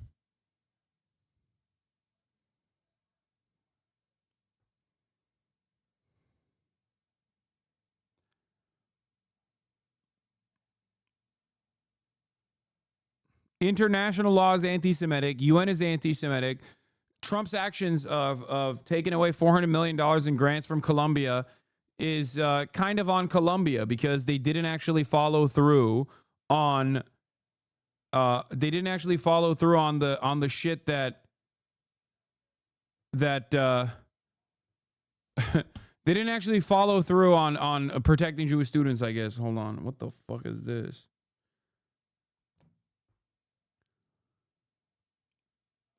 And believe me, I criticize them. And believe me, I believe in free speech. No, you don't. I believe in right to protest. No, you don't. As you read in my book. Fuck you're part of my the Vietnam War. I say to some people, if I were your age, I'd be protesting something or other. What would you be protesting if you were their age? Would you be protesting against Israel? Because that's the point of consideration here.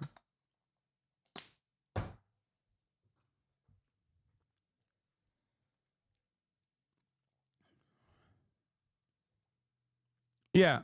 The irony, of course, by the way, the Columbia student leader who was fired is Grant Minor, who is fucking Jewish. The leader of the UAW student group last week being expelled from Columbia for protesting the U.S.-backed genocide in Gaza, not a peep about this in the fucking news, by the way, is Jewish. Grant Minor is Jewish. Okay? But that kind of goes along, that kind of breaks the fucking mainstream narrative, so they can't even fucking say that.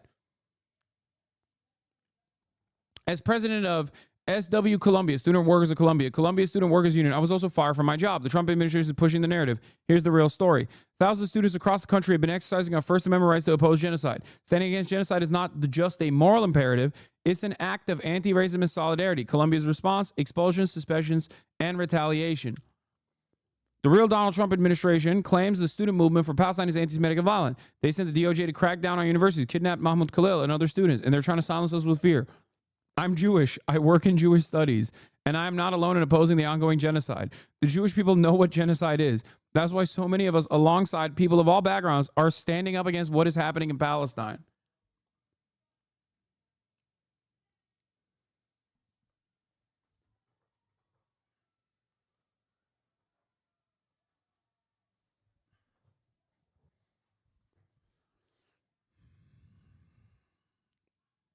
I want to make something clear here, okay?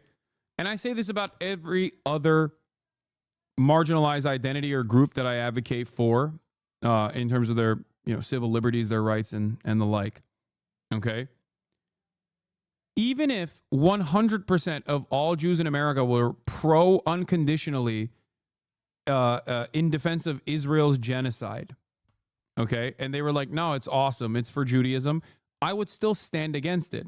And I would still separate Israel from Judaism, okay? Because it's not correct. A state does not do religious actions like this. That's not a real thing. It's bullshit.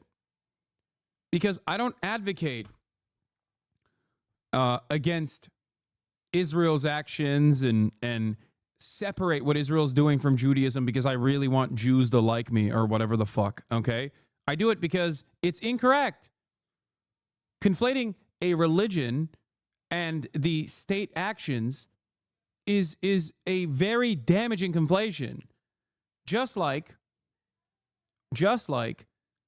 the false association with Islam and ISIS was incredibly damaging and was used as a weapon of propaganda here in the Western world to say all Muslims are responsible for ISIS, when in fact ISIS is, in many respects, a Western-born invention backed by Western powers, or at least their subsidiaries in the region like Turkey, and killed overwhelmingly Muslims. Muslims are not pro-ISIS. And yet every orifice, every fucking media entity constantly made this conflation. And now, because Israel is our ally, people are making that same conflation for Israel and Judaism. And it blows my fucking mind.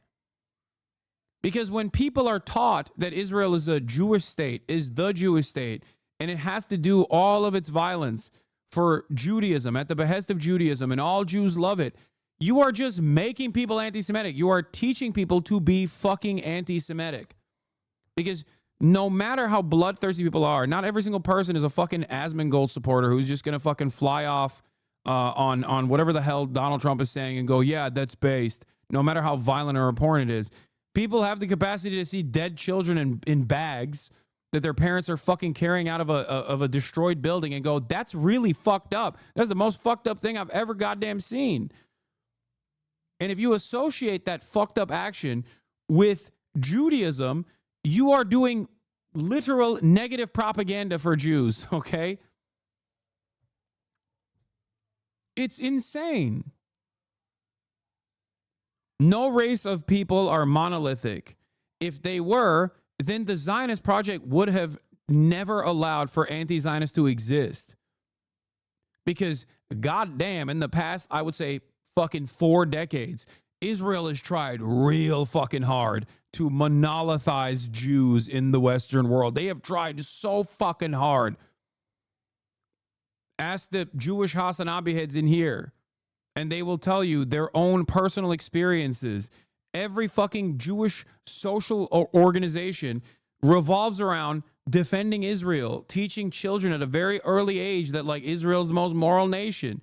And all of Israel's enemies are anti-Semitic, and you should be afraid of them. And Holocaust too will happen if Israel doesn't exist as an apartheid state. If Jews were a fucking monolith, then Israel wouldn't need to propagandize consistently in the Western world. Israel wouldn't actively try to change Judaism into for secular Jews especially, into like this Zionist interpretation, an interpretation that entirely revolves around the settler colonial project of Israel existing on top of Palestinian corpses, by the way. No group of people, no ethnic group of people, or no religion is a fucking monolith.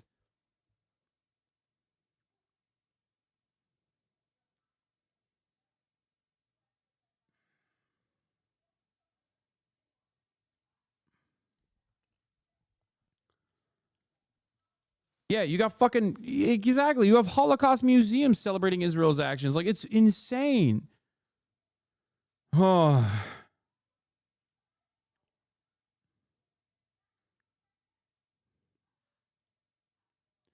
As someone who's trying to learn, can you help me better understand this whole thing with people like Schumer labeling Hamas as a terrorist group, using Hamas as a scapegoat to justify the genocide? I've been talking to someone in chat about AIPAC, and I heard a lot about that. AIPAC is the American Israeli Political Action Committee. It's a lobbying group comprised of American Jews. So it gets to not operate as a foreign lobby, even though it is literally a fucking foreign lobby for a foreign state, the state of Israel. It spends a lot of money to ensure that congresspersons are unconditionally pro-Israel. They will dump like tens of millions of dollars into even fucking primaries, as they did in this last election cycle, to oust any candidate that has ever spoken out against Israel. It is a lobby for a foreign nation. And yet, in the United States of America, it doesn't have to operate as a lobby for a foreign nation. It can engage in any sort of electioneering or any sort of election interference at the behest of a foreign nation.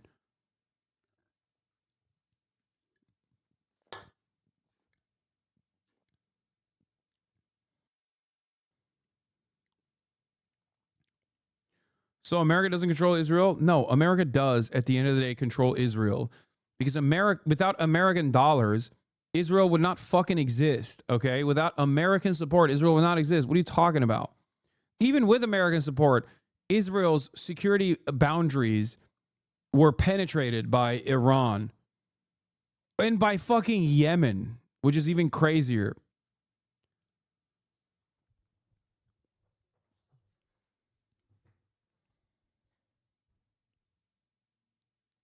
Israel is a very important vestige of American empire. And before that, British Empire, too. That's what its inception was.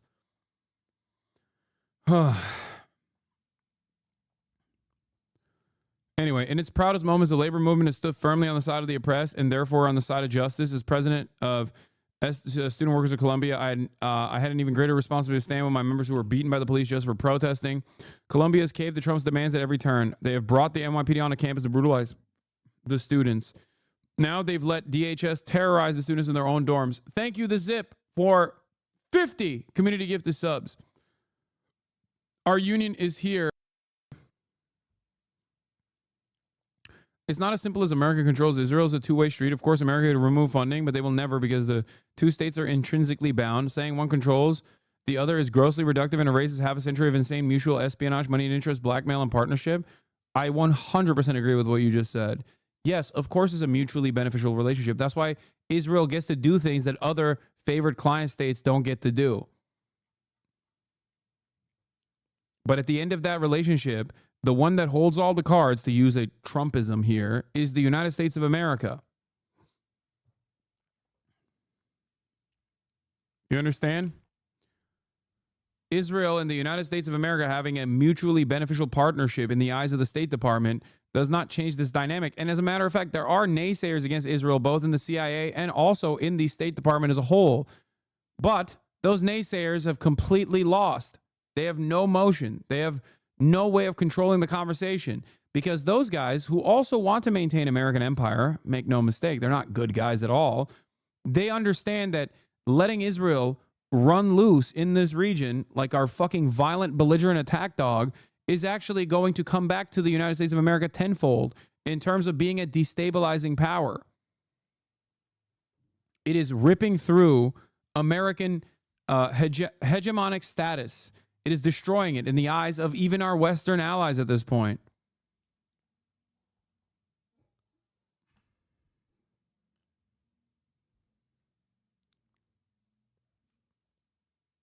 Everyone can see it, especially because it's happening in the backdrop of Russia's invasion of Ukraine. Hello, I'm the United States. And I'm Israel. With you behind me, I can do whatever I want. Well, I want you. Take me. No, this is wrong. We both have the same father, Satan. I don't care. Oh, God. Oh, God. Oh, Judeo-Christian false God. Hello.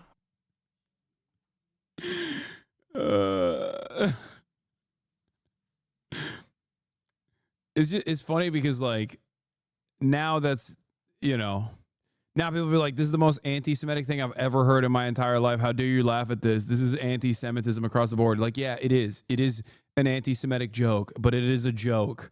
But you can't even fucking laugh at a joke like that now because there are real, tangible consequences about jokes like that.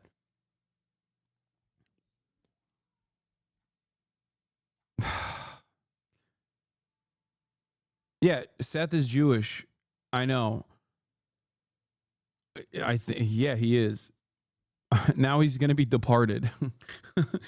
Deported, not departed. Sorry.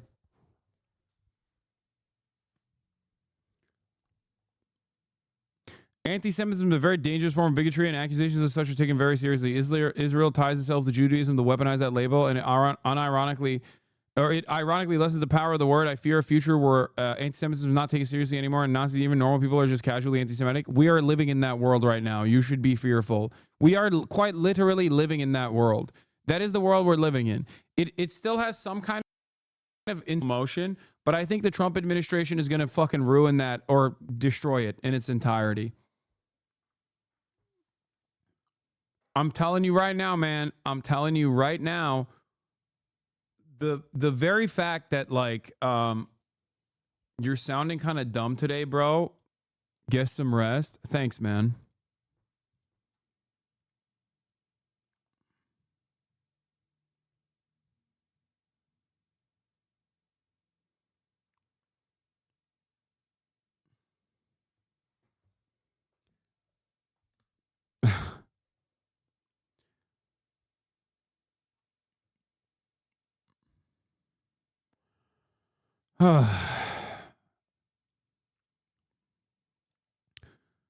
It's wild that this is Chuck Schumer talking about, like, a Nazi-style takeover of institutes of higher learning that are already completely pro-Israel to begin with, like with very limited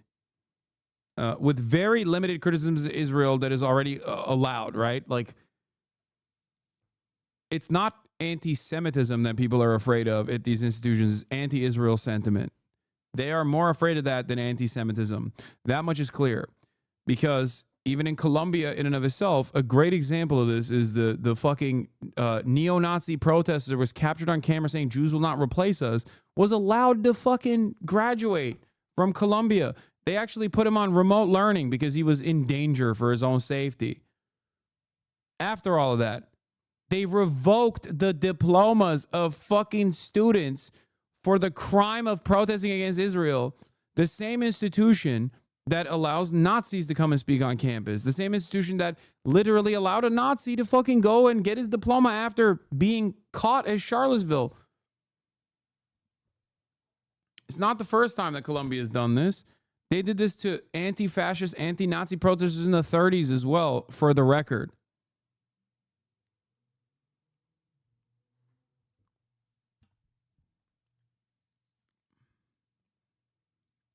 People are fucking delusional. Colombia did not do enough. I criticize them, and I believe in free speech. Okay, so I get that, and I love it, and it's about America. But when it shades over to violence and anti-Semitism, the colleges have to do something, and a lot of them didn't do enough. They shrugged their shoulders, looked the other way. Colombia among them. Yeah, dude, they didn't do enough. They did. They allowed the fucking NYPD anti-terrorism unit to destroy the student movement, okay? He's like, oh, yeah, when we were protesting against the Vietnam War, that was different. No, it wasn't. It was infinitely more violent. Student protest movements during the Vietnam anti-war protests were infinitely more radical than the student protest movements now. They shrugged their shoulders, looked the other way, Colombia among them. So what did they do? And also, here's the side of this, okay? And I truly believe this. There's a reason why I say all this stuff and people consider it to be radical. Some people work actively, tirelessly to make it seem like I'm saying some really insane, really radical things. I'm an Islamist fundamentalist, yada, yada, yada. I'm a terrorist, right? And then they get surprised when they're like, why is the New Yorker writing a fucking, puff piece on this person? Or why is NPR Boston doing a puff piece on this person? Are they not like researching this stuff? No, dude. It's because they do hear what I have to say and they understand what I'm talking about. And regardless of the overarching outlook of a lot of these mainstream newspapers and organizations and academia as well, behind closed doors, they fucking get it. Okay? Behind closed doors, unless someone is just like the most vicious pro-Israel person you've ever fucking encountered, they do kind of understand what these fucking students are protesting. Yes, they still have to pay the piper. Yes, they still have to say, yeah, you're right, Congress. We're so sorry. We will do better. We will do more. But they know that what the fucking students are saying and doing is not unfathomable or unconscionable. Just like people know what the fuck I'm saying is not insane, no matter how hard people try to make it seem as such. And a big part of that is because post-October 7, anyone and everyone that said Israel is in the wrong for maintaining a fucking apartheid state was instantly branded a fucking terrorist.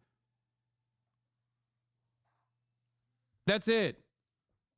This is what I mean when I say like the anti-Semitism deflection shield doesn't work anymore because it's not being used against actual anti-Semites. People can see when most normal people who are not the most parasocial fucking freaks you've ever encountered look to a guy like Ethan Klein, who has been on an extended crash out for what, fucking half a year at this point, whose only commentary on Israel-Palestine is just like viciously smearing anyone who's pro-Palestinian, including Jews, by the way, okay, calling them token Jews, just like deeply anti-Semitic shit at that point.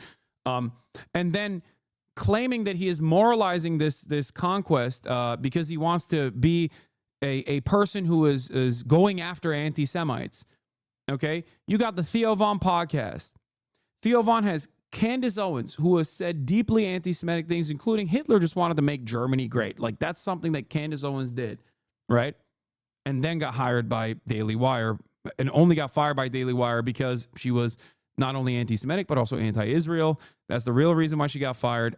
They knew she was anti-Semitic when they hired her, right? That person gets on Theo Von, and they don't fucking talk about it. Ethan doesn't talk about that. He talks about me going on Theo Von and being like, can't believe Hasan, a radical terrorist anti-Semite, was on Theo Von. Everybody go and inform Theo Von that he had this guest on. Well, you clearly don't fucking care about anti-Semitism then, dumbass. The fuck are you talking about? That's the point. And people see that. Maybe not like the most parasocial people, but most normal people look at that and go, wait a minute, your conquest is against anti-Semites? And that's why you're yelling at Theo for having Hasan on. I've heard Hasan talk about Judaism not being tied to Israel a million times over and actively speak out against anti-Semitism a million times over. But then you don't have a fraction of the smoke for like real anti-Semites. What the fuck is that? This loser needs to get taken off Twitch permanently. It's bullshit.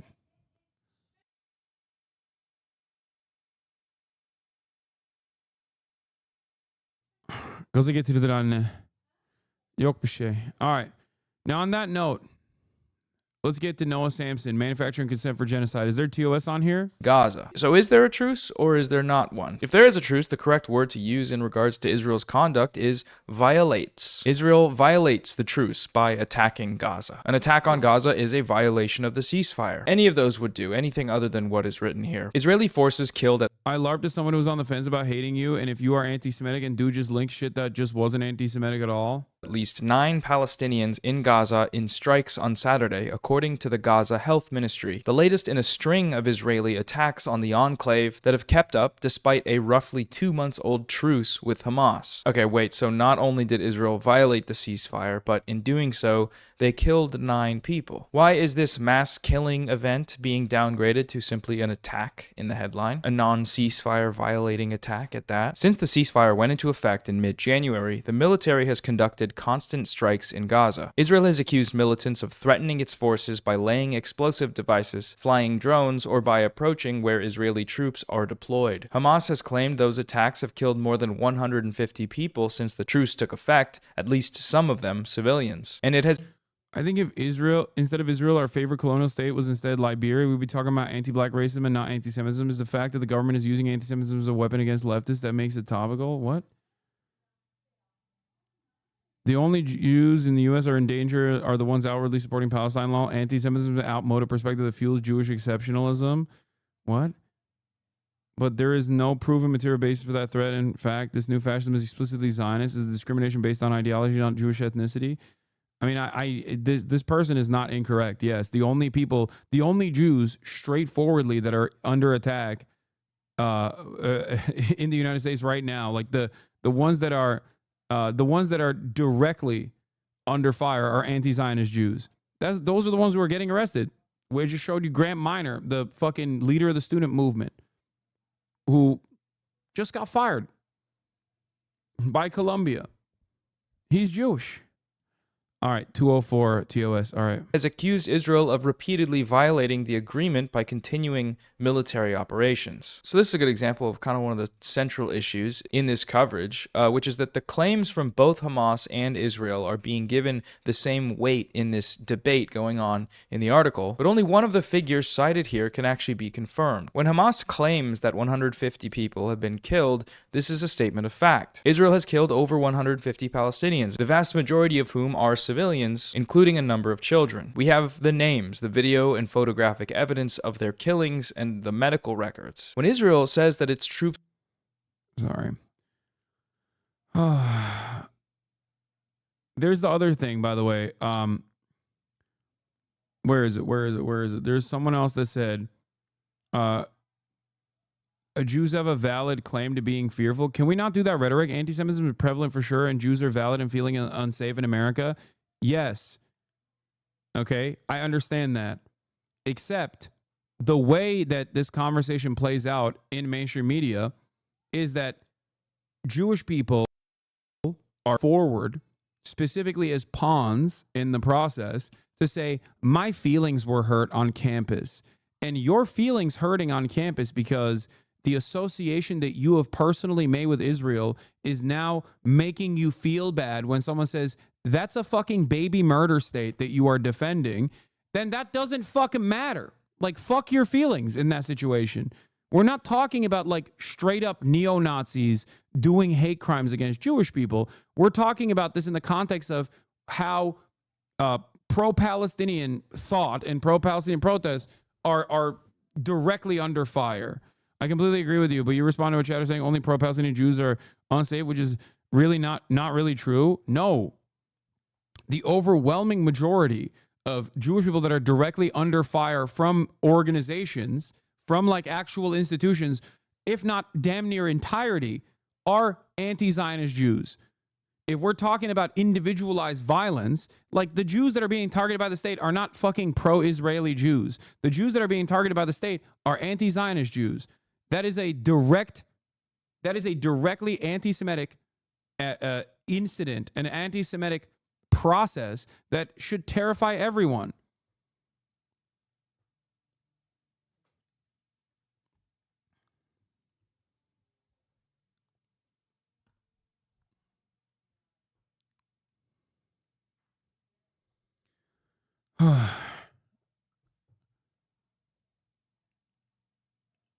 were threatened, Israel provides no evidence for this claim, and yet the New York Times reports it as if it's on par with the claims made by Hamas, claims which have evidentiary backing. On Saturday, the Israeli military said it struck 2 militants who were operating a drone that posed a threat, and then struck a vehicle carrying others who had arrived to collect the drone operating equipment. It did not elaborate on how they posed a threat to Israeli troops. Oh, okay. Well, this would be good to lead with, I think, the fact that Israel gave no evidence or even explanation as to why they killed 9 Palestinians with an airstrike during a ceasefire. Ismail Thawabte, the Director General of the Hamas-controlled government media office in Gaza, said the 9 Palestinians... Look up the UNRWA and what Palestinian children say about Jerusalem.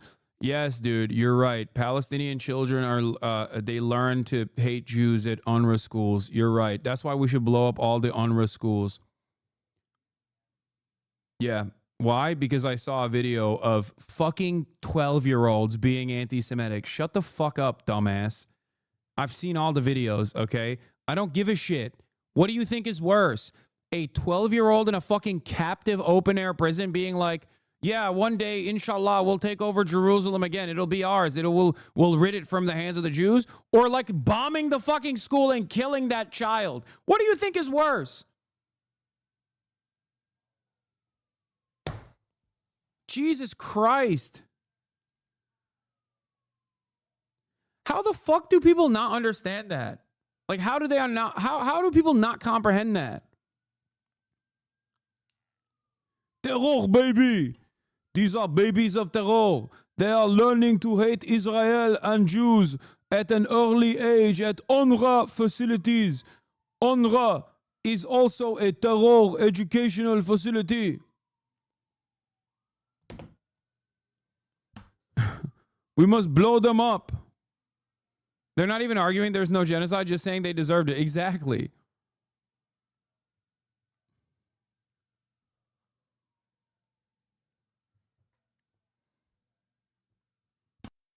Damn, I quit, dude. You found a video of an UNRWA school where 12-year-olds were saying they hate Jews. We should kill all the Palestinians then. My bad. I had not seen that one video. Now you know the videos I have seen of schools? Yeah, I've seen the schools being blown up with my taxpayer-funded munitions. Okay? I think that is unconscionable. Significantly worse. The fuck are you saying?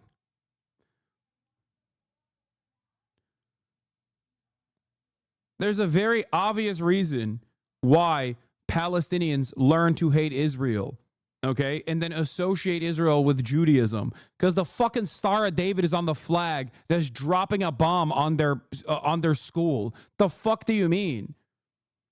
If your only interaction is a military that brands itself as the Jewish military that does everything at the behest of Judaism, falsely conflating Judaism with the actions of Israel, of course you're going to be like, yeah, I don't know. It seems like these guys fucking aren't the fans of me, and I kind of hate them. That's why it's always funny when whenever people are bringing up like, oh, these babies, these terror babies, they have copy of Mein Kampf annotated. Look, we found this copy of Mein Kampf in a baby's crib. It's like, dude, you think a fucking 14-year-old Palestinian needs to read some random fucking German dipshit to learn about his hatred of Jewish people? Or do you think it literally comes from Israel saying, we're doing this for Judaism. We're killing you because of Judaism. Here is a fucking Star of David that we carved on the side of the face of a Palestinian captive. Here's a Star of David that we carved on the side of a fucking school, a former school that is now just rubble. The fuck? Here, we're putting up a menorah in the middle of fucking Gaza as we're doing a genocide. Where the fuck do you think they learned this behavior from? Dumbass. Like, how would you do? What would you do?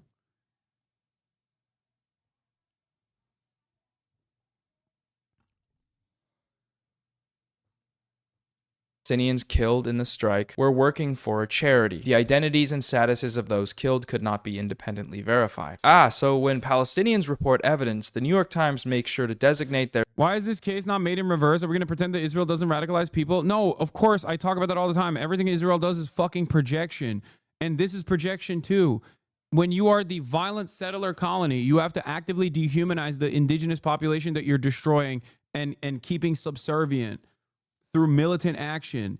And that is actually what's going on. Israel is the party that fucking constantly has to teach its children to hate the Palestinians. Because if they didn't, if they were honest about their treatment of Palestinians, then young generations of Israelis would be like, what the fuck are we doing? What the fuck are we doing? What is this shit? That's it. Of course, it's projection. It's pure projection.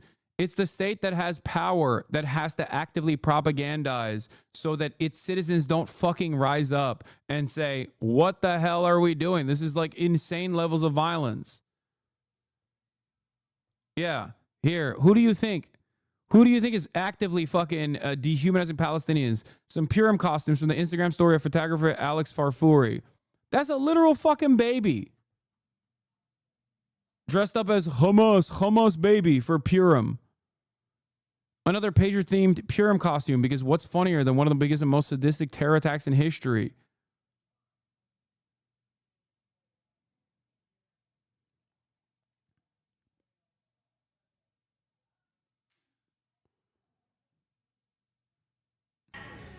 Look, here, this is a celebration of Purim. Terror babies. Here, this is the real terror baby.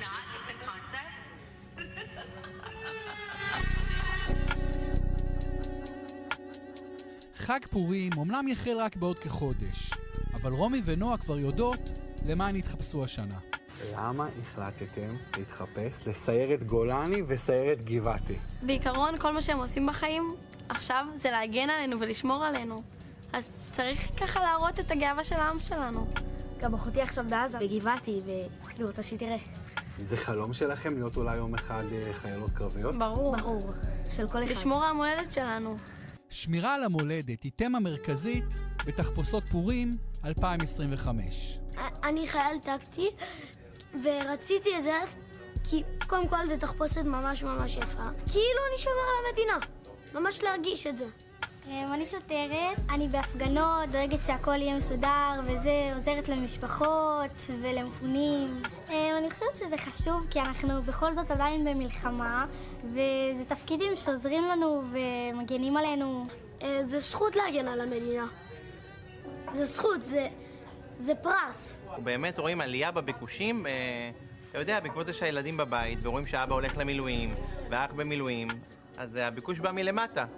גם בפורים בשנה שעברה, ישראל הייתה במצב מלחמה. ועדיין נדמה כי בפורים הנוכחי, המציאות טיפה אופטימית יותר. אולי גם לנוכח חזרת החטופים. אני חושבת ששנה שעברה היינו קצת יותר בשוק, אז אנחנו צריכים גם להפגין קצת אושר ושמחה. אני בטוחה שזה יעלה לכל חייל את החיוך על הפנים שהוא יראה אותנו ככה. עכשיו שחוזרים החטופים, אתה חושב שזה באמת סוף סוף מחזיר את עם ישראל לשמחה גדולה? לא. כי לא כולם חזרו עוד, ויש עוד את מי להחזיר, וזה לא ייגמר עד שהחטוף האחרון חוזר. בבאר שבע, מעצבת האופנה ספיר חלמיש טורחת על תחפושת שמשלבת אלמנטים שונים ומגוונים שקשורים במלחמה ובחטופים. מה שאתם רואים פה זה בעצם תחפושת של טייס. פה יש את הסמל של החטופים ואת הכיתוב, להחזיר אותם הביתה.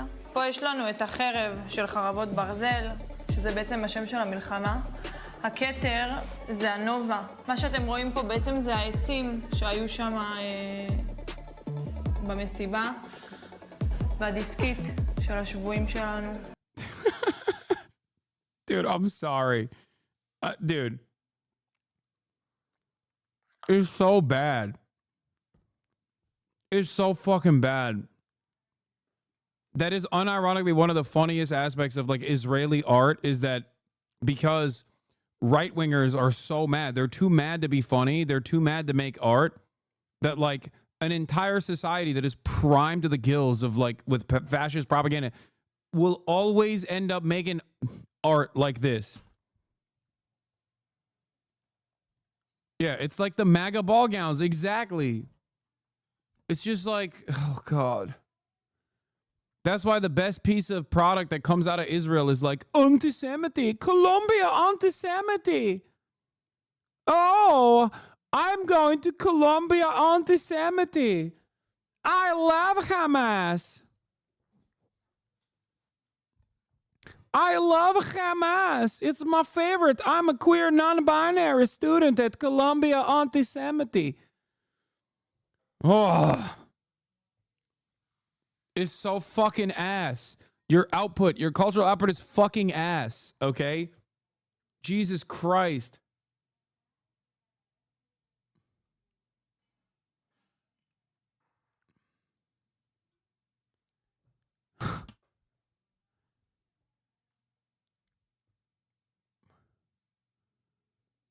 Truly cursed shit.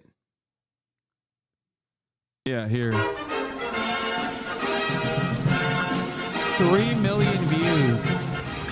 Hi, everyone. We are live on YouTube with Colombia Antisemitic News. We're Colombia Antisemitic News. Oh, God. I love fascist art, dude. So good. Everyone is welcome. LGBTQH. H? Hamas. Yeah, I totally sim Hamas. Yeah. It's so trending right now. From the river to the sea, Palestine will be free. Do you know why it's true? Because it rhymes. Just look at all this toxic Zionist propaganda. Kidnapped in Gaza. Does this look like Gaza to you? Yeah, but I have no idea what Gaza looks like. And they're smiling. Do hostages smile? Zionist liars. Totally sus. Yeah, Brent Gelman also did a bit with them. No way this is real? No. You got to see this. You got to see what fascism does to art, okay? Do they think we're stupid? Stupid? I major in queer post-colonial astrology. Ew. Jews make the world dirty. Yeah. And no, I'm not anti-Semitic. I'm racist fluid. Exactly. And now for a little break from all this activism, we want to say hello to our BFF. Bestie freedom fighter. Abu Fatwa in Gaza. Salam alaikum. Alaykum as-salam, and inshallah, Allah will kill you all infidels. Thank you so much for joining us. Love the Who is this for? The entire population of Israel. That's who this is for. Dude, this banged. Dude, look at this. 3 million views. Whoever played the masked Hamasnik should receive an Oscar. At peace, the all oppression shit. Wait. Malcolm X said, if you're not careful, the newspapers will have you hating the people who are being oppressed and loving the people who are doing the oppressing. He's saying that. Bro. He's saying that as in like he's using the Malcolm X quote to talk about Israel and not in the, not against Hamas or anything, not against Palestinians. He's saying like, yeah. Let's keep going. Very drip. Mr. Fatwa, how are you? Are you safe? Oh yes, I'm safe. I'm in a tunnel under the Gaza hospital. Above me, I have Allah and 2 million. Yeah, he's like, they can't make a joke. The reason why they can't make a joke is because they're too busy trying to angrily shove fucking propaganda in here. Like, you can't make a joke like that. And civilians protecting me. Community is so important these days. Do you need like humanitarian aid, food, fuel, medicine? It's okay, I have everything. I'm only hungry for rockets. As long as it's organic. Yeah. I wish I just could be there with you. You can come to Gaza anytime and we will throw you from the roof, you homosexual dirt. Do you hear? Bro, want to throw me a rooftop party. They are so welcoming and inclusive. So shukran. And you are also very welcome to come here to America. We will come. First we finish with Israel, and America is next. Great! So I guess we'll see you soon. Yes, it would be a blast. Can't wait. It will be so multicultural. Ya Allah, you are so stupid. Thank you so much, Abu. We love you. Won't even bother killing you. It's a waste of bullets. Good vibes only. It's better you just kill yourself.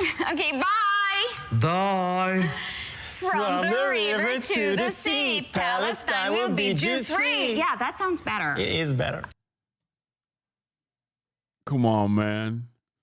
That's a banger, dude. Careful, brother. They might ban you for broadcasting terrorist propaganda like this. No. That's the beauty of this. You can do as much terrorism propaganda as you want, as long as it's like American terrorism propaganda or Israel terrorism propaganda. As long as it's like terrorism propaganda coming from a state actor aligned with the United States of America. This right here is just like straight up. This is a self-inflicted wound, okay? If Israel wasn't such a fucking firmly committed fascist nation, then they could have better art, but they can't. Destined to eat dog shit food and destined to fucking make dog shit art. Oh, anyway, I love that shit. Injected directly into my veins, dude. Their status as a Hamas-controlled, Hamas being a U.S. designated terrorist organization, mind you. Terrorists are controlling this government media office. That's the implication whenever they use. Oh, they're doing the Houthi-controlled hospitals now, too, by the way. That's the new meta. I like that because liberal media basically, made this position the normal position. Like, there's no more, like, Gaza Health Ministry. It's Hamas-controlled Gaza Health Ministry. Now they started doing it under the Trump regime too. No, they're now saying Houthi controlled health ministry. It's awesome. Good stuff. Yeah, tell me more about how different this is, you know? Tell me more about how different liberal media is under the Trump administration. Shouts out to Brandon for that one. The Houthi rebel-run health ministry. Says the death toll from the U.S. strikes on Yemen has climbed to 31, including women and children.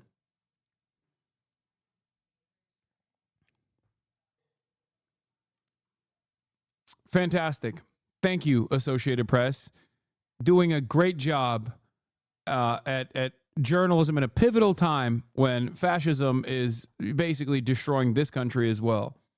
Use this label, and that nothing can be verified independently. The IDF is, of course, absent from the U.S. list of terrorist organizations, despite its many terrorist actions. That's because the U.S. makes the list, and the U.S. and Israel are the good guys, according to the U.S. and Israel. So that takes care of that double standard there, but the independent verification on their claims goes unmentioned. Interesting. The Israeli military said earlier on Saturday that... Yeah, here's Felix's take to this. Replies... Are all people going, you're reporting the Houthi-run ministry's claims? This is why I fucking hate you, as if they didn't phrase it in that way just to discredit them without making any specific charges. A level below threatening to kill an actor who plays a bad guy. I hate Professor Snape. I hate him. He's a bad guy. I hate that guy. If I catch him in the wild, I'll show him what. Alan Rickman, also based pro-Palestinian advocate, for the record. What is this? Yemeni military. The U.S. aircraft carrier Harry Truman has fled after being targeted by missiles from the Yemeni army, retreating 1,300 kilometers away from Yemen. This makes it difficult for it to launch a new aggression against Yemen. Lord Superb, would that be on 1970s Soviet-era missiles that have shorter range than an average firework you can buy from a toy shop? Your fucking country would not exist if it ever dared to stand up against the United States of America. Okay? You have nothing, Lord Superb. Get the fuck out of this conversation. See yourself out of this conversation. You personally engaged in one of the funniest acts of economic self-sabotage because you saw one too many Polish people at the pub. Shut the fuck up. An island filled to the brim with the dumbest people I've ever seen in my entire life. Fired by our third-gen era MiG-29 jets that were first made in the 1970s. Ooh, scary. Scary. What do you have? You got nothing. It makes it infinitely worse when you spell it out like this, that like the American government and Operation Prosperity Guardian last time around failed spectacularly in spite of the diminished resources that the Yemeni government had. Okay? Yeah, happy St. Patrick's Day, by the way.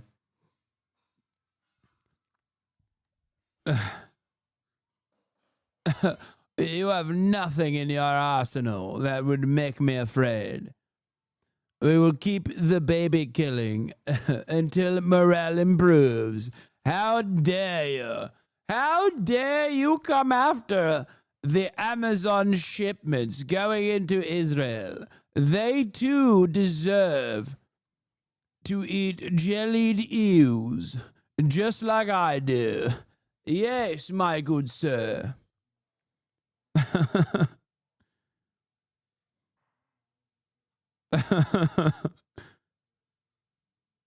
I assure you, the British Navy has the most advanced aircraft carrier in the universe. We just don't have F-35s in it. Yeah, none of that matters. You can't break the spirit of people, okay, that know that their cause is moral, okay? If their cause is anti-genocide, they're on the right side. I can't speak on their domestic affairs. That's not what I'm talking about right now. They're not fucking bombing Sanaa because of, I don't know, whatever mistreatment that they have perceived, let alone that wouldn't actually solve the domestic disputes regardless. The reason why they're bombing Sanaa is the same exact reason why they bombed southern Lebanon. Because they dare resist against Israel. They dare to act against a genocidal state in the region. That's it. Quite the statistic. The U.S. Navy has used more missiles for air defense, in air quotes, since combat operations against the Houthi naval blockade in the Red Sea off the Yemeni coast began in October 2023 than it used in all the years since Operation Desert Storm in the 1990s. In 15 months, the Navy fired more air defense missiles than it did in the last 30 fucking years. And they weren't able to stop. They were not able to stop the blockade. Okay? Sorry. Good luck convincing me. Good luck convincing me that this is a good idea, that this is the best idea, when the alternative is that the blockade did stop officially. When Israel did the ceasefire that was on the table for months. Yeah, Yemen is officially the poorest country on the planet. Yeah.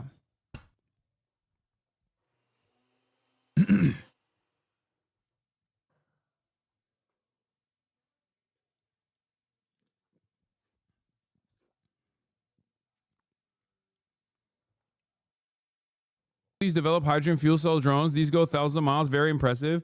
Okay, they didn't personally develop it. I'm fairly certain the New York Times article said they got it from China. Which, hey.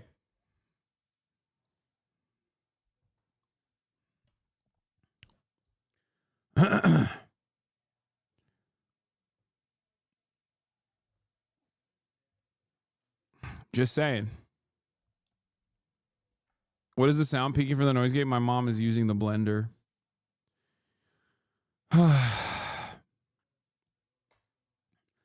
Do you think a war with Iran is coming in the next week or so? Yes. I think that the attacks against the Houthis are gearing up for some kind of attack against Iran potentially.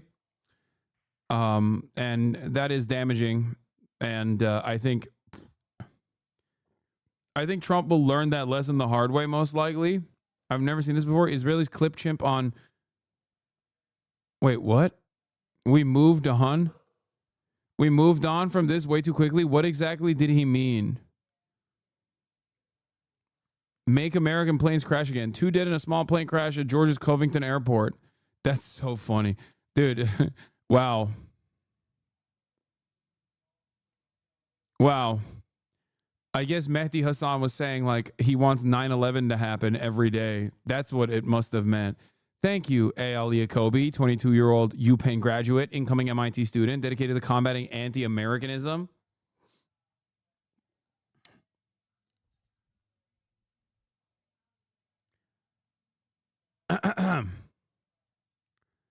Thank you for combating anti-Americanism. You're doing the dang thing. That it had struck 3 militants in central Gaza who were... Don't you think war against Iran could be good for Trump? Are you insane? Here's how this plays out.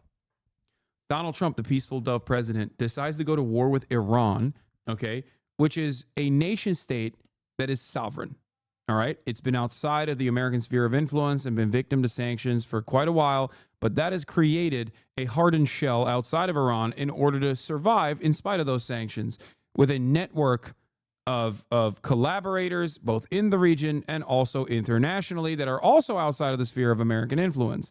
This country has its own weapons programs. This country has its own standing military that are obviously also much better equipped in handling combat, right?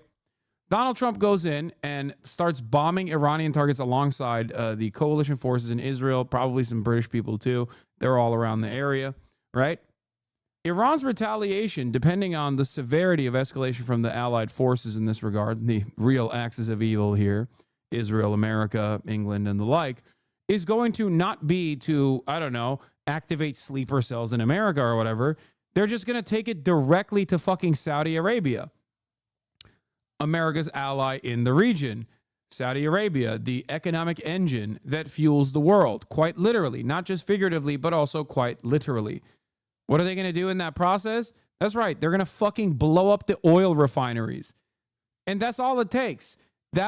Then the market obviously nosedives after that. All of a sudden, there is a major oil shock. It's basically worse than the Nixon oil embargo. It's literally worse.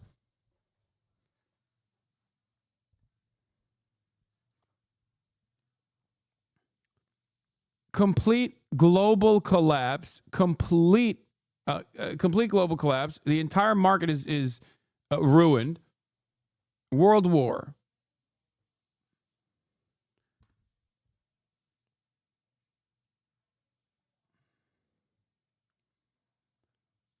The problem is, I think Trump literally is stupid enough to do it and not foresee the inevitable results.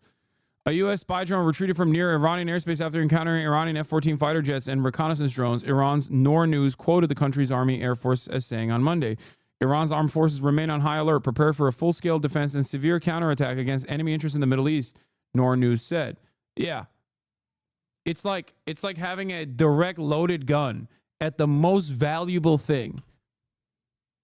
No one, especially people in the Western world, cannot overcome an oil shock. Okay? Our entire industry, the global marketplace, the global economy runs on oil. It runs on petrodollars and it runs on oil. You fucking limit the amount of oil that's readily available because you burn the oil refineries and everything falls apart. And guess what? That process will not cause people to go, oh, wow, I can't believe Iran did this. How dare they do this? I suspect that there will be a lot of media interest in massaging the narrative in that direction, but most people will still be very upset at Donald Trump as well.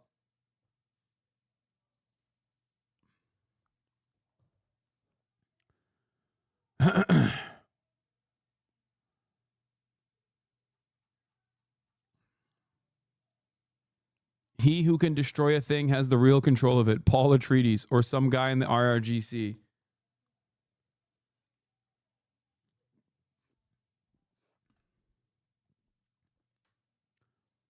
Yeah. Dude. Oh, dude, if you think, by the way, for the record, if you think anti-Semitism is skyrocketing, and it is, wait till, oh my God, wait till the white nationalists get to fucking do propaganda about how young white American men are having to go out to the Middle East and dying for Israel. Holy fuck, dude.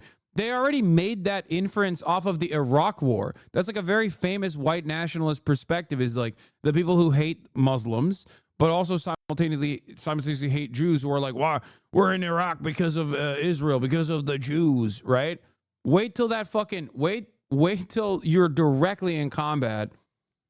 American 18-year-olds from Arkansas are directly in fucking combat, getting their shit blown off, specifically because they had to defend Israel, because God forbid we tell Israel to stop doing a fucking genocide. Holy moly. What do you think happens in terms of anti-Semitism at that point?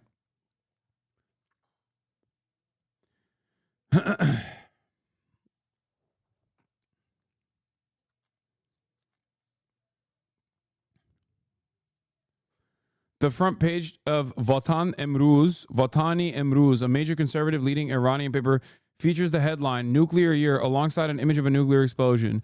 The headline comes as U.S. President Donald Trump issued a warning to Iran on social media, accusing Tehran of orchestrating recent attacks by Yemen's Ansar Allah. Trump vows severe consequences for further aggression and directly linked the Houthis' actions to Iranian leadership. Meanwhile, Iran is reportedly ignoring Trump's recent diplomatic overtures to restart discussions on its rapidly advancing nuclear program. The Iranian supreme leader is reported to have said in a speech on March 12th, when we know that America does not fulfill its commitments, why should we negotiate? The U.S. president's announcement of his... What the fuck? I felt like an earthquake. The U.S. president's announcement of his readiness to negotiate with Iran is nothing but misleading public opinion. Why does Iran refuse to negotiate with America? Because this very president was the one who tore up the signed nuclear agreement. So how can we negotiate with him when we know he does not keep his promise?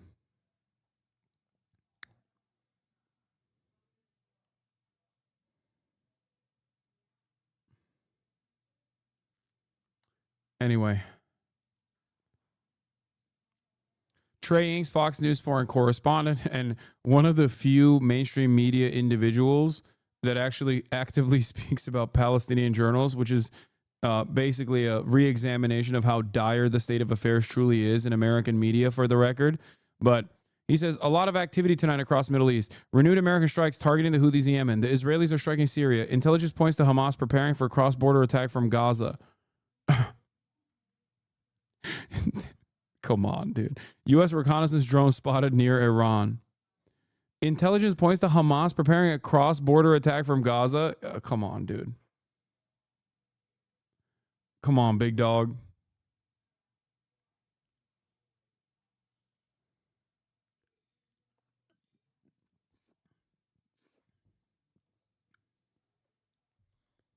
They shut down the Strait of Hormuz before hitting any refineries. They sick their attack dogs in Israel at the same time as... And the West would get stretched thin trying to respond to both of those things. There's a reason every war game simulation spells out loss for the U.S. versus Iran. Yeah. I'm just saying that is like their quote-unquote nuclear option without actually having nukes. You don't think Hamas will start back up because Israel is dishonoring the agreement? I don't think that Hamas will fucking will do another October 7th style military operation, but who knows? But I doubt it. Start back up as in like start killing Israeli military members that are inside of Gaza? Yes, of course. The fuck?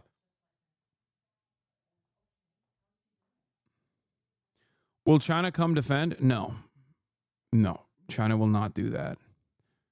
Were attempting to install explosive devices on the ground near Israeli soldiers. Officials in the Gaza Health Ministry did not respond to requests for comment. The steady drumbeat of Israeli strikes is a reminder that while Israel and Hamas have reached an agreement that paused most of the fighting in Gaza, a comprehensive truce is still nowhere in sight. In Lebanon, Israel is conducting a similar aerial campaign against the Lebanese armed group Hezbollah, a Hamas ally, during the US-brokered ceasefire there, saying Israeli forces are attacking sites and operatives that have breached the agreement. So the exception to the rule of, quote, most of the fighting being paused in Gaza is the steady drumbeat of Israeli strike. Should I say, what do you think about spineless Papa Gut? And I don't even know what that is.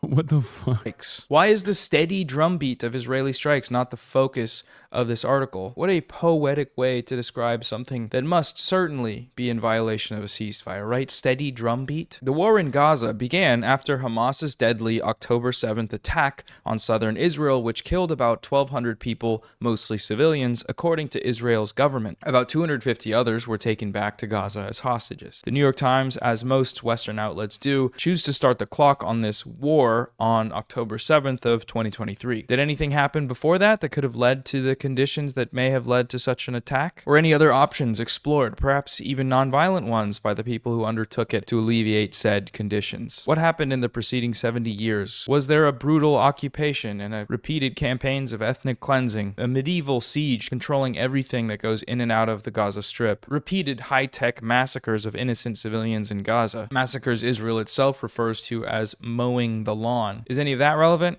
Who knows? Definitely not the New York Times. Israel's subsequent military campaign against Hamas has killed more than 48,000 people, including thousands of children, according to the Gaza Health Ministry. The figures do not distinguish between civilians and combatants, and the Israeli military claims to have, quote, eliminated nearly 20,000 Hamas operatives. So this is just straight up IDF propaganda right here. Weighing these claims against one another as even remotely comparable is IDF propaganda. There's no other way of putting it. The Israeli attacks in Gaza are characterized by an extremely high civilian casualty ratio in comparison with other armed conflicts in the last decades. As of January 2025, 15 months into the attacks, over 46,000 persons have been killed by Israeli forces in Gaza. Some 24,000 out of the 40,000 who have been identified are women, children, and older persons, making almost 59% of the identified fatalities. While the estimated number of combatants killed by the ISF varies, there is no doubt that civilians comprise the vast majority of the persons killed since the Israeli attacks began. According to a United States intelligence assessment from May 2024, Palestinian armed groups have lost 30 to 35% of their fighters in Gaza since October 2023. The commission therefore estimates the death toll of Hamas and other armed groups as between 6,000 and 14,000, given an estimated strength of about 20 to 40,000 militants prior to October 2023. One report estimated that 8,500 militants were killed. The ISF claimed in October 2024 that it had killed about 17,000 Hamas operatives and members of other armed groups. Given that the number of adult male fatalities since October 7th has been around 16,000, this would mean that the ISF considers all adult male Palestinians in Gaza to be members of armed groups and so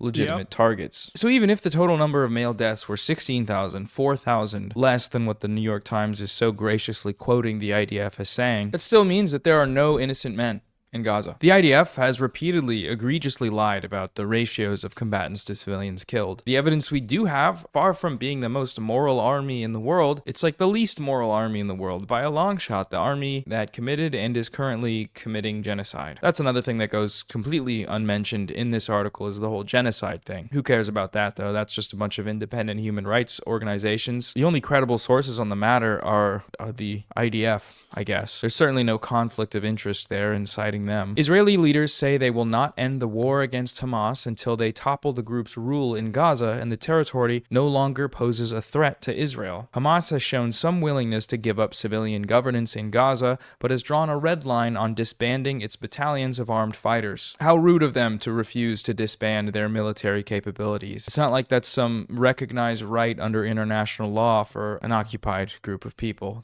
Dicks. Israel and Hamas are supposed to be negotiating the next steps in the ceasefire agreement, which would involve a permanent end to the war, the release of the remaining living hostages, and a full withdrawal of Israeli forces from Gaza. Mediators, including the United States, Qatar, and Egypt, have made little headway so far, given the entrenched disagreements between the two sides. Yeah, entrenched disagreements. Both sides have those for sure. Could there be any valid reasons for disagreement among one of the two parties? Perhaps the violations of the ceasefire that you just spent an entire article describing, could that have anything to do with these alleged disagreements from both sides? I legitimately cannot read the New York Times without getting really angry and writing a script about it. Israeli forces remain deployed in a buffer zone inside Gaza and along the Philadelphia corridor, which runs along Gaza's border with Egypt. Under the terms of the ceasefire, Israel was supposed to have withdrawn from the Philadelphia corridor by mid-March. Oh, that's good. Thanks for the heads up. So they also are violating the ceasefire in another way, on top of the steady drumbeat of attacks. Thanks for letting us know, I guess, at the very last sentence of the article. Really cool. So what do we notice from this article here? Overall, it's just a masterclass in manufacturing consent. The New York Times passively reports clear evidence of Israel's ceasefire violations while weighing them against Israel's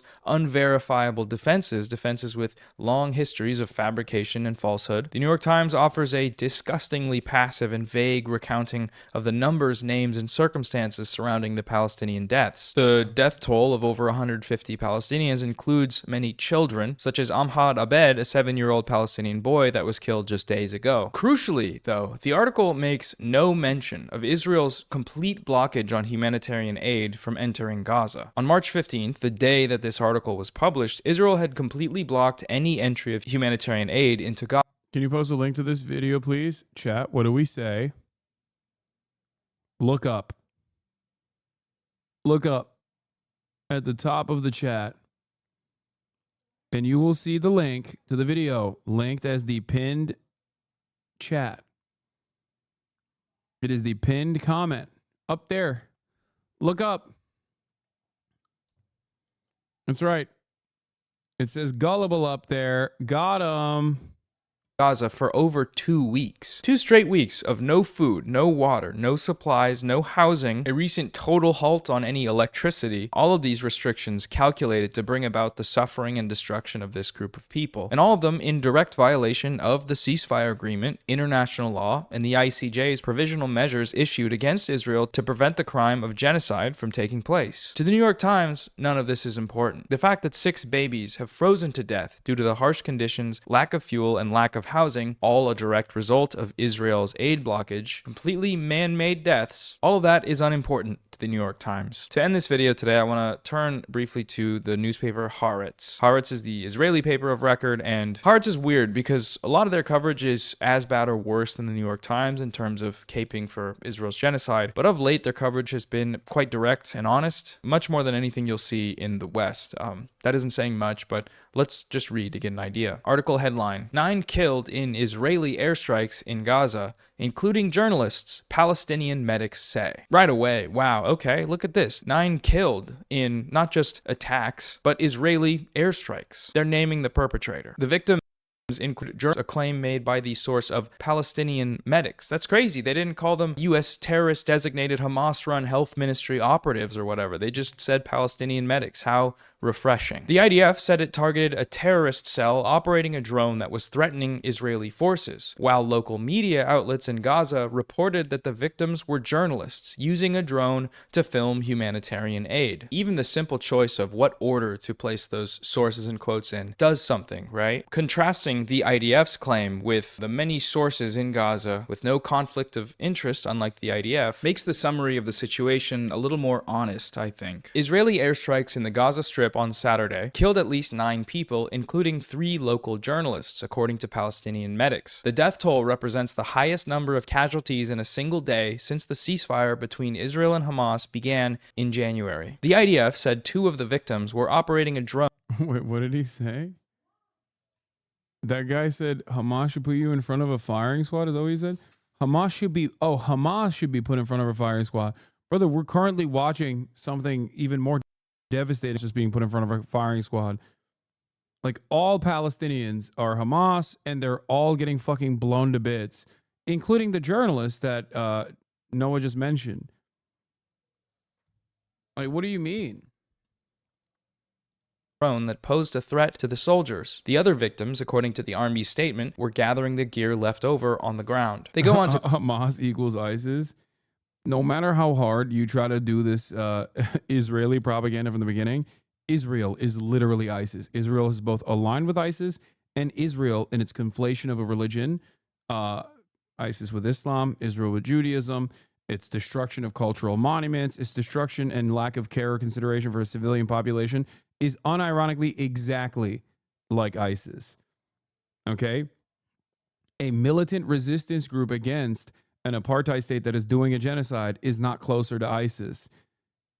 A violent settler colony that is doing an apartheid and also conducting a genocide is infinitely closer to ISIS.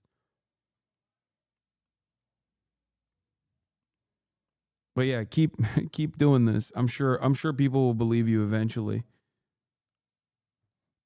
So much propaganda here. USA, so much propaganda here. USA attacked Yemen again. Stage 1 is over and there's no agreement on stage 2. Facts. Womp womp. Human shield. Well, Jewish students that you called inbreds were attacked on campus, so Jewish students that are called inbreds. It is pretty funny that these guys just like live in a fantasy world. I've never called Jewish students inbreds or Jews inbreds in general. I call the KKK inbred in the same way that I call the Jewish KKK, violent, rabid, right-wing, ultra-nationalist settlers, inbred. Okay? That's it.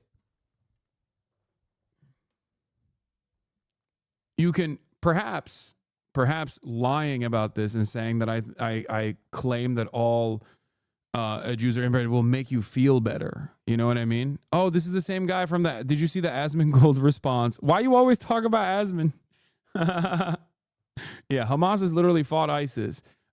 Israel, on the other hand, has not. Israel has actually apologized for accidentally striking ISIS soldiers and has offered them logistical support and also medical support. You can look this up.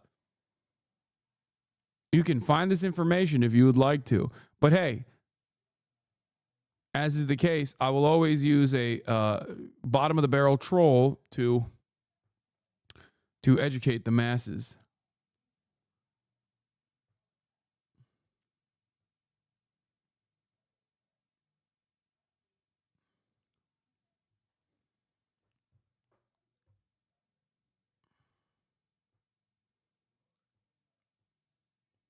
But I saw multiple once again clips of you saying the word inbred with no context, so it must be true. Yeah. That argument isn't valid. You have Palestinians/Arabs agree with Israeli actions. Wait, what? That's amazing. Yeah. Palestinians fucking love getting killed by Israeli bombs. Like, they love it. They're like, please, more of this. Quote, the IDF's miraculous revelation that every single person that they killed, including the multiple journalists, were actually covert, undercover terrorist operatives. It's far from the first time they've had such miraculous revelation. Hey, my boy, he made it too. Shouts out. Post-journalist murdering. The Palestinian Journalist Protection Center in Gaza said that the victims were journalists using a drone to film humanitarian aid. The organization said in a statement that the targeting of journalists prevents the world from being exposed to the truth about what is happening in Gaza, and called on the international community to condemn attacks on journalists. This assault constitutes a war crime that violates press freedom and endangers media and aid workers, they added. More journalists have been slaughtered in Gaza over the course of the last 17 months than any conflict in modern history. This is just another chart in the long graph of such murders. And on top of there being a righteous call to condemn such actions, is the repeated cowardice of journalists from places like the New York Times for staying completely silent on what's happening, for being willing to publish articles that normalize Israel's war crimes and genocide, while the people of their own profession are being cut down, murdered repeatedly with their families. Yeah, one of the few journalists in the Western world that has actively spoken out against Israel's crimes against journalism is fucking Fox News international correspondent Trey Yingst. That's how insane this is. They can watch this happen. He's not exactly a fan of Palestinians or Hamas either. He's just like, even he's like, dude, this is completely unacceptable. And still report on the very murders of the people that are in their profession, while immediately sharing the murderer's side of the story. It's just despicable and cowardly, and every journalist that works for the New York Times should be ashamed. Hamas said in a statement that the deliberate killing and barbaric attacks once again confirm Israel's intention to undermine the ceasefire agreement and its deliberate sabotage at every opportunity. Hamas spokesman Hazem Qasim added that Israel's attack on journalists and humanitarian workers violates the ceasefire agreement. Referring to Israel as the occupation, he said that Israel deliberately targeted humanitarian aid workers seeking to worsen the humanitarian crisis in Gaza and push the population towards famine following the tightening of its blockade on border crossings and obstructing entry of all aid. So the only time in both of these articles we get any mention of the aid blockages, which are also a ceasefire violation, are when Haaretz does the brave, bold choice of quoting the other side. Haaretz is Hamas now, I guess. I'm sure that's probably that. I'm going to look that up and show screenshots. I know that they're saying that probably. The Indonesian hospital said it received 8 bodies from 2 airstrikes in the same area of the northern town of Beit Lahia on Saturday. Fares Awad, head of emergency services in northern Gaza, identified one of the dead as Mahmoud Islim, a local reporter who was operating a drone. Several were critically wounded as the strike hit a car with casualties inside and outside the vehicle, the medics added. Witnesses and fellow journalists said the people in the car were on a mission for a charity called called Al Khair Foundation in Beit Lahia, and they were accompanied by journalists and photographers when the strike hit them. So hopefully in reading both of those articles, we can see both the New York Times' disgusting passivity and normalization through their repeated citation of the IDF's own defenses as essentially fact, versus the modicum of integrity that we get from Haaretz in this specific instance, with their willingness to critically analyze the sources of their information and not do, IDF PR. Ultimately, neither of these outlets were willing to show imagery of what took place. And when you see the faces of the children that Israel has slaughtered during this quote-unquote ceasefire, or when you see the carnage inflicted upon the group of journalists trying to simply gather evidence of the starvation of their people for which they were executed, it tells a slightly more in-depth story than 9 killed. Anyways, that's it for today's video. Just a short one. Sources are linked below. I made a post on my community tab about it.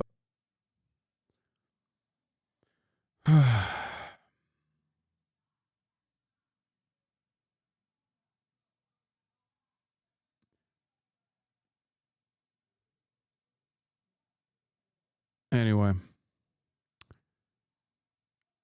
that's a brief introduction to that stuff.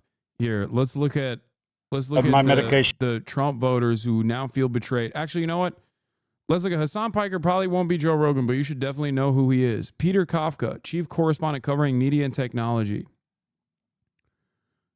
New article that came out from Business Insider today from Peter Kafka. Donald Trump courted Joe Rogan and other right-leaning, right-curious podcasts last year. After last fall's election, Democrats started wondering where their version of Joe Rogan might be. One answer that comes a lot.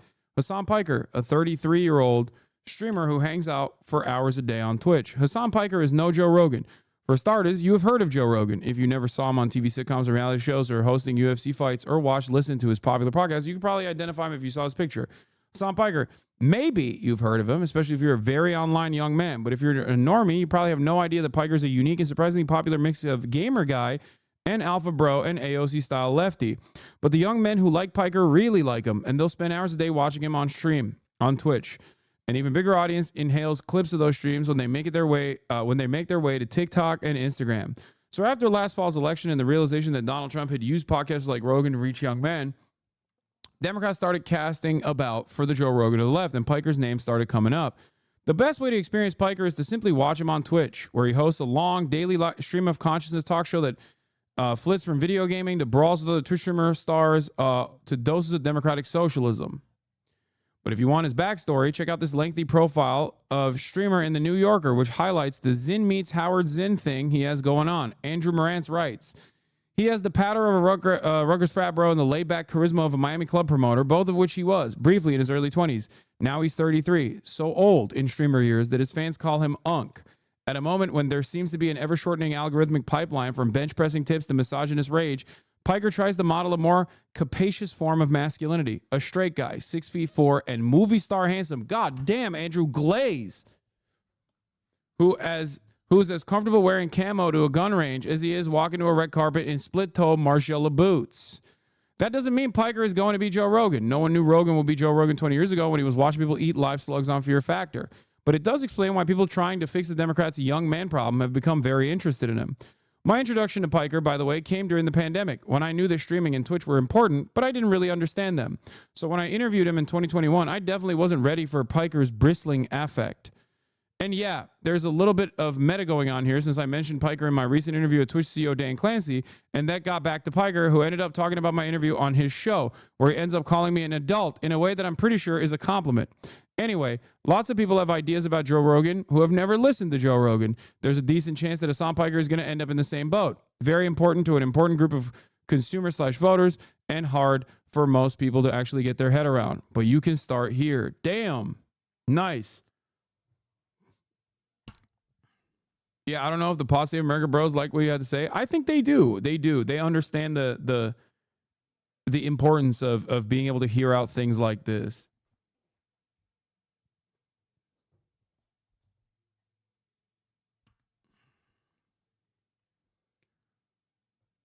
I honestly wish you make it and become more prominent than Joe.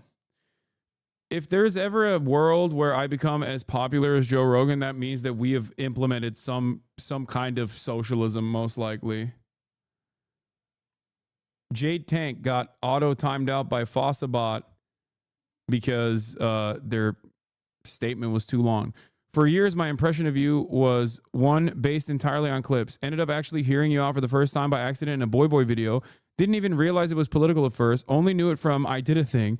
Had it on in the background and thought everything being said was reasonable, verifiable, and well explained. Then realized it was coming from the guy I was told to hate. Decided to actually give you a fair shake, and I've totally come around. Thanks for doing what you do. That's so funny. I love that. Thank you for being charitable and also coming in here and listening to what I had to say. But it is also very funny when I have like haters who then like I Did a Thing in Boy Boy, who are very good friends of mine. And not only that, but are literally more openly radical than me in terms of foreign policy, like outwardly more radical than me. Those dudes went to North Korea. I love that. Nah, they hated that shit. You got more pushback? What do you mean?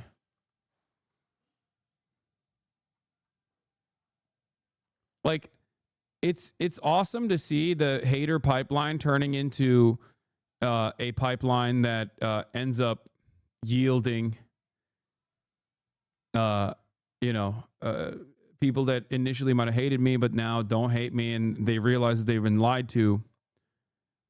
I freed the chatter already. It's just they got auto-timed out by Fossabot. The New Yorker magazine, ladies and gentlemen. The New Yorker magazine. Andrew Marantz writes, the battle for the bros. Young men have gone MAGA. Can the left win them back? Now, this article was, it's being written for quite a long time. And it finally came out. And it's not so much as a profile of me, even though obviously a big part of it is a profile of me, but more so a broader point about young men who feel disillusioned by the Democratic Party and what the Democratic Party could potentially do. It is funny that they put soy in front of me alongside the Zins, though, so that's cool.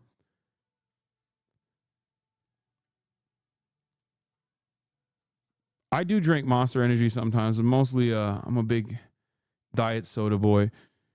Anyway, by the time I landed at LAX and switched my phone out of... Hold on. The political scene. For 3 hours.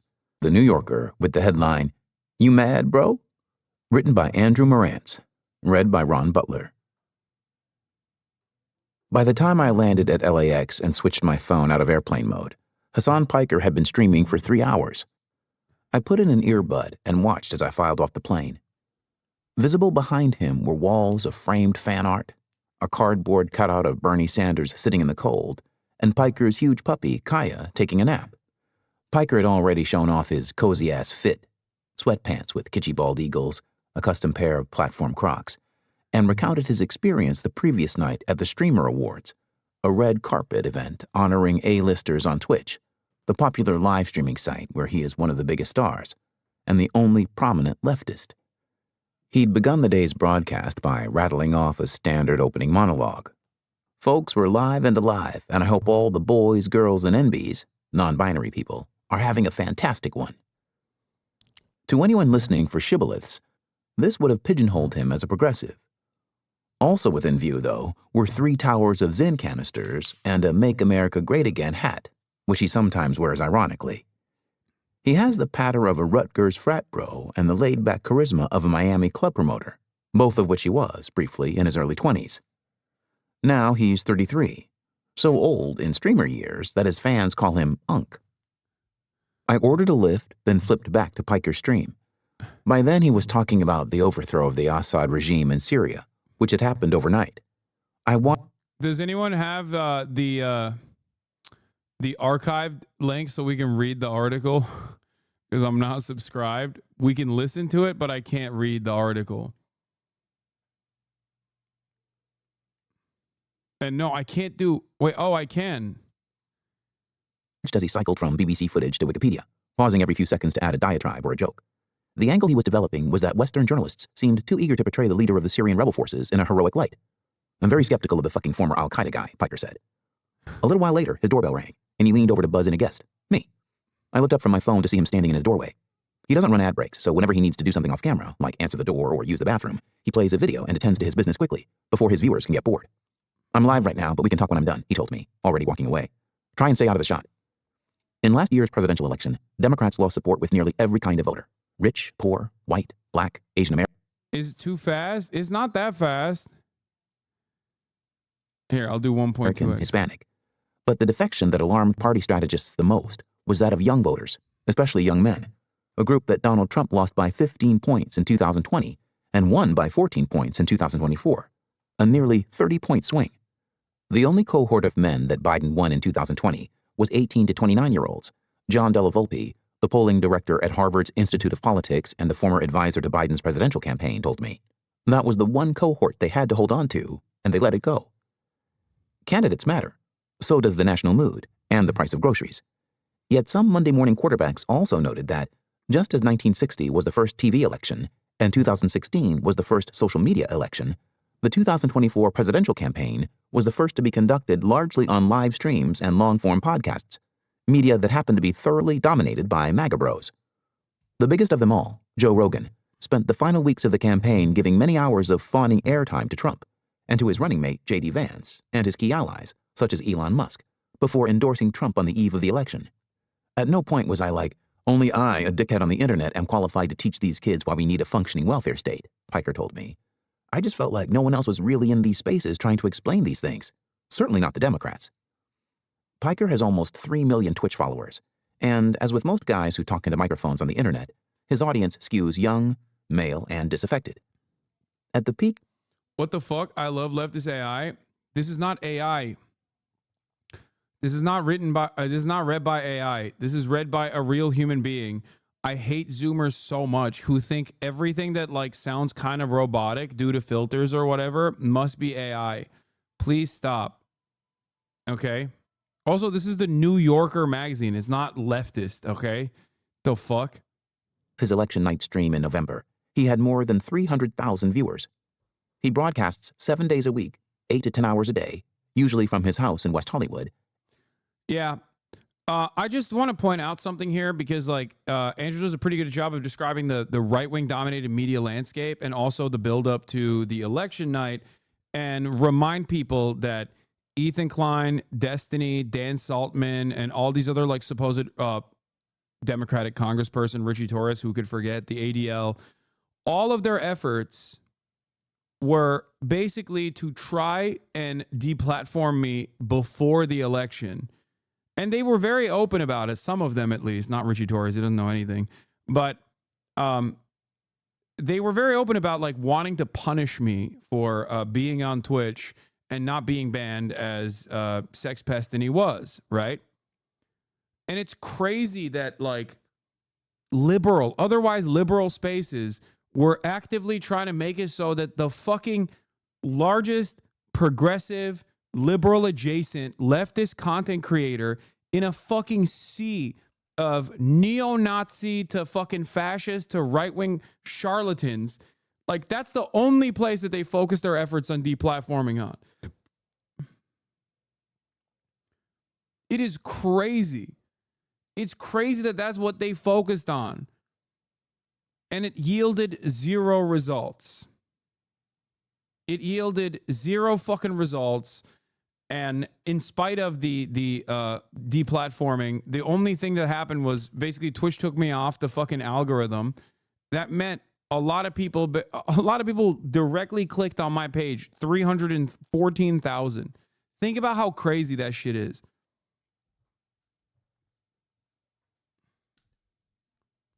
Reaching really hard to grab that emotional grandstanding, huh? Lol. Emotional grandstanding is just an accurate assessment of events.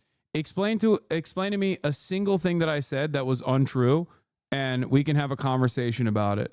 Okay, lol, Cope Harder, lol, I want to streams all the time. Honestly, can say I never had motion deep platform, brother. Brother, just being completely honest. Explain to me a single thing that I mentioned that is wrong. Did that not happen? Richie Torres is a Democratic congressperson from the poorest district in the country. He is AIPAC's strongest, most loyal soldier, okay, in Congress. Richie Torres was up for re-election. And in the week leading up to his own fucking re-election, his own party's re-election against Donald Trump, he spent more time tweeting about me to try to get me fucking deplatformed. He wrote a letter with a congressional letterhead to Amazon to try and get me fucking deplatformed. Every single part of that is correct. None of this is an emotional grandstanding moment. It's just making you feel a certain type of way, I think, because you just don't like hearing, how events unfolded.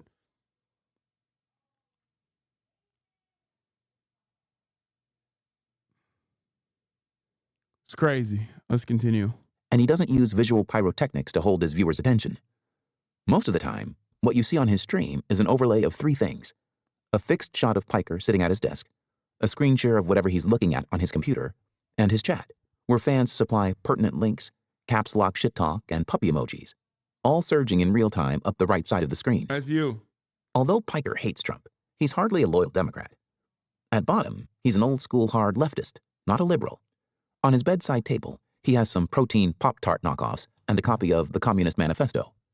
Many of his opinions, for example, that the American empire has been a destructive... I'm not gonna lie, I didn't even know he had actually seen my bedroom. I don't remember showing him my bedroom. That's some crazy work right there. ...force on the whole would surely be off-putting to the median voter. But he is just one of many independent media creators with an anti-Trump message. In recent weeks, the political podcast charts have included The Bulwark, This is Gavin Newsom, and even a show called Raging Moderates. For a couple of weeks last month, a liberal show called The Midas Touch Podcast beat out The Joe Rogan Experience for the #1 spot. Corporate media too often has a both sides perspective, Ben Meiselas, one of the Midas Touch co-hosts, told me. We do not mince words about the threat to workers, the threat to democracy. One piece of fan art on Piker's wall is a cartoon of him operating a daycare center, shielding a room full of lost boys from the malign chaos of the open internet. You gravitate to him because he's just a voice you find relatable, Piker's producer, who goes by March, told me. A lot of people don't even put a political label on it, at least at first. Piker gets up early every morning to work out, posting his daily stats so that his fans, his community, can follow along from home. He gives dating advice and motivational speeches. At a moment when there seems to be an ever-shortening algorithmic pipeline from bench-pressing tips to misogynist rage, Piker tries to model a more capacious form of masculinity. A straight guy, 6'4" and movie star handsome, who's as comfortable wearing camo to a gun range as he is walking a red carpet in split-toe Margiela boots. Once viewers have come to trust him, they may be more open to his riffs on the rights of the poor or of trans people, delivered not as a primer on Judith Butler, but in the register of, bro, don't be a dick. I pulled up a chair just out of frame. Kaya ambled toward me, vetting my scent. Piker talked, almost without interruption, for 4 more hours, holding forth about recent internet drama, a documentary about the history of NATO, and the United Healthcare CEO's assassin, who had not yet been identified. Within reach of his rolling desk chair was a mini fridge full of cold brew and Diet Mountain Dew. Some of his too unpolished for prime time. Bro, these guys are so cucked, he said, critiquing a clip from a rival podcast on the right. Then again, a live stream isn't supposed to be a tight, scripted lecture. It's supposed to be a good hang. I gotta end the broadcast here, he said, shortly after 8 p.m. I'll see you tomorrow. After turning the camera off, he seemed to deflate a bit. Comments were still floating up one of his monitors. The thousands of fans in the chat had dwindled to a few hundred. The inner circle who were devoted enough, or lonely enough, to keep one another company after the feed had gone dark. The Democrats are smug and condescending, and everything they say sounds... Just absolutely daggered offline chat. Called you guys fucking losers, dude. Offliners mentioned... Fake as shit, Piker said. Trump lies constantly, yes, but at least people get the sense they voted enough. Or this part is, I think, this is bars, okay? This is my greatest work. Or lonely enough to keep one another company after the feed had gone dark. The Democrats are smug and condescending, and everything they say sounds fake as shit, Piker said. Trump lies constantly, yes, but at least people get the sense that he's authentically saying what he's thinking. He put his feet up and reached for a fresh Zyn pouch. Young men, like a lot of Americans, feel increasingly alienated, he continued. They can't afford college or rent. They can't get a date. They can't imagine a stable future. The right is always there to tell them, yes, you should be angry. And the reason your life sucks is because of immigrants, or because a trans kid played a sport. And all the Democrats are telling them is, no, shut up, your life is fine, be joyful. No one has ever accused Piker of being a moderate, but in this case, he is trying to forge a compromise. My way is to go, look, be angry if you want, but your undocumented neighbor is not the problem here. You're looking in the wrong direction. In 2015, the economists Ann Case and Angus Deaton wrote that white non-Hispanics without college degrees were experiencing an anomalous spike in mortality from opioids, alcohol, and suicide. They later called these deaths of despair. In 2016, J.D. Vance, then an anti-Trump conservative, published a memoir, Hillbilly Elegy, about the struggles of white rural families like his own. Promoting the book on PBS, he explained, but did not yet excuse, why such voters were drawn to Trump. I think that the sense of cultural alienation breeds a sense of mistrust. The first Trump administration didn't deliver many material gains to the rural poor. Deaths of despair continued to rise, and wages continued to stagnate, but at least Trump spoke to their anguish and seemed outraged on their behalf. In retrospect, the question may not be why so many non-urban, non-elites became Trump Republicans, but what took them so long. Around the same time, social scientists started to notice an overlapping crisis. The statistics were grim. 21st century males were, relative to their forefathers and their female contemporaries, much more likely to fall behind in school, drop out of college, languish in the workforce, or die by overdose or suicide. The title of a 2012 book by the journalist Hannah Rosen declared The End of Man. The following year, the economists Marianne Bertrand and Jessica Pan published a paper called The Trouble with Boys. In one survey, more than a quarter of men in their teens and 20s reported having no close friends. When COVID hit, men were significantly more likely to die from it. In the 15 years I've been looking at the statistics, the outcomes for men have not changed, Rosen told me. What did change, tremendously, is the culture. The last Democratic presidential candidate to win the male vote was Barack Obama. When Bernie Sanders ran for president, he had a zealous male following, but many top Democrats treated the Bernie bros less like a force to be harnessed than like a threat to be vanquished. A white dudes for Harris Zoom call raised millions for Kamala Harris's campaign, but it would have been anathema to her base if she'd given a speech about what she planned to do for white dudes. This was, meanwhile, a key part of Trump's appeal. In a 2022... I do want to mention something here, but like the toxicity associated with like white male rage, especially young white male rage, is born out of their material conditions for sure. But I don't think that it's like I think that the Bernie method was the correct one, which is to channel that frustration and make people understand where that feeling of hopelessness was coming from. Okay? Like it's not just about like men complaining and crying about not having the same position in society and then people caving to those frustrations and babying people. Like that's not what it is. That's never what it is. That's not something I entertain here at the broadcast either. I get very frustrated with weak men who do that, who look for alternative reasons as to why they're struggling, you know? Feminism, video game titties getting smaller, shit like that. Of boys and men. Richard Reeves, a social scientist and a fellow at the Brookings Institution, blasts Republicans for exploiting male dislocation and misogynist fury at the expense of women's rights. But he also lambastes Democrats for pathologizing masculinity. He gives an example from his son's high school in Bethesda, Maryland, where boys passed around a spreadsheet ranking their female classmates by attractiveness, behavior that Reeves describes as immature, even harmful, but not worthy of an international incident, which is what it became. He writes that indiscriminately slapping the label of toxic masculinity onto this kind of behavior is a mistake, likely to propel young men to the online manosphere, where they will be reassured that they did nothing wrong, and that liberals are out to get them. I do agree with that. I think that the academic language surrounding that sort of stuff is what makes it into like it's psychological language, because their academic language being used to describe certain things that people engage in, because human beings are imperfect. There are going to be fissures. There are going to be issues, right? And I think that making a spreadsheet is insane. I think you guys are incredibly sheltered if you don't think that like young boys are going to engage in reactionary thought or in, do shit like that. This doesn't make it appropriate, okay? Course correction is a necessity. I'm not defending these actions. Don't be fucking stupid.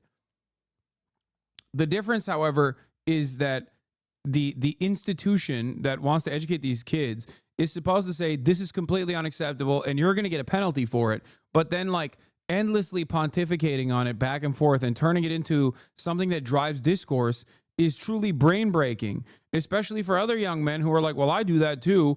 And then they desperately seek out someone who will tell them that they're not wrong for doing that. Now, there's gonna be fucking right wingers that do that anyway. It's not entirely the fault of like liberals for, like calling this sort of behavior out. Okay, it's not, because right wingers are absolutely going to. There's going to be right wingers who absolutely do find incidents like this and then turn it into a point of propaganda to be like, no, you did the right thing. You should keep making those lists or whatever the fuck. Having said that, I think that it's important to address these things on an individual basis and even dish out some punishment for doing shit like this, because I don't think it's like just a harmless joke or whatever. Even though that is the intention, it plays a role in the upbringing and the development of these children. Their parents should fucking absolutely have a talk with them, or at least like some adult should absolutely have a talk with them and be like, that's completely unacceptable. You need to respect your peers. That sort of thing. All right. But yeah, if you don't let children make mistakes, then they will never grow up and they'll be infantile for the rest of their lives. If you also course correct in an incredibly aggressive direction, then you're gonna make these children seek out shelter in harmful reactionary ideas. Some point between Bill Clinton playing the saxophone on the Arsenio Hall show and Hillary Clinton describing potential voters as deplorables, the Democrats came to be perceived as the party of scolds and snobs. Liberals used to be the counterculture. Today, they're the defenders of traditional norms and institutions. This may not have been the best political strategy at any time. It certainly isn't now, when trust in institutions has never been lower. It's impossible to know how many young men fit into this category, but there is clearly a kind of guy, the contemporary don't tread on me type who demands both the freedom to have gay friends and the freedom to use gay as an insult, who resents the idea of his morality being dictated by the family values right, or his speech being curtailed by the hall monitor left. When pressed, many of these young men seem to have bought the pitch that, of the two parties, the Republicans were the less censorious. Yeah, this is a falsehood that people believe. It's unfortunate because it's a falsehood. Like, the more censorious out of the two, like, political movements has always been the right. Always and forever. They are responsible for more active book bannings across the board. It doesn't even come close. Okay? And they've never stopped doing it in terms of, like, teachers saying this or that. Or, as you can tell, like, with the Israel stuff. The Israel stuff is actually really interesting because it basically merges the liberal pathology of constantly engaging in censorious behavior and also the right-wingers who are obviously always interested in implementing fascist principles, and one of that is censorship. So that's why it's such an insane situation, the Israel stuff and like the aggressive response from the government against that, against like any sort of speech criticizing Israel and the clear-cut violations of free speech. That's why I think the Trump administration is using Israel as a way to open up the floodgates of censorship across the board. Anyway, let's continue. This may have been a miscalculation. The current Trump administration has already banished dozens of words from government websites and, just last week, arrested a former Columbia student for what seems to be protected speech. But you can't convince voters that they've been misinformed simply by lecturing them. The lecturing is part of the issue. Democrats got used to speaking about men as the problem, not. Yeah, the other side of this, of course, is that the Democrats are also on board with like censorship, especially as it pertains to Israel, on the basis of anti-Semitism, perceived anti-Semitism, especially when it's not anti-Semitic. They fucking love that shit. Sorry, that's just the truth. Okay.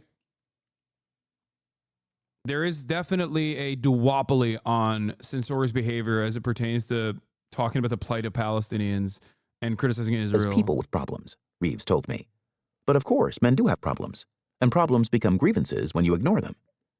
He knows a lot of well-connected Democrats in Washington, and for years he has urged them to campaign on men's issues. Not in a zero-sum way, certainly not taking anything away from women, but just to show boys and men, hey, you're also having a tough go of it. We see you. And the response I always got was, Now is not the time. Rosen told me about a husband and wife she'd met in Alabama in 2010. The husband lost his job, and the wife became the breadwinner, an arrangement he experienced as deeply shameful.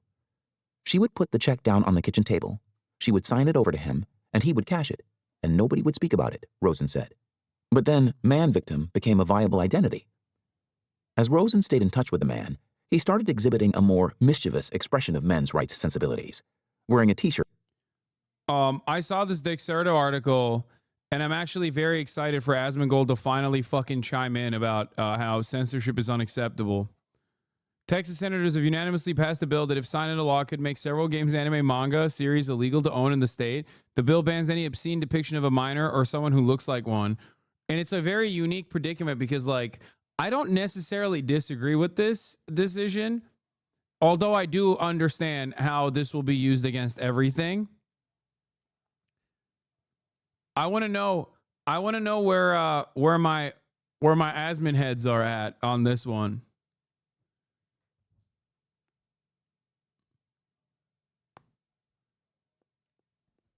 Shut the fuck up. You don't know shit. This is so ass.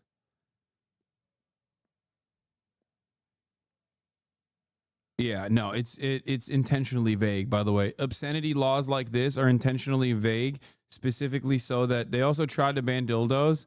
Yeah. Ted Cruz did a dildo ban, I remember. No gum bans, though, just dildo bans. Anyway. It's awesome because Asmon literally lives in Texas, and he has to now delete half of his fucking library if this is the case. It is what it is, dude. So what happens? What is his take? I'm sure he had to cover this. The unique intersection. It happened literally after I said, hey, Asmon, there will come a time when this administration will take away something that you like, that you hold near and dear to you, and I'll see how you feel about free speech then. And then literally a week later, they're like, it's like Texas senators have unanimously passed a bill.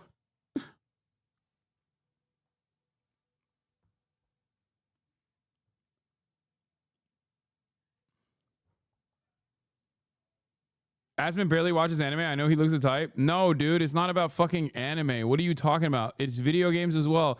Asmongold's favorite content creator is literally a lolly content creator. A child. Like a child VTuber.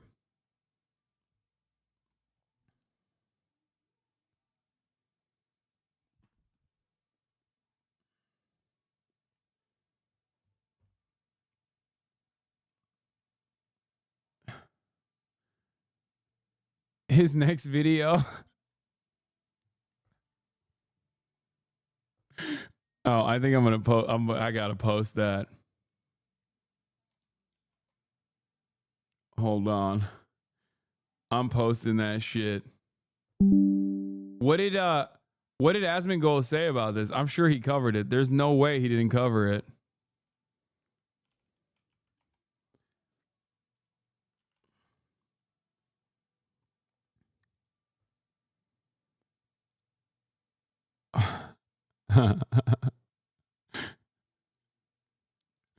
It's weird because, yeah, I do think that this is a dangerous precedent to set.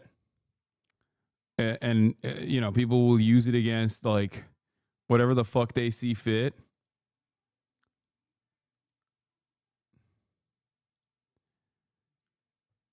But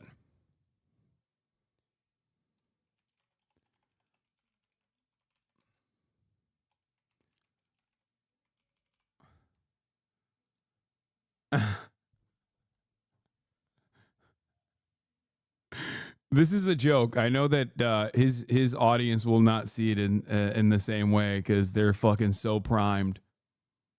All your ops are at risk, dog. Yeah.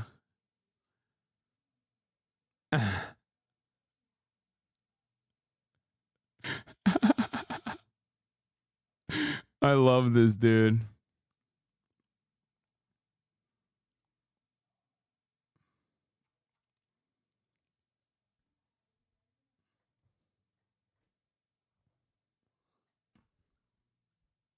have you seen this? Yes, dude. This is months ago. This is like before the election. What are you talking about?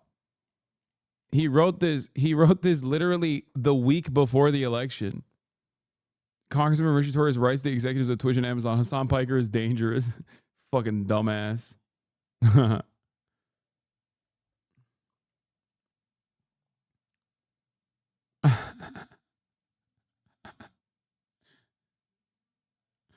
Oh no.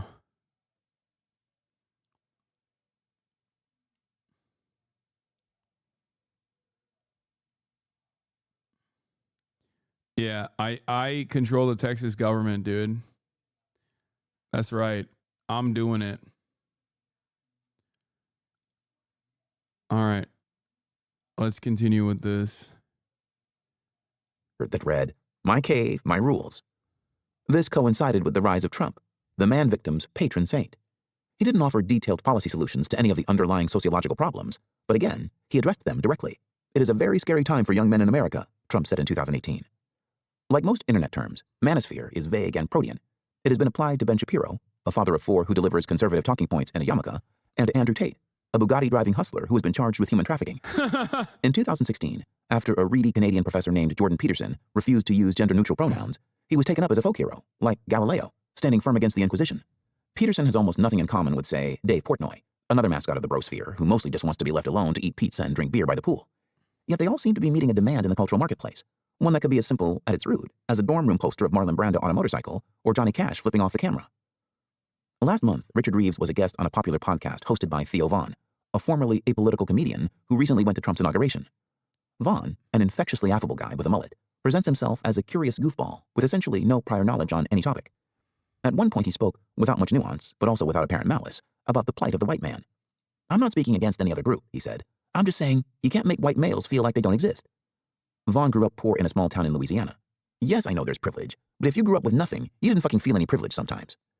If Vaughn had made this observation at a Trump rally, or on X, he might have been led from just asking questions guilelessness to more overt white aggrievement.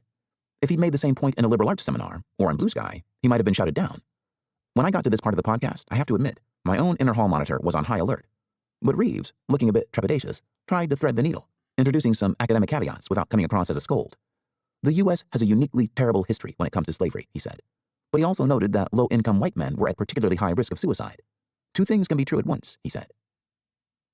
The hallmark of social media is disinhibition born of anonymity. On the internet, no one knows whether you're a dog, a Macedonian teenager, or the Pope wearing a puffer jacket. Podcasts, on the other hand, are built on parasociality. Michael Barbaro isn't your friend, but after making coffee with him in your ear 100 times, you start to feel as if you were. Oh, God. And then there's the world of always-on streaming, in which the temptations of parasociality are even more acute. The inputs are both oral and visual. The hosts respond to your comments in real time, at all hours. You can remind yourself not to bond with the pixels on the screen, but you may fall for the illusion all the same, like a baby chick imprinting on a robot. Piker treats fans in a way that can be confusingly intimate, giving them avuncular life advice 1 minute and thirst trap photos the next. His Twitch handle is HasanAbi, Abi being Turkish for Big Brother. His fans are called HasanAbi heads, or parasocialists. Even as most of his fellow streamers have drifted to the right, Piker has remained a staunch leftist. His explanation for this is that he is from Turkey, where the idea that American economic and military power runs the world, that was like, yeah, duh.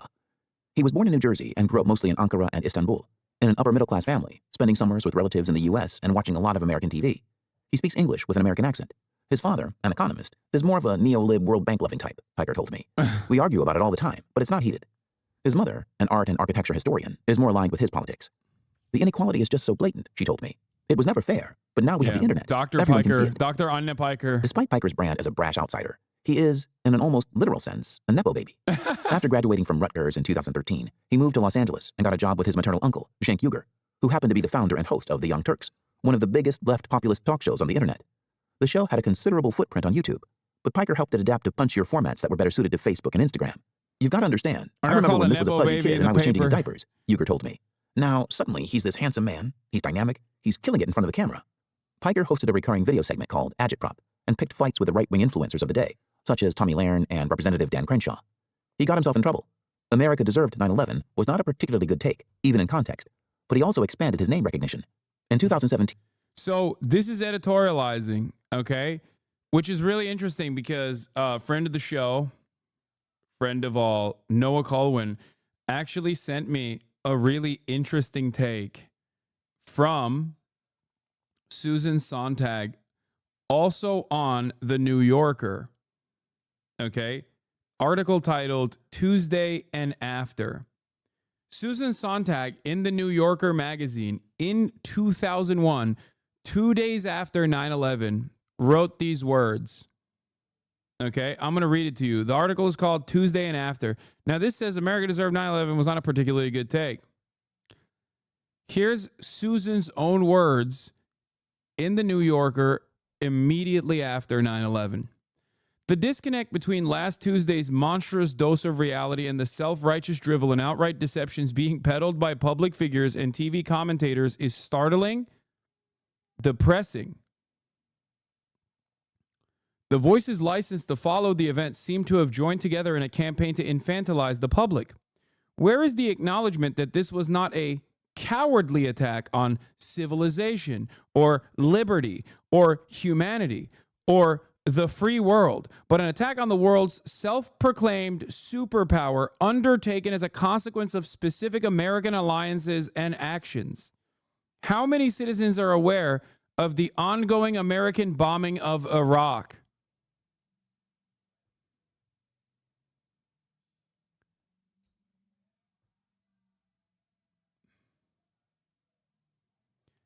Interesting perspective from Susan Sontag on the very same magazine. Right after 9/11. Okay, she's an IR scholar, not a Twitch himbo. I'm just saying.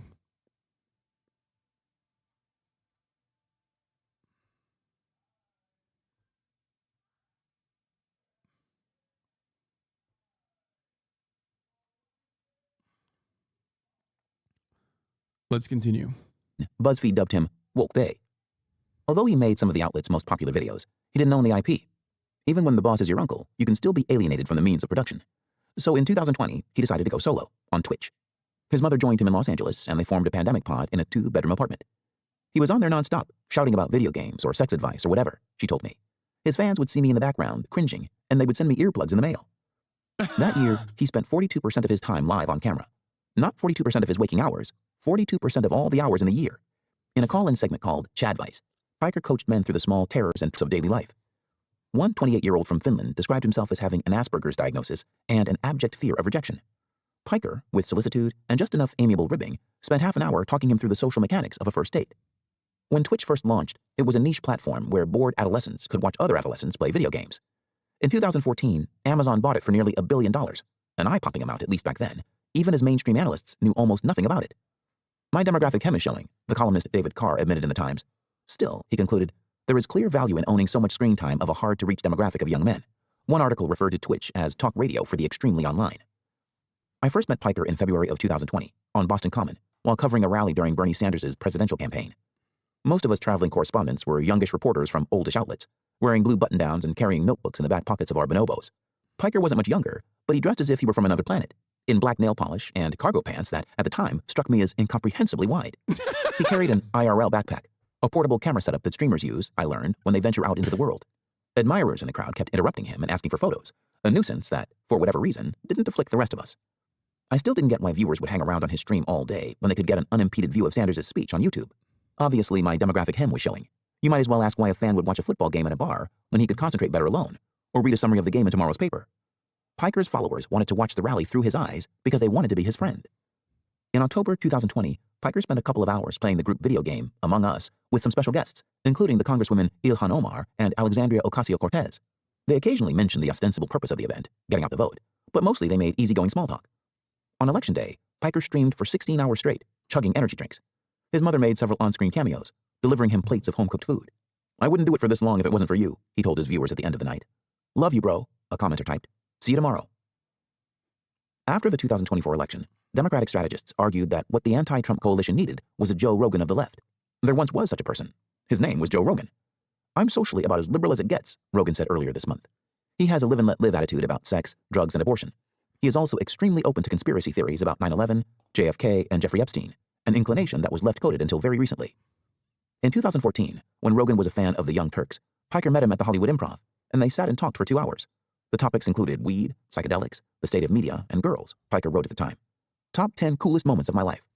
During the 2020 Democratic primary, Rogan interviewed 3 presidential candidates, Tulsi Gabbard, Andrew Yang, and Bernie Sanders, and concluded that Sanders was his favorite. I believe in him, Rogan said. He's been insanely consistent his entire life. It's hard to fathom now, but Rogan's support was then considered a liability. The Sanders campaign must reconsider this endorsement, the Human Rights Campaign wrote, citing transphobic and racist remarks from Rogan's past. In retrospect, this was the height, or perhaps the nadir, of a kind of purity test politics that was making some swing voters, including Rogan, feel less at home in the Democratic coalition. In 2022, Neil Young removed his music from Spotify to protest Rogan's vaccine skepticism. Rogan took ivermectin, which CNN mocked as a horse dewormer. I can afford people medicine, motherfucker, Rogan told CNN's chief medical correspondent, adding that the medication had been prescribed by his doctor. This is ridiculous. In 2016, every one of Trump's baby steps toward normalization, doing a goofy dance on Saturday. I think some of those things are not like the others, you know? Spotify offering a fat bag to Joe Rogan because he had a prominent audience in spite of the fact that he was like actively spreading genuinely dangerous anti-vaccine propaganda is not the same as like people yelling at Bernie Sanders for going on Joe Rogan's platform. Especially before this stuff anyway. Live, getting his hair ruffled by Jimmy Fallon was treated as a scandal. But by 2024, anyone with access to Spotify or YouTube could find hours of flattering footage of Trump looking like a chill, approachable grandpa. While interviewing Trump at one of his golf clubs, Theo Vaughn used his free associative style to great effect, prompting as much introspection in Trump as any interviewer has. Vaughn, cocaine will turn you into a damn owl, homie. Trump, and is that a good feeling? Trump invited the Nelk Boys. That was a pivotal moment for me. That's when I realized this podcast shit was working. Prank video influencers with their own brand of hard seltzer to eat Chick-fil-A on his private plane. He sat in a Cybertruck with the baby-faced, fascist, curious streamer Aiden Ross, testing the stereo. Who's like your top 3 artists? Ross asked. Well, we love Frank Sinatra, right? Trump said. Ross invited him to pick a song, and Trump, thinking that it's going to come back under proper management, picked California Dreamin'. Collectively, these shows reached tens of millions of potential voters. Most were presumably young men. Many of them the kind of American who was both the hardest and the most crucial for a campaign to reach, the kind who was not seeking out political news. Trump ended his Paris social media tour by sitting in Joe Rogan's studio in Austin for 3 hours. That's too long for anyone, even a champion of rhetorical rope-a-dope, to go without gaffes, which was part of the point. While repeating his time-worn case that the 2020 election was rigged, Trump let out a shocking Freudian slip. I lost by... Why am I not reading it? The AI voice is awful. It's because it's not AI voice. It's a real human. I've just sped his voice up. But you have the capacity. AI, much like how cancel culture ruined comedy, but not in the direction that you think, AI is ruining art both by making dog shit art, okay, that you can't even call art, but also by simultaneously making all of the naysayers think that virtually everything is fucking AI. It's not AI. Shut the fuck up. What are you saying? It's definitely AI. Oh my God. Oh my God. It's literally not. It is a fucking audiobook form. It's a real person. They mentioned his name in the beginning. Oh my God. Before quickly trying to recover. I didn't lose. Rogan laughed in his face. No one cared. On YouTube alone, the episode got more than 50 million views, and the reaction was overwhelmingly positive.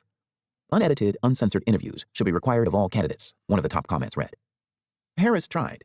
She appeared on a few big podcasts, Club Shay Shay, whose audience is primarily black, and Call Her Daddy, whose audience is mostly female, but she never made inroads with the comedy bros. The closest she got was an interview with Howard Stern, a former shock jock who now seems wholesome, like Little Richard in the era of Lil Baby.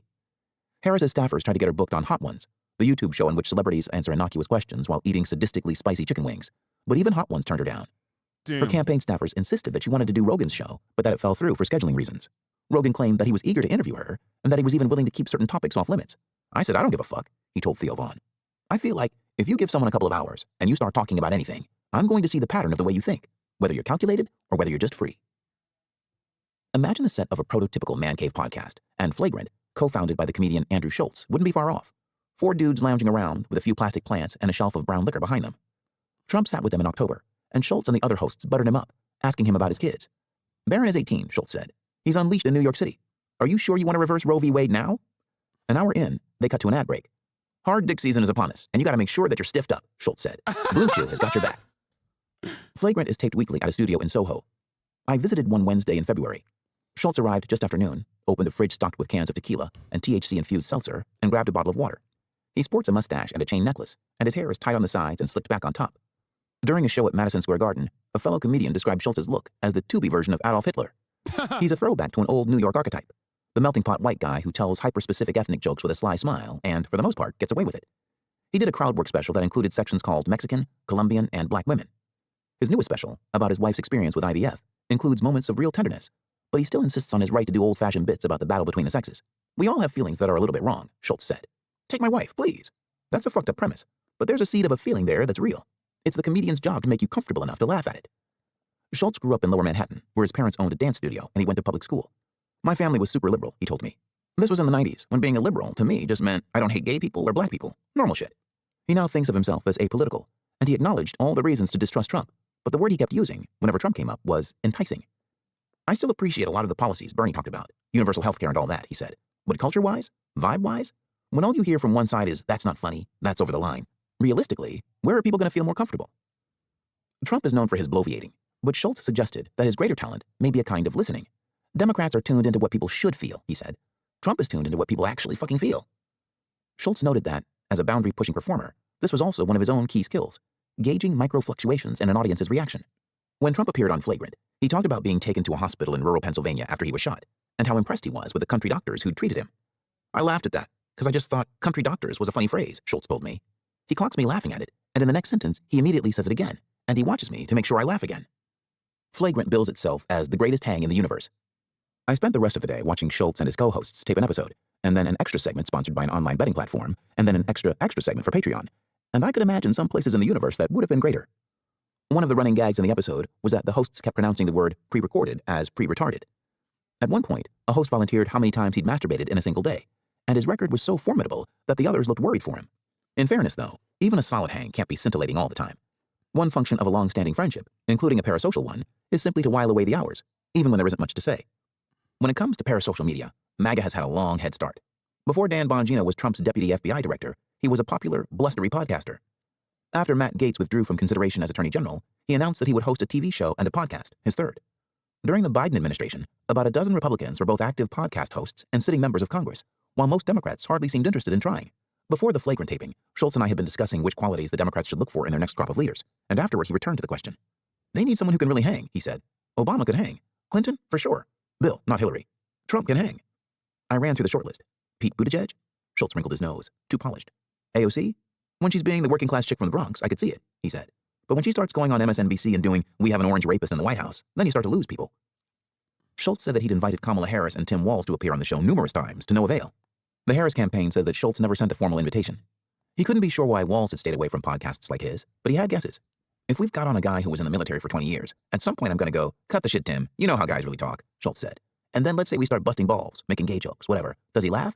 If he does, he pisses off his people. If he doesn't, he loses our people. Walz was at... It's alarming how Andrew's perspective is so entirely, so unimaginably narrow. Like, he sees the world from narrowest horse blinders. Like, it's all about who is allowed to make jokes and who's allowed to laugh at jokes and not. Like, the question I have for Andrew is very simple. Okay, make jokes about Israel around a group of conservatives.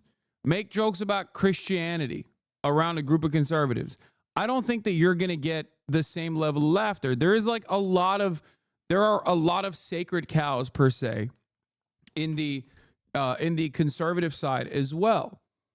And there's also a lot of people who make it work, myself included, in terms of like making edgy jokes and making edgy commentary. There's like a lot.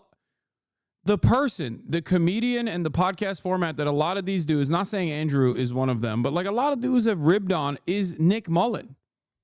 And Cumtown is the prototype for a group of leftist, left-leaning podcast guys who are also comedians who are directly associated with Chapo Trap House, who say some of the most like insanely heinous shit. Some of it works, some of it doesn't, right? When it doesn't work, it pisses off a lot of people, because if it doesn't work, then all of a sudden everyone's like, well, you're being serious here. Like, you're actually, this is not a joke. This is really fucked up, right? That's what it is. That's all this is. It's just like being able to make unacceptable laughable. A good comedian can do that. Some comedians can't. But in terms of like the audience reception, if he was just like joking, shooting the shit about, I don't know, dick and balls, how guys really talk or whatever, it's entirely dependent. Like, it's not like Trump it's not like Trump himself is not reserved. I mean, he is reserved, right? But yeah, look at conservatives like pissing and shitting in their diapers right now about Bill Burr talking about billionaires and like assassinating billionaires, to understand that, like, no, there are definitely a lot of things that conservatives don't fuck with in terms of comedy. Presidential ticket because he was able to talk like a regular person who could make the opposition seem weird by contrast. But things being as they are, Schultz said, the Democrats can't let a guy like that loose. When Trump was on Flagrant, Akash Singh, a co-host who refers to himself as a moderate, encouraged him to consider practicing self-restraint. What we love about you as comedians is you shoot from the hip, Singh said. If you get elected, would you be a little more mindful of how powerful your words are? I will, Trump said, and I'm going to think of you every time. Let's go, Singh said, jumping up and pumping his fist. I might actually vote. Piker starts streaming at 11 every morning, so everything else has to happen before then, or at night. At 7 a.m. one day, he drove Kaya to a nearby park to take her for a walk, then played basketball for half an hour. He saw me eyeing his car, a Porsche Taycan. It's not the flashiest model I could afford, he protested, before I could say anything. But yes, admittedly, it is a fucking Porsche. When Piker is criticized by the right, it's usually for soft-pedaling the brutality of Hamas or the Houthis or the Chinese Communist Party. Piker is such a relentless critic of Israel that, last year, the advocacy group Stop Antisemitism nominated him for Anti-Semite of the Year. When asked his opinion of Hezbollah, he once shrugged and replied, I don't have an issue with them. By the left, he is more likely to be dismissed as a limousine socialist who lives in a $2.7 million house. He has his own clothing brand called Ideology. While driving home, he took a— Damn, I wish you would have mentioned that it's like union-made, American-made. Like, that's crazy. That and that, because at the time we were literally doing a fundraiser for Raíces, like where all proceeds go directly to immigrant advocacy groups to, like, you know. But anyway, it's besides the point. Let's call from his manager. A major production company wanted to discuss a potential TV show hosted by Piker in the vein of Borat or Nathan for You. His manager asked if he wanted to be interviewed by Megyn Kelly on her radio show. No. A daytime show on Fox News? No. Buttigieg's people had asked if Piker would interview Buttigieg on his stream. Probably not, but I'll think about it. This was a mistake. I should not have taken a call with my manager in front of a journalist. I should perhaps have not taken a call with my manager in front of a journalist, but you guys get to peek into, whenever I say I'm doing big business deals every morning, this is what's happening behind the... Piker said, too centrist. If he's thinking about running for president, I don't really want to be giving him clout. In his kitchen, he took a few fistfuls of supplements: creatine, fish oil, ashwagandha. Still on the phone with his manager, he sat at his desktop, skimming stories he might cover. Then, a few minutes before he went live, he started seeing news alerts. Luigi Mangione, the suspect in the United Healthcare assassination, had just been arrested. Whatever else he'd been planning to talk about was now irrelevant. Holy shit, they got him, Piker told his manager. I gotta go. Mamma mia, he said on air. This is the first day where there will be no Italiophobia on this broadcast. Already, his chat was full of spaghetti emojis and free Luigi. Piker walked a fine line, celebrating Mangione as hotter than me and speaking in generally exalted terms about the propaganda of the deed, but trying to stop short of overtly glorifying murder, which is against Twitch's terms of service. We, of course, do not condone, he said repeatedly. We condemn. Recently, he was suspended from Twitch for 24 hours after musing that someone may want to kill Rick Scott, the Florida senator. In fact, he reserved...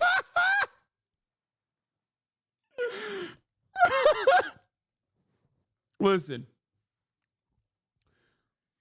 A lot gets lost in the nuance when you're writing an article that's like 10,000 words, obviously. But that is a pretty, like, I'll allow it. Okay, that's a very funny juxtaposition. It's not entirely correct, but, you know, it's still pretty funny to just, like, slam that right in the bottom.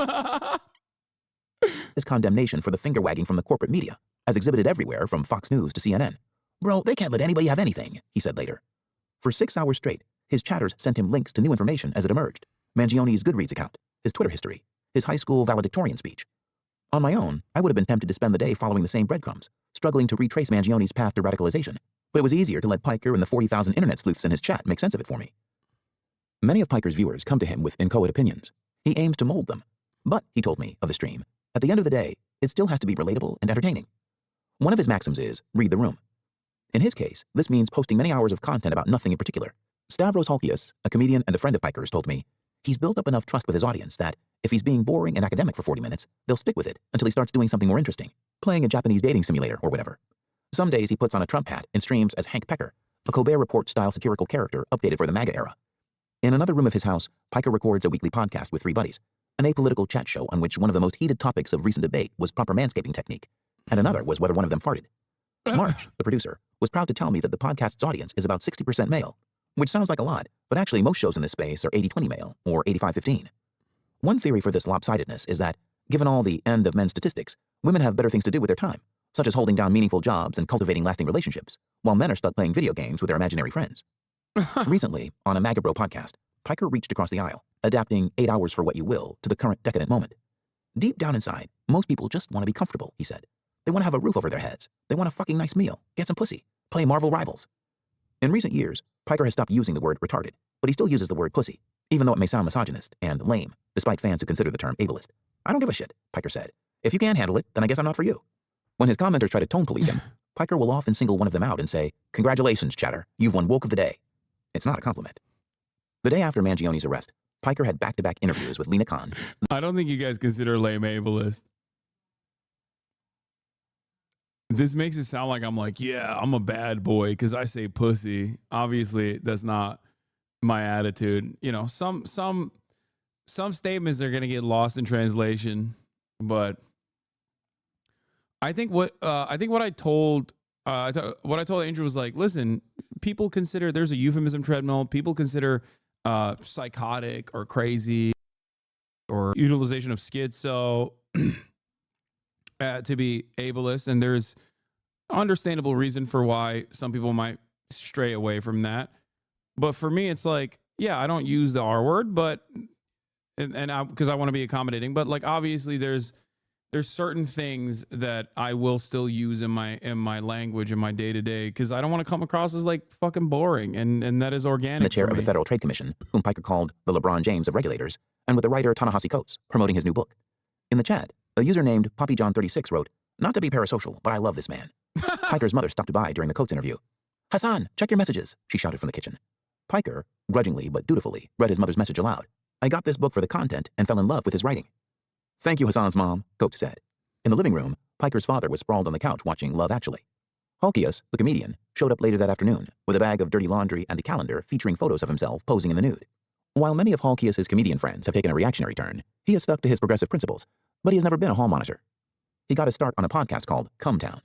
"Ladies and gentlemen, boys, girls, and NBs," Piker said, "we've got the left's Joe Rogan here in the building."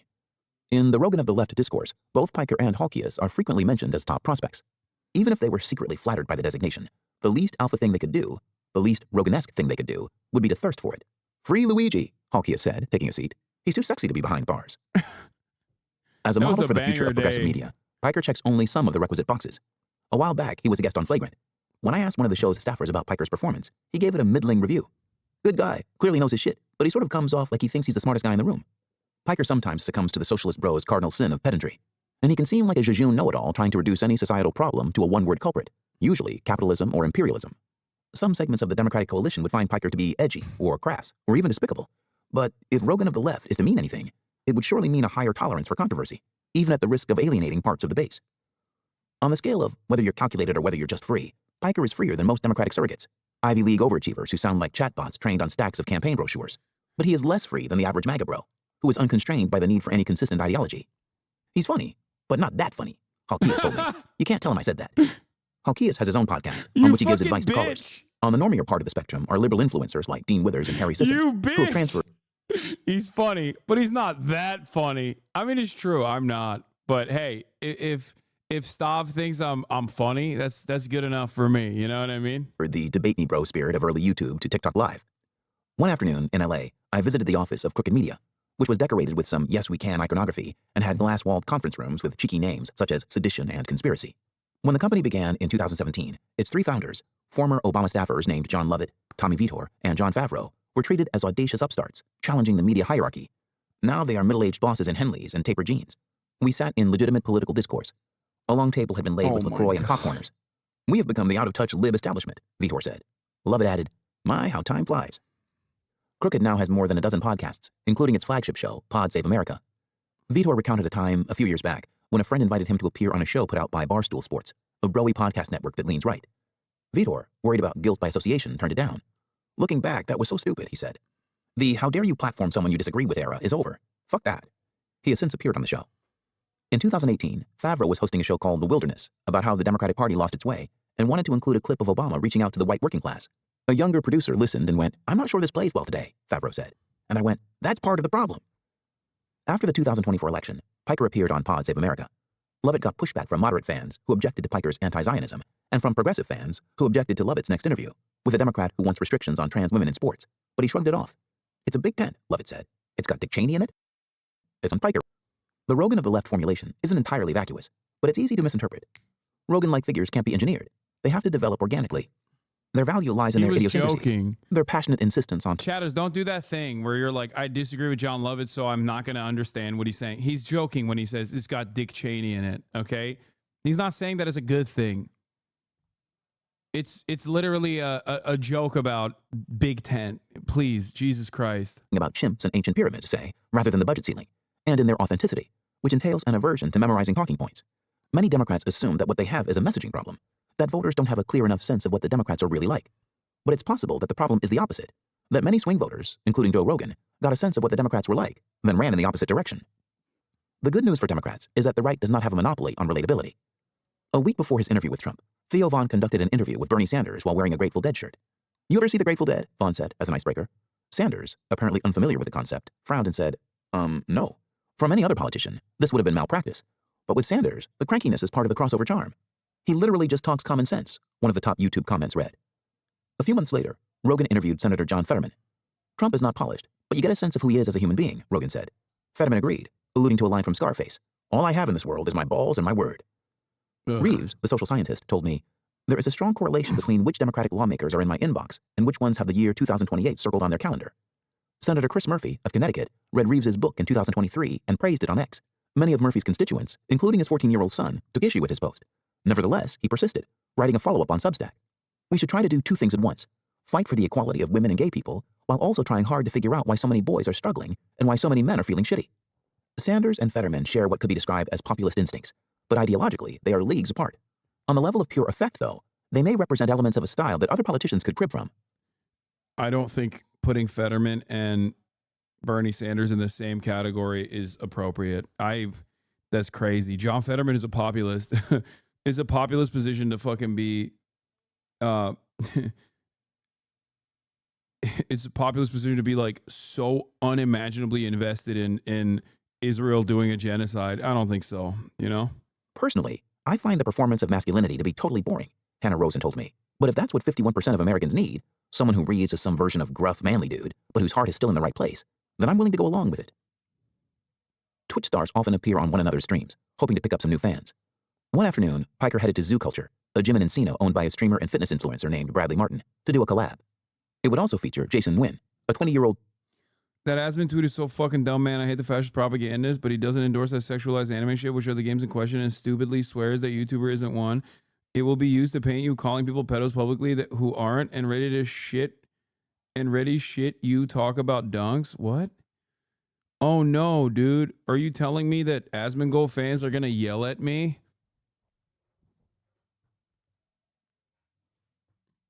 Brother, he watches a fucking... Asmongold calls me a terrorist supporter every day. The fuck are you talking about? He quite literally watches a lolly VTuber. He is an open lolly VTuber, the VTuber he watches. You know, it's a joke. I'm not being serious. No, oh my God, I can't believe his fans are gonna fucking say I'm lying about Asmongold or whatever. Anyway, let's continue. Twitch star from Texas who goes by Jason the Ween. Bradley's a big Trump guy, and we talk politics sometimes, but mostly we just talk about Jim Bro shit, Piker told me. Jason probably leans Trump. Like Trump. I don't know why. I don't know why he said that. I didn't say Jason probably leans Trump if I had to guess, but his content isn't really political at all. I don't think Jason the Ween leans Trump at all. Not even a little bit. Yes, but his content isn't really political at all. I don't lean towards anyone, Nguyen wrote when reached for comment. I don't want anything to do with politics. crying emoji. By the time we got to the gym, Nguyen was already there, performing for the camera by flirting with a woman on a weight bench. Is Jason rizzing right now? Piker asked Martin, who nodded. Is it working? Piker asked the woman. She replied, a little bit. Before she left, she gave Nguyen her Discord handle. Bradley, I've got something for you, Piker said, removing his long-sleeved shirt. Underneath, he was wearing a tank top with a Rambo-style cartoon of Trump and the words, "Let's go, Brandon." I was coming into hostile territory, so I had to fit in, Piker said. It's perfect, Martin said. Martin, who is 6'3" and 260 pounds, looks vaguely like Bradley Cooper on steroids. Martin has taken testosterone supplements, which Piker once brought up in a jocular debate about trans rights. You do hormone replacement therapy, so why can't they? Nguyen is much smaller. My chat just said there's 3 muscleheads in the gym right now, Nguyen joked, not even pretending to look at his phone. Piker roasted Nguyen with a fake comment from his own chat. Jason looks like a twink. They wandered from station to station, first bench pressing, then deadlifting, as their cameramen followed. We're just here to have fun, Piker said, then dropping into a mock PSA voice, and also reach out to the young men out there who are lost, who feel anchorless, rudderless, by lifting some heavy weights. One flat-screen TV showed Joe Rogan interviewing Elon Musk on mute with no captions. 2 shirtless guys, between reps, compared crypto wallets. During COVID, they let liquor stores and strip clubs open, but they shut us down, Martin told me. And then all the inflation, all the wars. It's not like I trust any politician, Trump or Kamala or anyone, to be a perfect person. It's just, if we never try anything new, how can we get a different result? Last fall, when Martin interviewed Trump, he brought up the deep state and asked, how would you actually make an effective change there? It wasn't a specific question, and Trump didn't have a specific answer. We're changing that whole thing around, he said. Apparently, this was good enough for Martin. The day after the 2024 election, Martin appeared on Piker's stream to explain his support for Trump. They started with small talk. Why do you have so many Zyn containers behind you? Martin said. I fucking slam those bad boys daily, Piker said. Look at us relating, bro, Martin said. When they got around to politics, Piker said, one side at least acknowledges that people are angry, the Republicans. The Democrats' proposed solutions were inadequate, he said, but Trump would only make things worse. Martin smiled and replied, you're going to have to say sorry when he does what he says he's going to do. They ended the gym session by daring each other to take turns sitting in Martin's cold plunge. Piker resisted at first. I didn't bring a towel, a bathing suit, nothing. But he went in anyway, in his gym shorts, and his commenters went wild. Hey, Hasan's chat. I hope you all are happy he took his shirt off, Nguyen said, facing Piker's camera. Then he checked his phone. The woman from the weight bench had already sent him a message. Wait, she did? Piker said with a grin. You're about to lose your virginity, I think. That's it. That's how it ends. This is gay fanfic? Yeah. The end.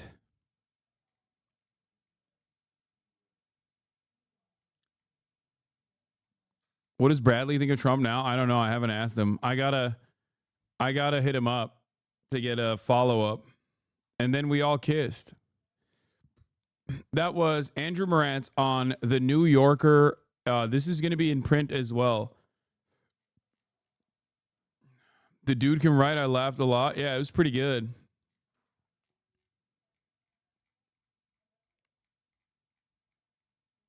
That stream was fucking awesome, King. I was proud of you. I think that, there was a sequence of really good banger streams in there. I'm glad it happened. But, yeah, the author is Andrew Morantz. But, yeah, go read the article. Show the article some love. Share it with your family members. And that's it. So we're going to move back to the harrowing reality, the devastating reality of the world. Because while I was in the process of reading this article, it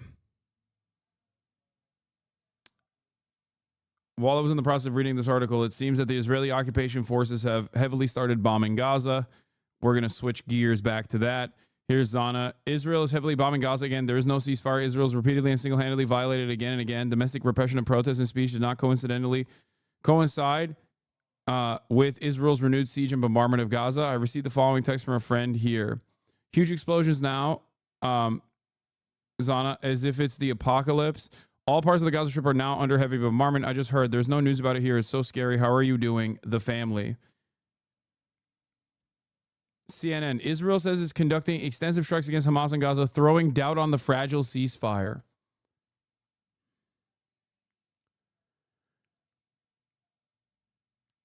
Trey Yingst, on the other hand, says the ceasefire between Israel and Hamas is over. Israeli jets are now striking Gaza. Why is CNN talking about, throwing out fragile talks about the ceasefire when you got people like Barak Ravid? Israel resumes military operations against Hamas and Gaza after the group rejected U.S. proposal for extending the ceasefire. Israeli Prime Minister's office says Israel has declared that the ceasefire is over. Here's a statement from Benjamin Netanyahu's office. Prime Minister Bibi Netanyahu and Defense Minister Israel Katz have directed the IDF to act forcefully against the Hamas terrorist organization in the Gaza Strip. This comes after Hamas repeatedly refused to release our abductees and rejected all offers it received from U.S. President's envoy Steve Witkoff and from mediators. The IDF is currently attacking targets affiliated with the Hamas terrorist organization throughout the Gaza Strip with the aim of achieving the war goals defined by the political echelon, including the release of all of our abductees, living and dead. From now on, Israel will act against Hamas with increased military force. The operational plan was presented by the IDF at the end of the last week and approved by the political echelon. The war has returned again. At least 15 people, including 5 children, have been killed across Gaza. Gaza civil emergency reports. Palestinian civil emergency reports at least 35 airstrikes across Gaza, hitting Khan Yunis, central Gaza, and Gaza City, according to Al Jazeera English. At least 8 people have confirmed being killed in Gaza City. Tents in central Gaza have also been struck. Video shows killed and injured, including children arriving at the Indonesian hospital following strikes in Beit Hanun and Beit Laiha project in the north.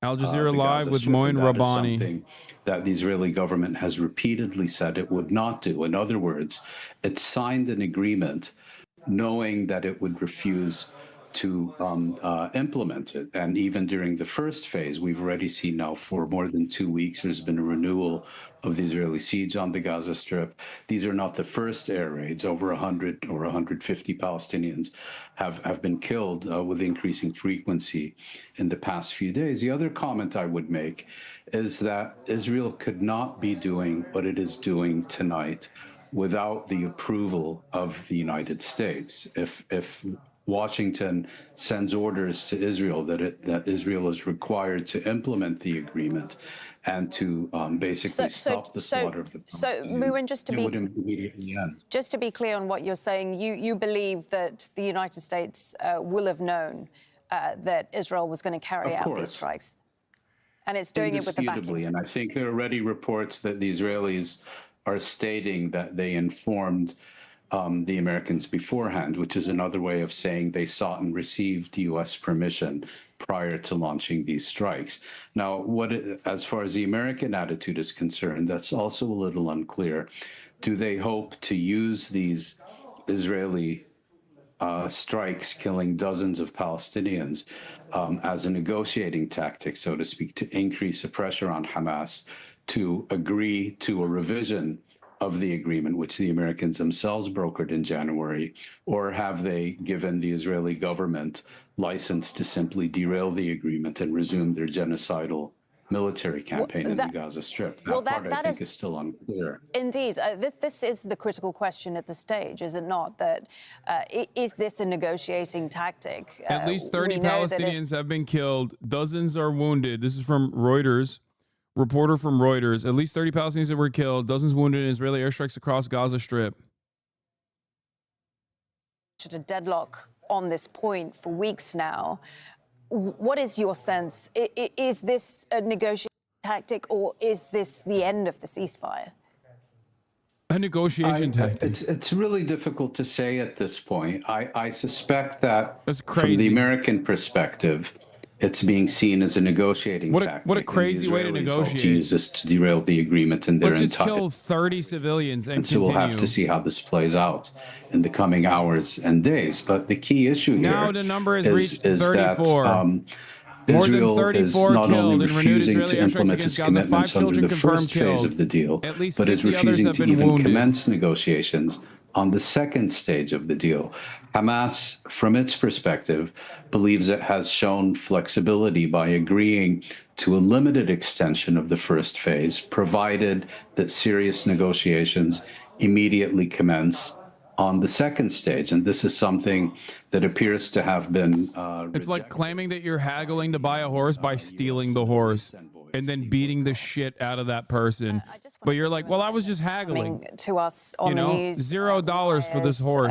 Now, Muin, Israel's PM and defense minister have instructed the military to take strong action against Hamas in Gaza. That's coming in from the office of the Prime Minister Netanyahu.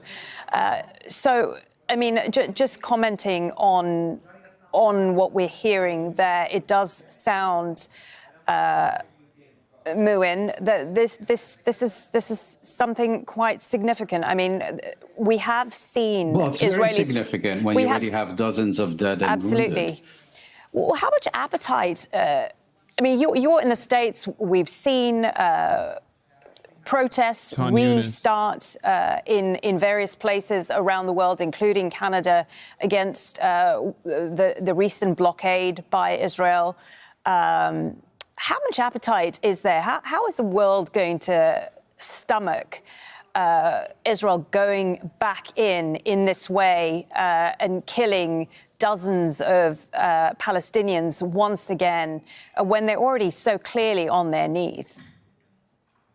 Well, when that question can be asked in two ways: the international community and increasingly public opinion in the West. Of course, it's Trump approved. Yeah, of course.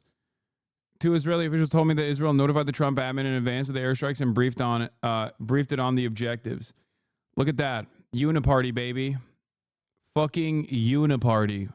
Only the Trump administration, but also very much its predecessor, the Biden administration, which is not only lending their support or acquiescence to what Israel is doing, but is complementing it by launching unprecedented campaigns. You care so much about your people that not even help them, and your people with you don't care about other wars. Why not join Ukrainians on the streets to protest and be louder but fight them? Are there some other war or no war? What are you fucking saying? My people? I'm Turkish, dog. All people are my people. And not only that, but I have also lent support to Ukrainians. Did you have a stroke while you were trying to type this out? What the fuck are you talking about? This community raised $200,000 for Ukrainians. Hello? Now from Hamas, according to a senior Hamas official talking to Reuters news agency, Hamas saying Israel is unilaterally ending the ceasefire agreement. Where does this leave Hamas, do you think? I mean, how do they respond to what is happening now? Well, again, I'm less interested in what Hamas says or thinks or what the Israelis say or think, because, again, the key decision about what's next is going to be made in Washington. As far as your question is concerned, I think Hamas will basically have the same position that it did during the past 15 months, which is of using the resources at its disposal to deny Israel the ability to basically declare a victory over the Palestinian people and to objectives of eradicating this movement either militarily or as a governing force in the Gaza Strip. And again, this may be either a short, sharp series of strikes or a longer-term campaign. It's crazy because Donald Trump is supposed to be talking to Putin tomorrow, right? If I'm not mistaken. And he has mentioned that he's going to start talking about offering pieces of Ukraine to Russia in that conversation. During the past several weeks of the suspension of hostilities, Hamas and other Palestinian organizations have been doing that as well. Muin, I also want to ask you... Why do you think they decided to break the ceasefire themselves instead of waiting for a counterattack from Hamas by starving them? The fuck do you mean? Because there was no counterattack. What are you talking about? When the moment that they said that they are looking for a counterattack, that they said that there was going to be a counterattack by Hamas, we should have known that Israel is going to start fucking bombing again. Israel has also never abided by the ceasefire principles at all. They literally shut off aid, humanitarian aid. They shut off humanitarian aid a week ago. That's the reason why the Ansar Allah movement in Yemen restarted the blockade in the Red Sea, and then Trump responded by blowing up Sana'a and killing a bunch of children there, like 30 plus. And if they didn't, the attacks would resume on Israeli shipping. And the Americans basically responded with this ongoing indefinite campaign, according to the Americans, of airstrikes on Yemen to make the Red Sea safe for Israeli genocide. that's really all that can be said about it. But in the wider context, it also has to be seen in the context of U.S.-Iranian relations. The Americans made very clear that they view Ansarullah, the Houthis in Yemen, essentially as Iranian proxies, issued warnings to Iran. And again, you know, we could well be dealing with an administration that feels that bullying and shows of force are the best tactic to get the other side to accede to one's demands. But these are also fairly inexperienced people, whether someone like Kickoff or, you know, for that matter, someone like Secretary of State Marco Rubio, who, although he has very little to do with foreign policy in practice, does have these kind of pro-Israeli neocon ideological blinders on. And I think what they will realize is that this kind of brute pressure on adversaries can often be counterproductive and is very unlikely to achieve its stated objectives. Okay, Muin, I appreciate your time this evening. Muin Rabbani, co-editor of Jadaliyya, an online magazine specialising on the contemporary Middle East, joining us there from Montreal. So Let's see if this is even making a dent on CNN, by the way, because I'm doubtful that they're even covering this, because they said, oh, the ceasefire is on shaky ground. Nazi government resume their aggression and genocidal war against defenseless civilians in the Gaza Strip. We hold the criminal Netanyahu and the Nazi Zionist occupation fully responsible for the repercussions of the treacherous aggression on Gaza and on the defenseless civilians and our besieged Palestinian people who are being subjected to a brutal war and a systematic policy of starvation. That statement coming in from Hamas in the last few minutes in reaction to the huge escalation we've seen over the course of the last few hours from Israeli military. Over 30 airstrikes on the Gaza Strip this evening.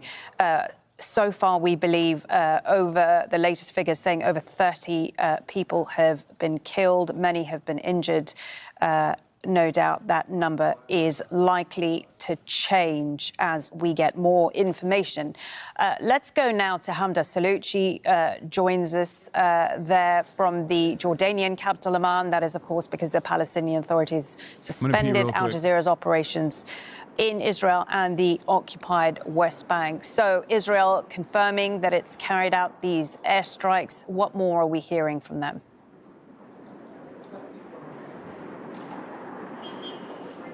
Well, the army says that at the direction of the political echelon, that means the prime minister and the defense minister, they were instructed to attack different areas in Gaza. They're saying it's because Hamas refused a lot of different things that were offered by negotiators and by Israel when it came to these ceasefire negotiations. But it's important to remember that these are negotiations that were largely stalled and failing after Israel refused to go into phase 2 negotiations on February 6th. That was day 16 of phase 1, saying that they did not want to commit to an end of the war. And several Israeli analysts, several within the political opposition, and several within Netanyahu's own government said that this was the plan all along, a resumption of the fighting to go back to full-scale war. And in fact, there's a new army chief of staff, one who said that 2025 is going to be a year of war, noting that Israel still has a lot of goals to accomplish when it comes to the Gaza Strip, meaning that they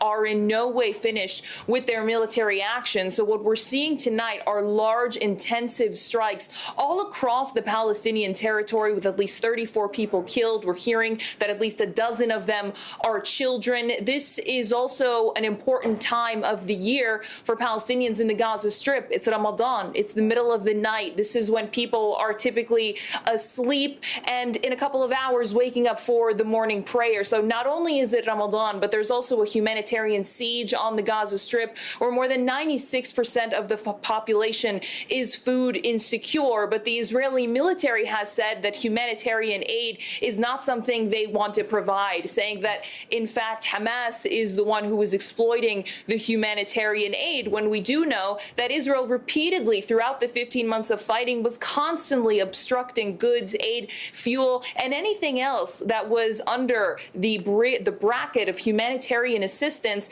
into the Gaza Strip. So Israel says that they are resuming the fighting, going to attack different targets in Gaza. But what's different this time around is that you have tens of thousands, if not hundreds of thousands of people who have returned to areas that were largely evacuated, people that were forcibly displaced from the north. A majority of them have gone back. And Israel says that Hamas is regrouping. That's also according to United States assessments. But areas where these CNN is live reporting on it now. Let's take a look.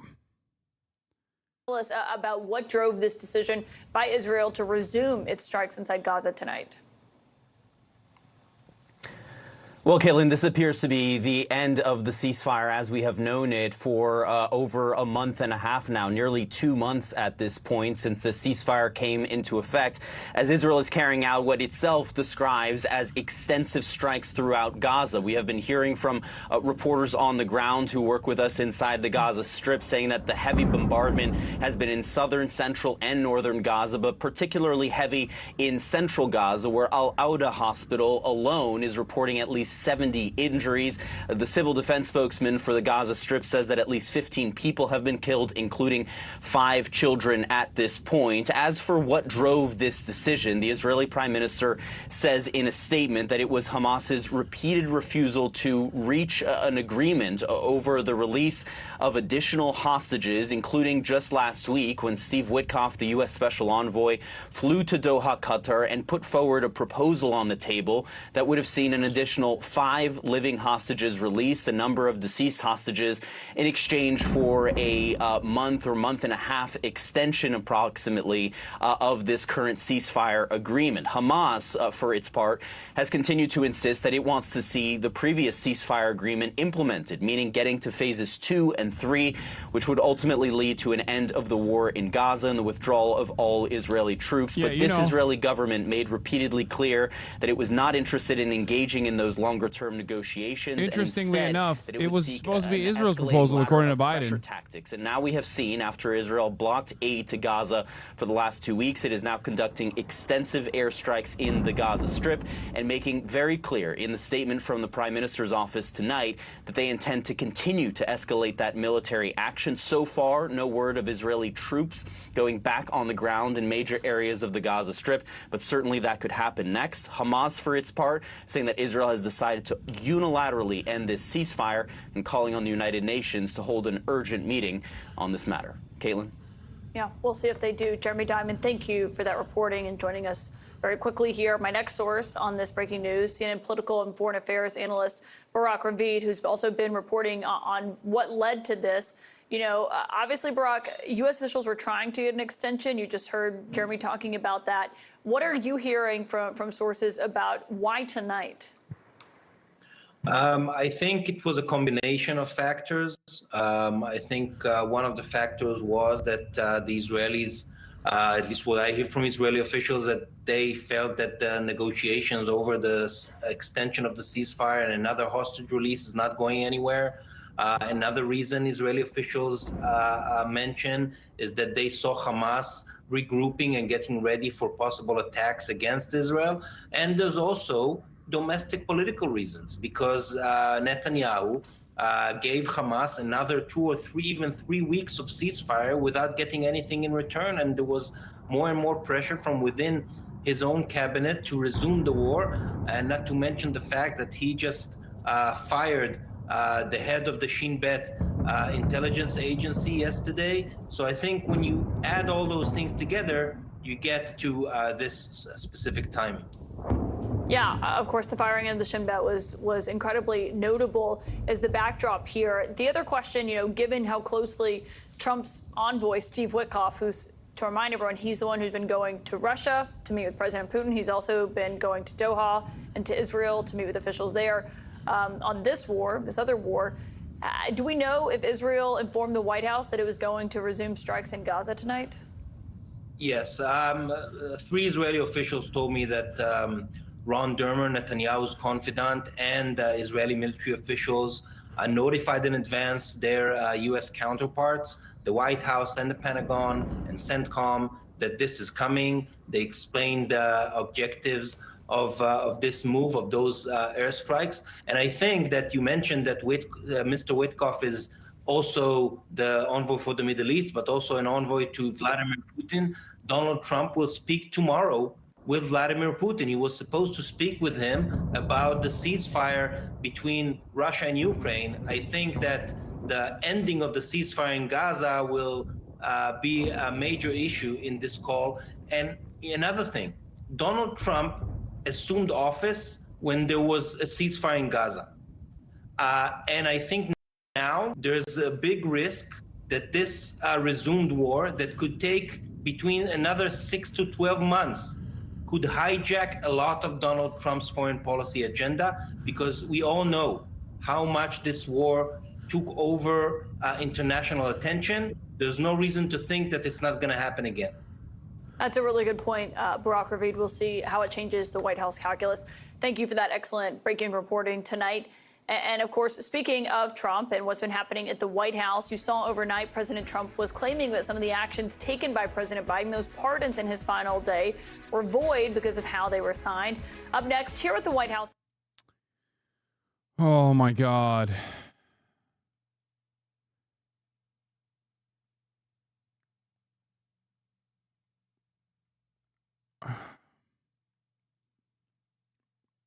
Here is Zana's analysis on it. The next 24 hours could be the most critical 24 hours in the past 17 months. In less than 12 hours, Israel's launched multiple airstrikes in South Lebanon and South Syria, which have had their own cross-country violence at the border.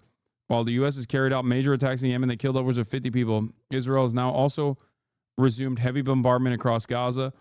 Iran is on high alert, anticipating a possible U.S. strike following Trump's threats. The Department of Defense just announced that 3 additional aircraft carriers are heading to the Middle East.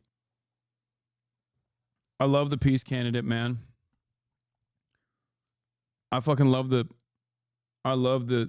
peace candidate. If they released the hostages, the ceasefire will still be on. In your fucking wildest dreams, I think. It's wild to genuinely think this. Like, you have to be broken in the brain. Yeah, the best, you don't understand, the best method for releasing hostages is by releasing them from their lives, by killing them. Is that the take here? Like, terror. They are doing terror. They should release the hostages, which is why we are killing the hostages. You okay?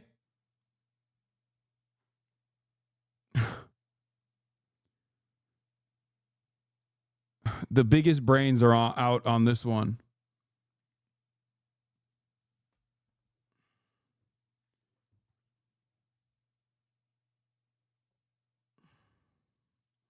Khan new spin on it. Among the targeted, of course, senior figures in the political wing and commanders in Hamas. Oh, of course. Of course. Is it Hasbara spamming about Christian villages slaughtered in Syria? No. No, not at all. HTS is Israel aligned, but it doesn't really matter because Israel doesn't care. They have, one, eviscerated the entirety of the Syrian, like they've destroyed as much military equipment as they possibly could, even after HTS said that they're not interested in fighting Israel at all. Okay. They've literally said that they're shuttering the operations of any sort of like Hamas or any sort of like Palestinian resistance groups that operate out of Syria. Israel still blew the fuck out of Syria. They took more and more territory in Syria. And not only that, but on top of that, the HTS, like former Al-Qaeda head that is now leading Syria, has had a bunch of his coalition forces drop mortars on top of Alawite villages, doing massacres over and over and over again. So no, that's not Hasbara at all. Syria is completely fucked. Israel is taking advantage of the situation in Syria by taking as much land as possible from Syria. It's a thirst that will never be quenched. Israel's ambition for territorial expansion is just like unstoppable. Don't lie about Syria. That's a lie. That's a lie. I'm saying a lie. I thought the regime defenders and their takes was to say, oh no, those guys have been punished. Actually, there were some bands underneath the HTS coalition forces, but they've been punished. Not that it didn't happen at all. Yes, you are lying. Jesus Christ.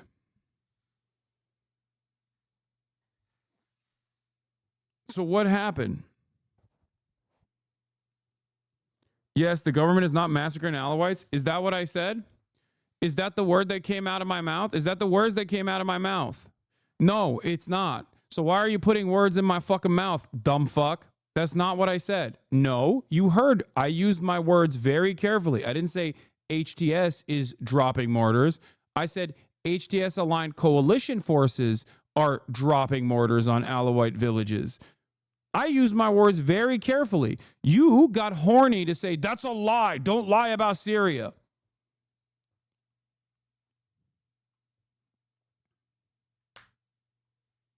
Dumb fuck.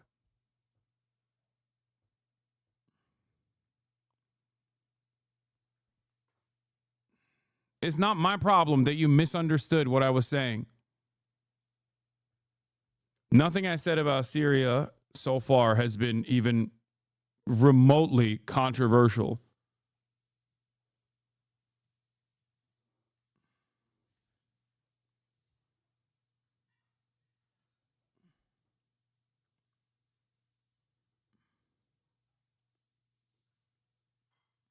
What does Israel even want? I mean, complete domination, more land, ethnic cleansing of all the lands that they take over.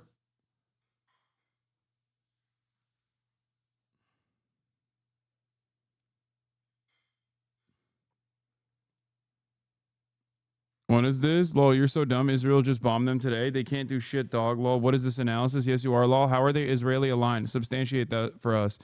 Yes, they're Israeli aligned in the sense that the HTS leadership is a American invention for the most part, and they are clearly backed by American and Turkish interests. Turkey is a representation of America, okay?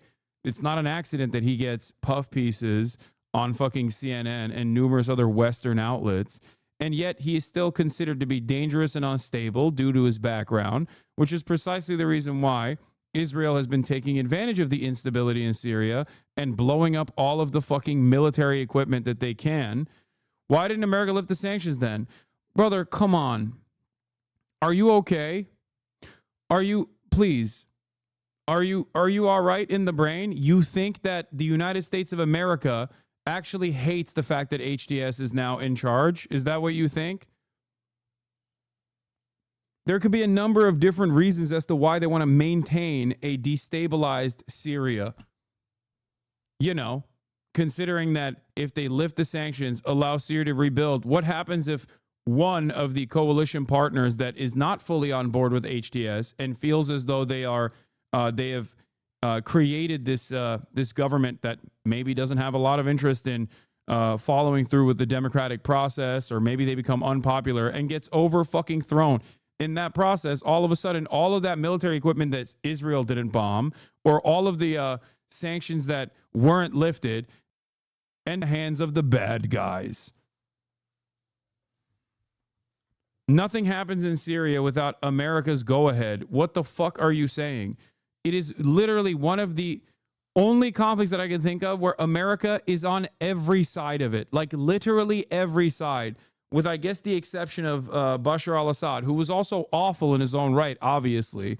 But with the exception of Assad, who was weak, feckless, and a horribly violent leader, okay? America funded the Kurds. on the one hand and offer them logistics and training, weapons. America, by way of Turkey, created a Salafist brigade. And this is before we,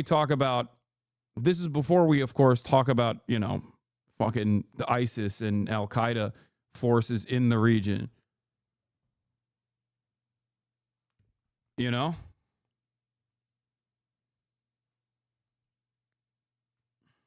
Is anyone going to challenge us on U.S. on this or us? What do you mean? I don't know what this link is.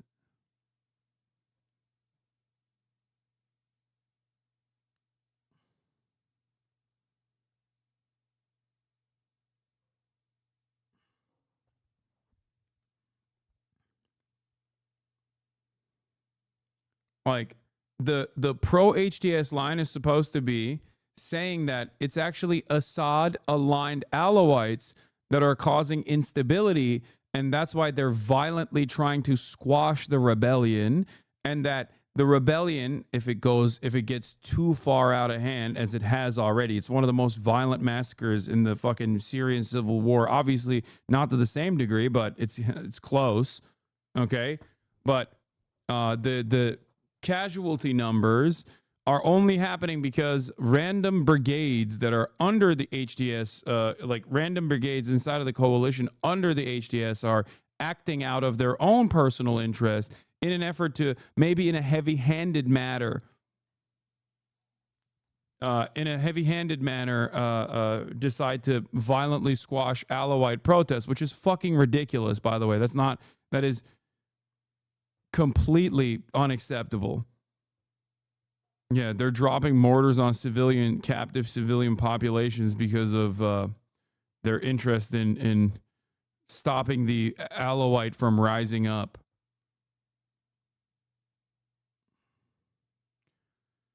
Oh.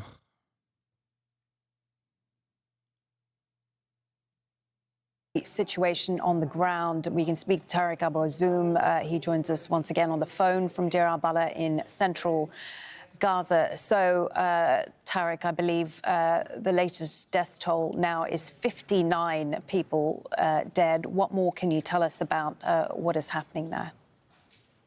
Yeah, this is an absolute madness. We are talking about 59 Palestinians confirmed killed in the past few hours, while more than 150 others have been confirmed killed. During the past hour, we have seen that there has been a very tangible intensification of airstrikes on Al-Nusayrat refugee camp, where these attacks have been carried out by Israeli air forces, that drones, fighter jets continue to hammer residential buildings, makeshift centers, what we could completely see in the city of Khan Yunis and the Marfa area, where 2 makeshift tents have been struck by Israeli fighter jets. 14 Palestinians that is confirmed killed in the attack. And we can see that there has been more momentum of airstrikes took place on targeting residential buildings that are packed full with civilians in Al-Nusayrat, in Gaza City as well. We can see also, based on eyewitnesses' accounts, that there has been an active displacement movement from Al-Mughraqa and Al-Nusayrat area in the central areas of the Gaza Strip. Families have started to be displaced in order to find any alternative shelter from the houses and the areas that witnessed extensive bombardment and attacks by the Israeli. And they got Trump's approval for this, by the way. That have been struck did not receive any sort of warning. We saw emergency ambulances started to turn up in these locations and evacuating, but since they have been supported and banded together by the help of volunteers who started to evacuate casualties to Nasser Hospital by using the donkey carts. We have seen a very devastating image for Palestinian children being torn to pieces, for entire families being obliterated, and now there is more escalation is taking place. Simply, Israel said that Hamas did not show any flexibility, and there has been no progress in terms of the ceasefire talks. Hamas side has confirmed that Israel has unilaterally violated the ceasefire agreement, and now by its systematic escalation of the situation is getting much more worse. We can absolutely hear the thunder of the Israeli drones outside, completely overclouding the entire sky of the central area, and that situation leaves people quite uncertain about what might come next. Specifically, that till now, only these attacks have been carried out by aerial forces, and there was no any ground invasion that took place so far. What might happen if there's no any sort of advancement in these talks, which bring us back to ground zero regarding what was happening before 15 months in terms of the high rates of killing, high rates of devastation, and the humanitarian misery that is completely complicated due to the Israeli ongoing ban of aid entry for more than 2 weeks so far, Malin. Okay, thank you for now. Tariq Abozoum there joining us on the phone from Deir al-Balah, trying to give us a sense of what is happening on the ground. Just a few more lines to bring you that are coming through to us from Israeli military officials saying the Israeli military is prepared and is spread out in all arenas. Presumably that means throughout Gaza. And then another line saying that again from the Israeli military official, says that the offensive will continue as long as necessary and will expand beyond airstrikes. Some of the latest lines that we are getting, another line here saying that the Israeli military is targeting mid-ranking Hamas commanders and leadership officials and infrastructure in these latest strikes. The latest number of these that we're getting, over 50 people killed in the last few hours in these strikes by the Israeli military all across the Gaza Strip. Let's get more reaction from Benjamin Friedman. He's policy director at Defense Priorities. He joins us from Washington, D.C. So these latest Israeli strikes on Gaza taking everyone by surprise. The American media reporting that the White House was consulted ahead of these strikes. Your reaction to what is happening? Well, it is a surprise in the timing, but it's not surprising that the Israelis have broken the ceasefire. No, Trump's ceasefire push. So we can say that the Trump ceasefire when he was inaugurated was just spectacles? No. It was so that he could engage in emergency funding to Israel. As I said at the time, the only important aspect of Trump's ceasefire was the fact that he was capable of getting Israel. He could have kept re-upping Israel and rearming Israel without a ceasefire at all. But he did. He was able to get Israel to at least say yes to a ceasefire, maybe with assurances that Israel could pummel Gaza even more later down the line. But this is precisely what I told you. Trump's ceasefire proposal was most likely to, allow Israel more space to do this later down the line. It seems like they've given up on the remaining hostages now. So is that your sense that the ceasefire is now over? The war has been resumed? Well, I mean, when you're bombing all those targets and killing 50, 60 or more people, clearly, the ceasefire is not in effect. Now, maybe it could be resumed. It sort of depends on Hamas. But why do you say why do you say that it depends on Hamas? Well, if they just decide to essentially take it on the chin and let the Israelis bomb them without responding in any discernible way, then maybe the Israelis will just stop and the ceasefire will resume. I don't really know because it's hard. I don't know exactly what the Israeli sort of tactical objective is here with these renewed strikes. But I was going to say it's also up to Israel. But what about the United States? I mean, are they going to just, given what we've seen in recent weeks, the involvement of Steve Witkoff in terms of getting the negotiations, the ceasefire negotiations back on track and so on, is the U.S. Going to support the war just being resumed in this way? In short, yes. I think the Trump administration, with some exceptional moments, remains essentially beholden to the Israeli right or its representatives in the U.S. in our politics, and they don't seem willing to stand up for American interests. It's notable, for example, that the U.S. hostage negotiator, Adam Boehler, was fired after the Israelis complained about him talking directly to Hamas and doing an interview or a series of interviews where he sort of differentiated between U.S. and Israeli interests and said, I'm not an Israeli, I don't work for the Israelis. So, the Trump administration maybe will change their stripes in the future, but at the moment, they seem even more eager than the Biden administration was to do the bidding of the Israelis and unwilling to stand up to them and say enough is enough. I just want to tell our viewers, update our I don't want to viewers derail, on the but is there latest going to be pushback from the UN at this point? What pushback can they do? We understand 86 people have now been killed in these latest airstrikes by the Israeli military that have taken place in the last few hours. According to the Israeli military, they are prepared to continue attacks against Hamas commanders and infrastructure in Gaza for as long as needed and would expand the campaign beyond airstrikes. That's what we're hearing from the Israeli military this evening. So in terms of, just coming back to you again, Benjamin, in terms of the ceasefire, if it is actually still ongoing, we've been very much in limbo between stage one of the ceasefire and Hamas wanting to go into negotiations about the stage two and Israel wanting to extend stage one.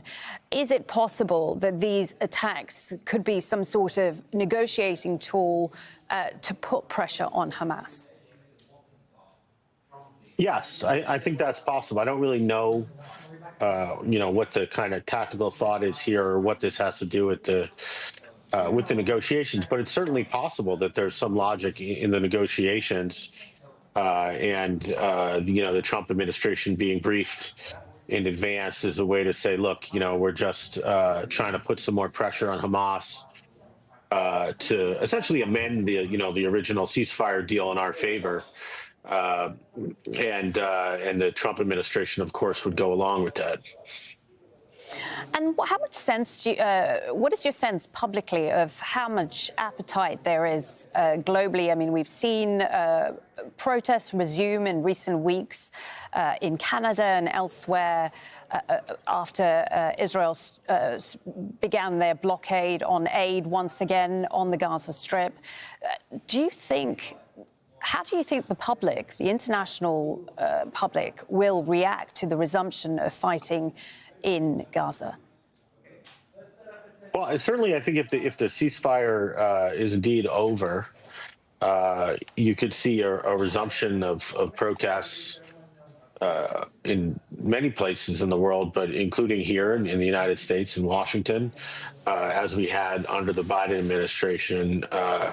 But as with Biden, it's not clear that even really massive protests in the United States will have much effect on the policy because of the political calculations that the people on top of the government in both parties are making. Hamas has said in a statement that the Israeli government decided to overturn the ceasefire agreement and warned that this move exposes the remaining hostages of Gaza to an unknown fate. We demand that the mediators hold Netanyahu fully responsible for violating and overturning the ceasefire agreement, Hamas said. The Houthis went from looking for one piece to being in multiple pieces. Lamau is such a fucking pathetic display of loserdom as an American citizen. Like, in your mind, you think you're demonstrating a show of strength, and all you've done is bomb by using your fucking free college tuition that's never going to happen, by using infrastructure spending that will never happen for you, by taking away your future and deploying it overnight to kill fucking 50 civilians in Yemen. the American government once again is showing their major display of power. Meanwhile, this initiative that cost $1 billion when the Biden administration tried it was a failure, an abject failure, which is why they had to stop 86. Sorry, I thought it was 50 plus. Like, you can fantasize about dominating the poorest country on the planet. Okay? You can fantasize about it, but that's not a display of power. It's a display of weakness. It's a display of how little the American government gives a shit about you, by the way, as well. They're doing this for Israel. The American government cares more about Israel continuing its genocide. Oh, no, I was talking about Yemen, not Gaza. 86 in Gaza. The number in Gaza has risen to 86. That's crazy. I'm talking about Yemen. I think it's like, I don't know what the exact numbers are. I think it's 50 in Yemen. That's all you do. All America's doing in its America First agenda is basically bombing Yemen because Yemen said that they would restart the blockade that they had stopped during the ceasefire because Israel was not following on the conditions of the ceasefire. They denied humanitarian aid from going into the Gaza Strip before actively bombing the Gaza Strip as they started tonight.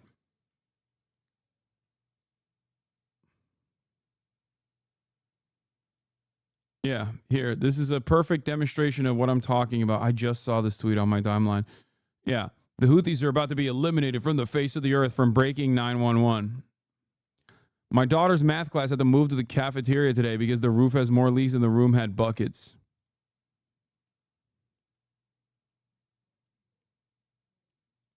I'm not going to repost this person. I don't know what their fucking take is.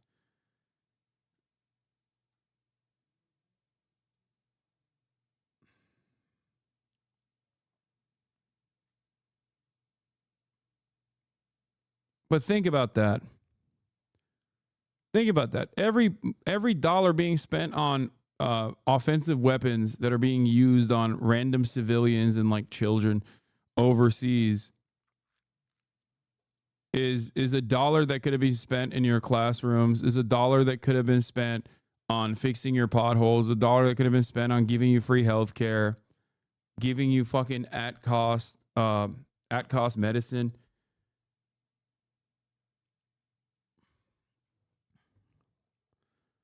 And you know that's never going to happen. So you have to sit there like a pathetic fucking loser and celebrate the violence. Because if you don't celebrate that violence, after all of this is said and done, you have nothing, right? Like all of this violence and display of force has to amount to something. Because if it doesn't, if we don't celebrate the cruelty for the pure sake of cruelty, then why is my school leaking, you know? Why are classroom sizes 48 people now? Why is it? It's because all that money is going to Israel and also in defense of Israel. That's it.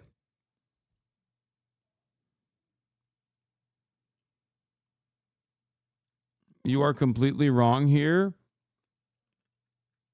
Who is this fucking Muppet talking? Oh my God, you are completely wrong here.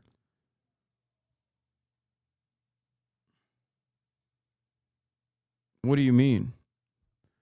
No, not every single dumbass that's like celebrating the What? Because you say I having? What? Trey Yang says horrific images already circulating from inside Gaza, the aftermath of Israeli airstrikes. One shows a small baby wearing a jumpsuit with rainbows on it who was killed. The death toll continues to rise.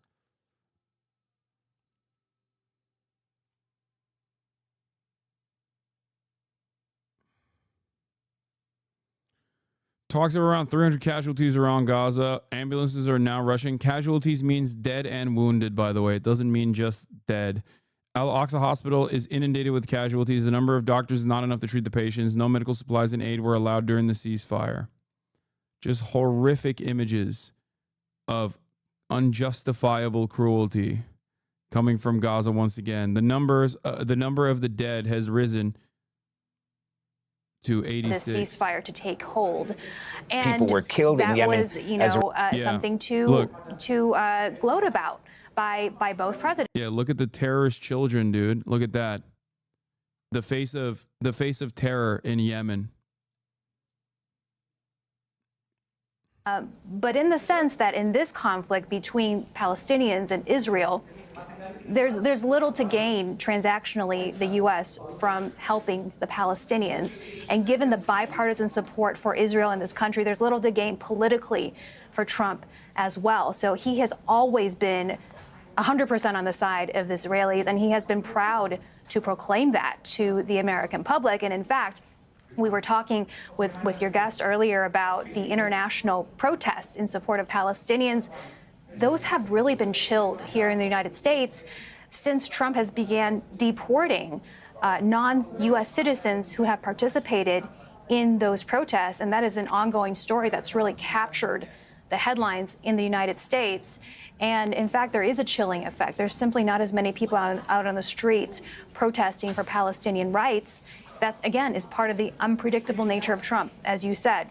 Few people know how he's going to crack down on those who are in support of Palestinians, and few people know how he's going to continue with this policy toward the Middle East.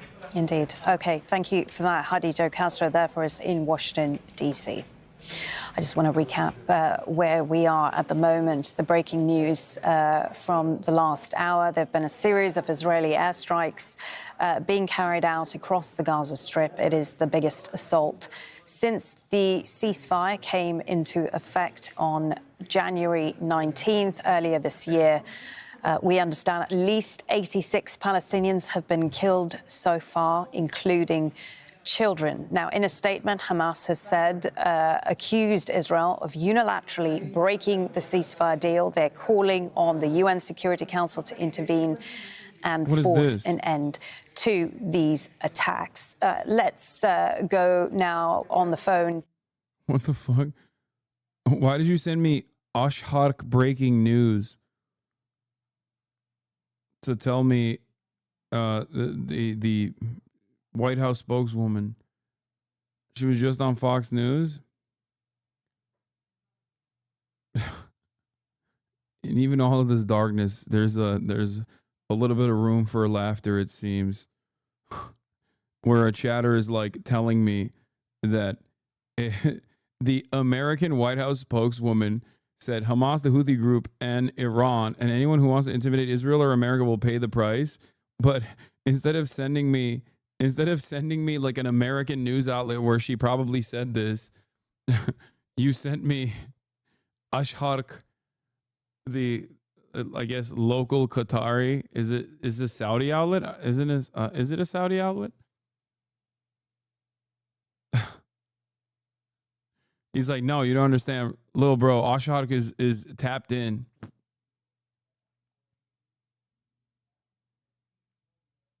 In case something happens. So the situation is really, really hard. The Israelis F-16 warplanes are hovering heavily above our heads, and the drones also. And we're really, really scared. I can't even imagine what you're going through, Ahmed. We're just looking at some of the pictures that have come through to us. Bodies and injured people being carried around on donkey carts and so on, desperately trying to get medical help. What can you tell us about the availability of... I hope they draft every fuckface that comes into my chat that's like, hell yeah, we're blowing fucking children in Yemen to bits. I hope all of you get fucking drafted. If that's the attitude you have, then, I hope you get fucking drafted to go, I don't know, try and defend Israel, okay? You stupid bitch.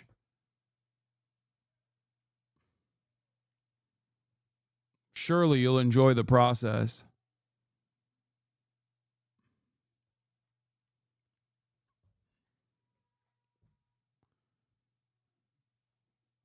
Do you think Trump coordinated the protester crackdown With Israel re-engaging? No, I don't think that they coordinated the protests or cracked down with that. I think the Yemen thing they coordinated though.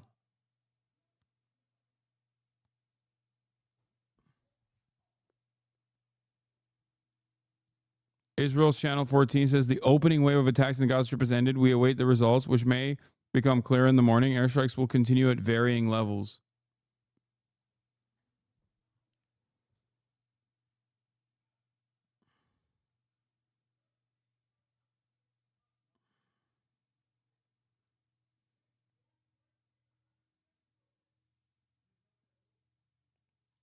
Jackson Hinkle is a Fed, 100% confirmed.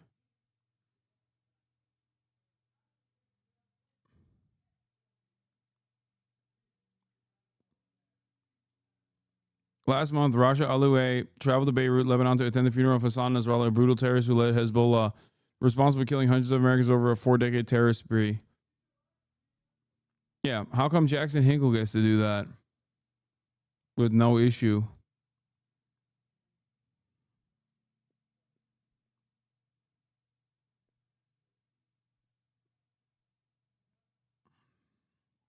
Yeah. The Israeli army has killed Major General Mahmoud Abu Wafa, Deputy Minister of the Interior in Gaza, following an airstrike targeting his home in Gaza City. Oh.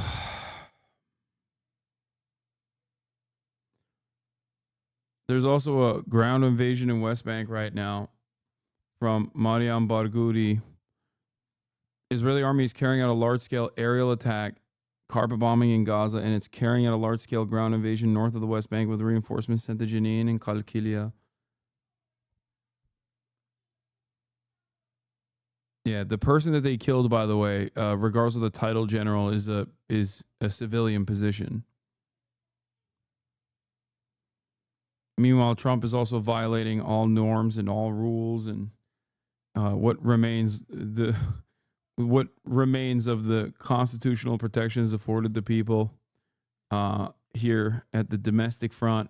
Great stuff overall, just actively worsening the situation everywhere. Parts of Gaza in the last few weeks since the ceasefire, so many people, displaced people, have tried to move back home to parts of northern Gaza, which they haven't had access to for over a year and a half. And it sounds like in these latest strikes that attacks are taking place across the Strip, including the north, including the south. I mean, what are you hearing in terms of the areas that have been affected and the people, many of the people, the displaced people who've managed to move back home to the north? What are they saying to you? They're really, really scared. You know, like in the past months, they start already to cope or to find a place, find a room or clean it, or try to drink some water. And these zones were like invaded by Israeli occupation, so now they are frightened. So if there's like the military like operations come back to the city, they have to flee, and there's no other places to flee to. I know how. I don't know if you understand or you know how does it look like to flee from a place to another, but just it's really, really hard, especially if you have kids, if you have infants, and people, the most thing that they are scared of. They are afraid to flee again, scared to run again from a street to another at this time at night. And the thing is that the Israelis do not differ between civilian or a fighter, so they kill anyone moves. So they can't now even flee or leave outside Gaza or even... 109 Palestinians already reported to have been killed in Israeli strikes. As previously mentioned, Gaza City now is really, really crowded. And if there is any strike in any house, you will see the entire neighborhood is affected. And the kind of bombs that the Israelis uses right now are really, really heavy and affect all the neighborhood. Now I'm talking to you and I can't even hear your sound because of the drones hovering above our heads. It's really, really annoying. And we can't even sleep on it. And this time exactly, the Gazans are awake to have this suhoor meal in the holy month of Ramadan. The children used to wake up and enjoy the meal right now, but now every father is holding his babies and trying to calm them down a little bit, and they already start to forget war, and now they are back to the 0 point, and they don't know or don't realize what's going on. Dad, you told us that the war is over, so what's going on outside? So this is fucking it's so bad. Everything is so bad. All right. This is all I got for tonight. I'm sorry. Chat, tomorrow I'm going to be on Alana Hadid's podcast in the morning. So I might be a little late. I think I'm going to be able to start on the right time, like on the normal time that I start at. But I will be on Alana Hadid's podcast. She's Bella Hadid and Gigi Hadid's sister. The Hadids are Palestinian, for those who don't know. I'm sure we'll be covering this as well, and I'll be covering this tomorrow as well. But that's all I got for today. And I'll see you tomorrow. Hopefully there will be some better news tomorrow. Probably not, but all the shadows trickling in has helped people hate. I love you all. I'll figure out what's going on with protests against this around the country as well, and I'll try to keep people informed on that. But I hope this doesn't shake your confidence. I hope the fears of, your citizenship status being revoked or removed doesn't shake your confidence and stops you from agitating and getting involved in protests in general. It certainly won't stop me. But be safe, and I'll see you tomorrow. Peace.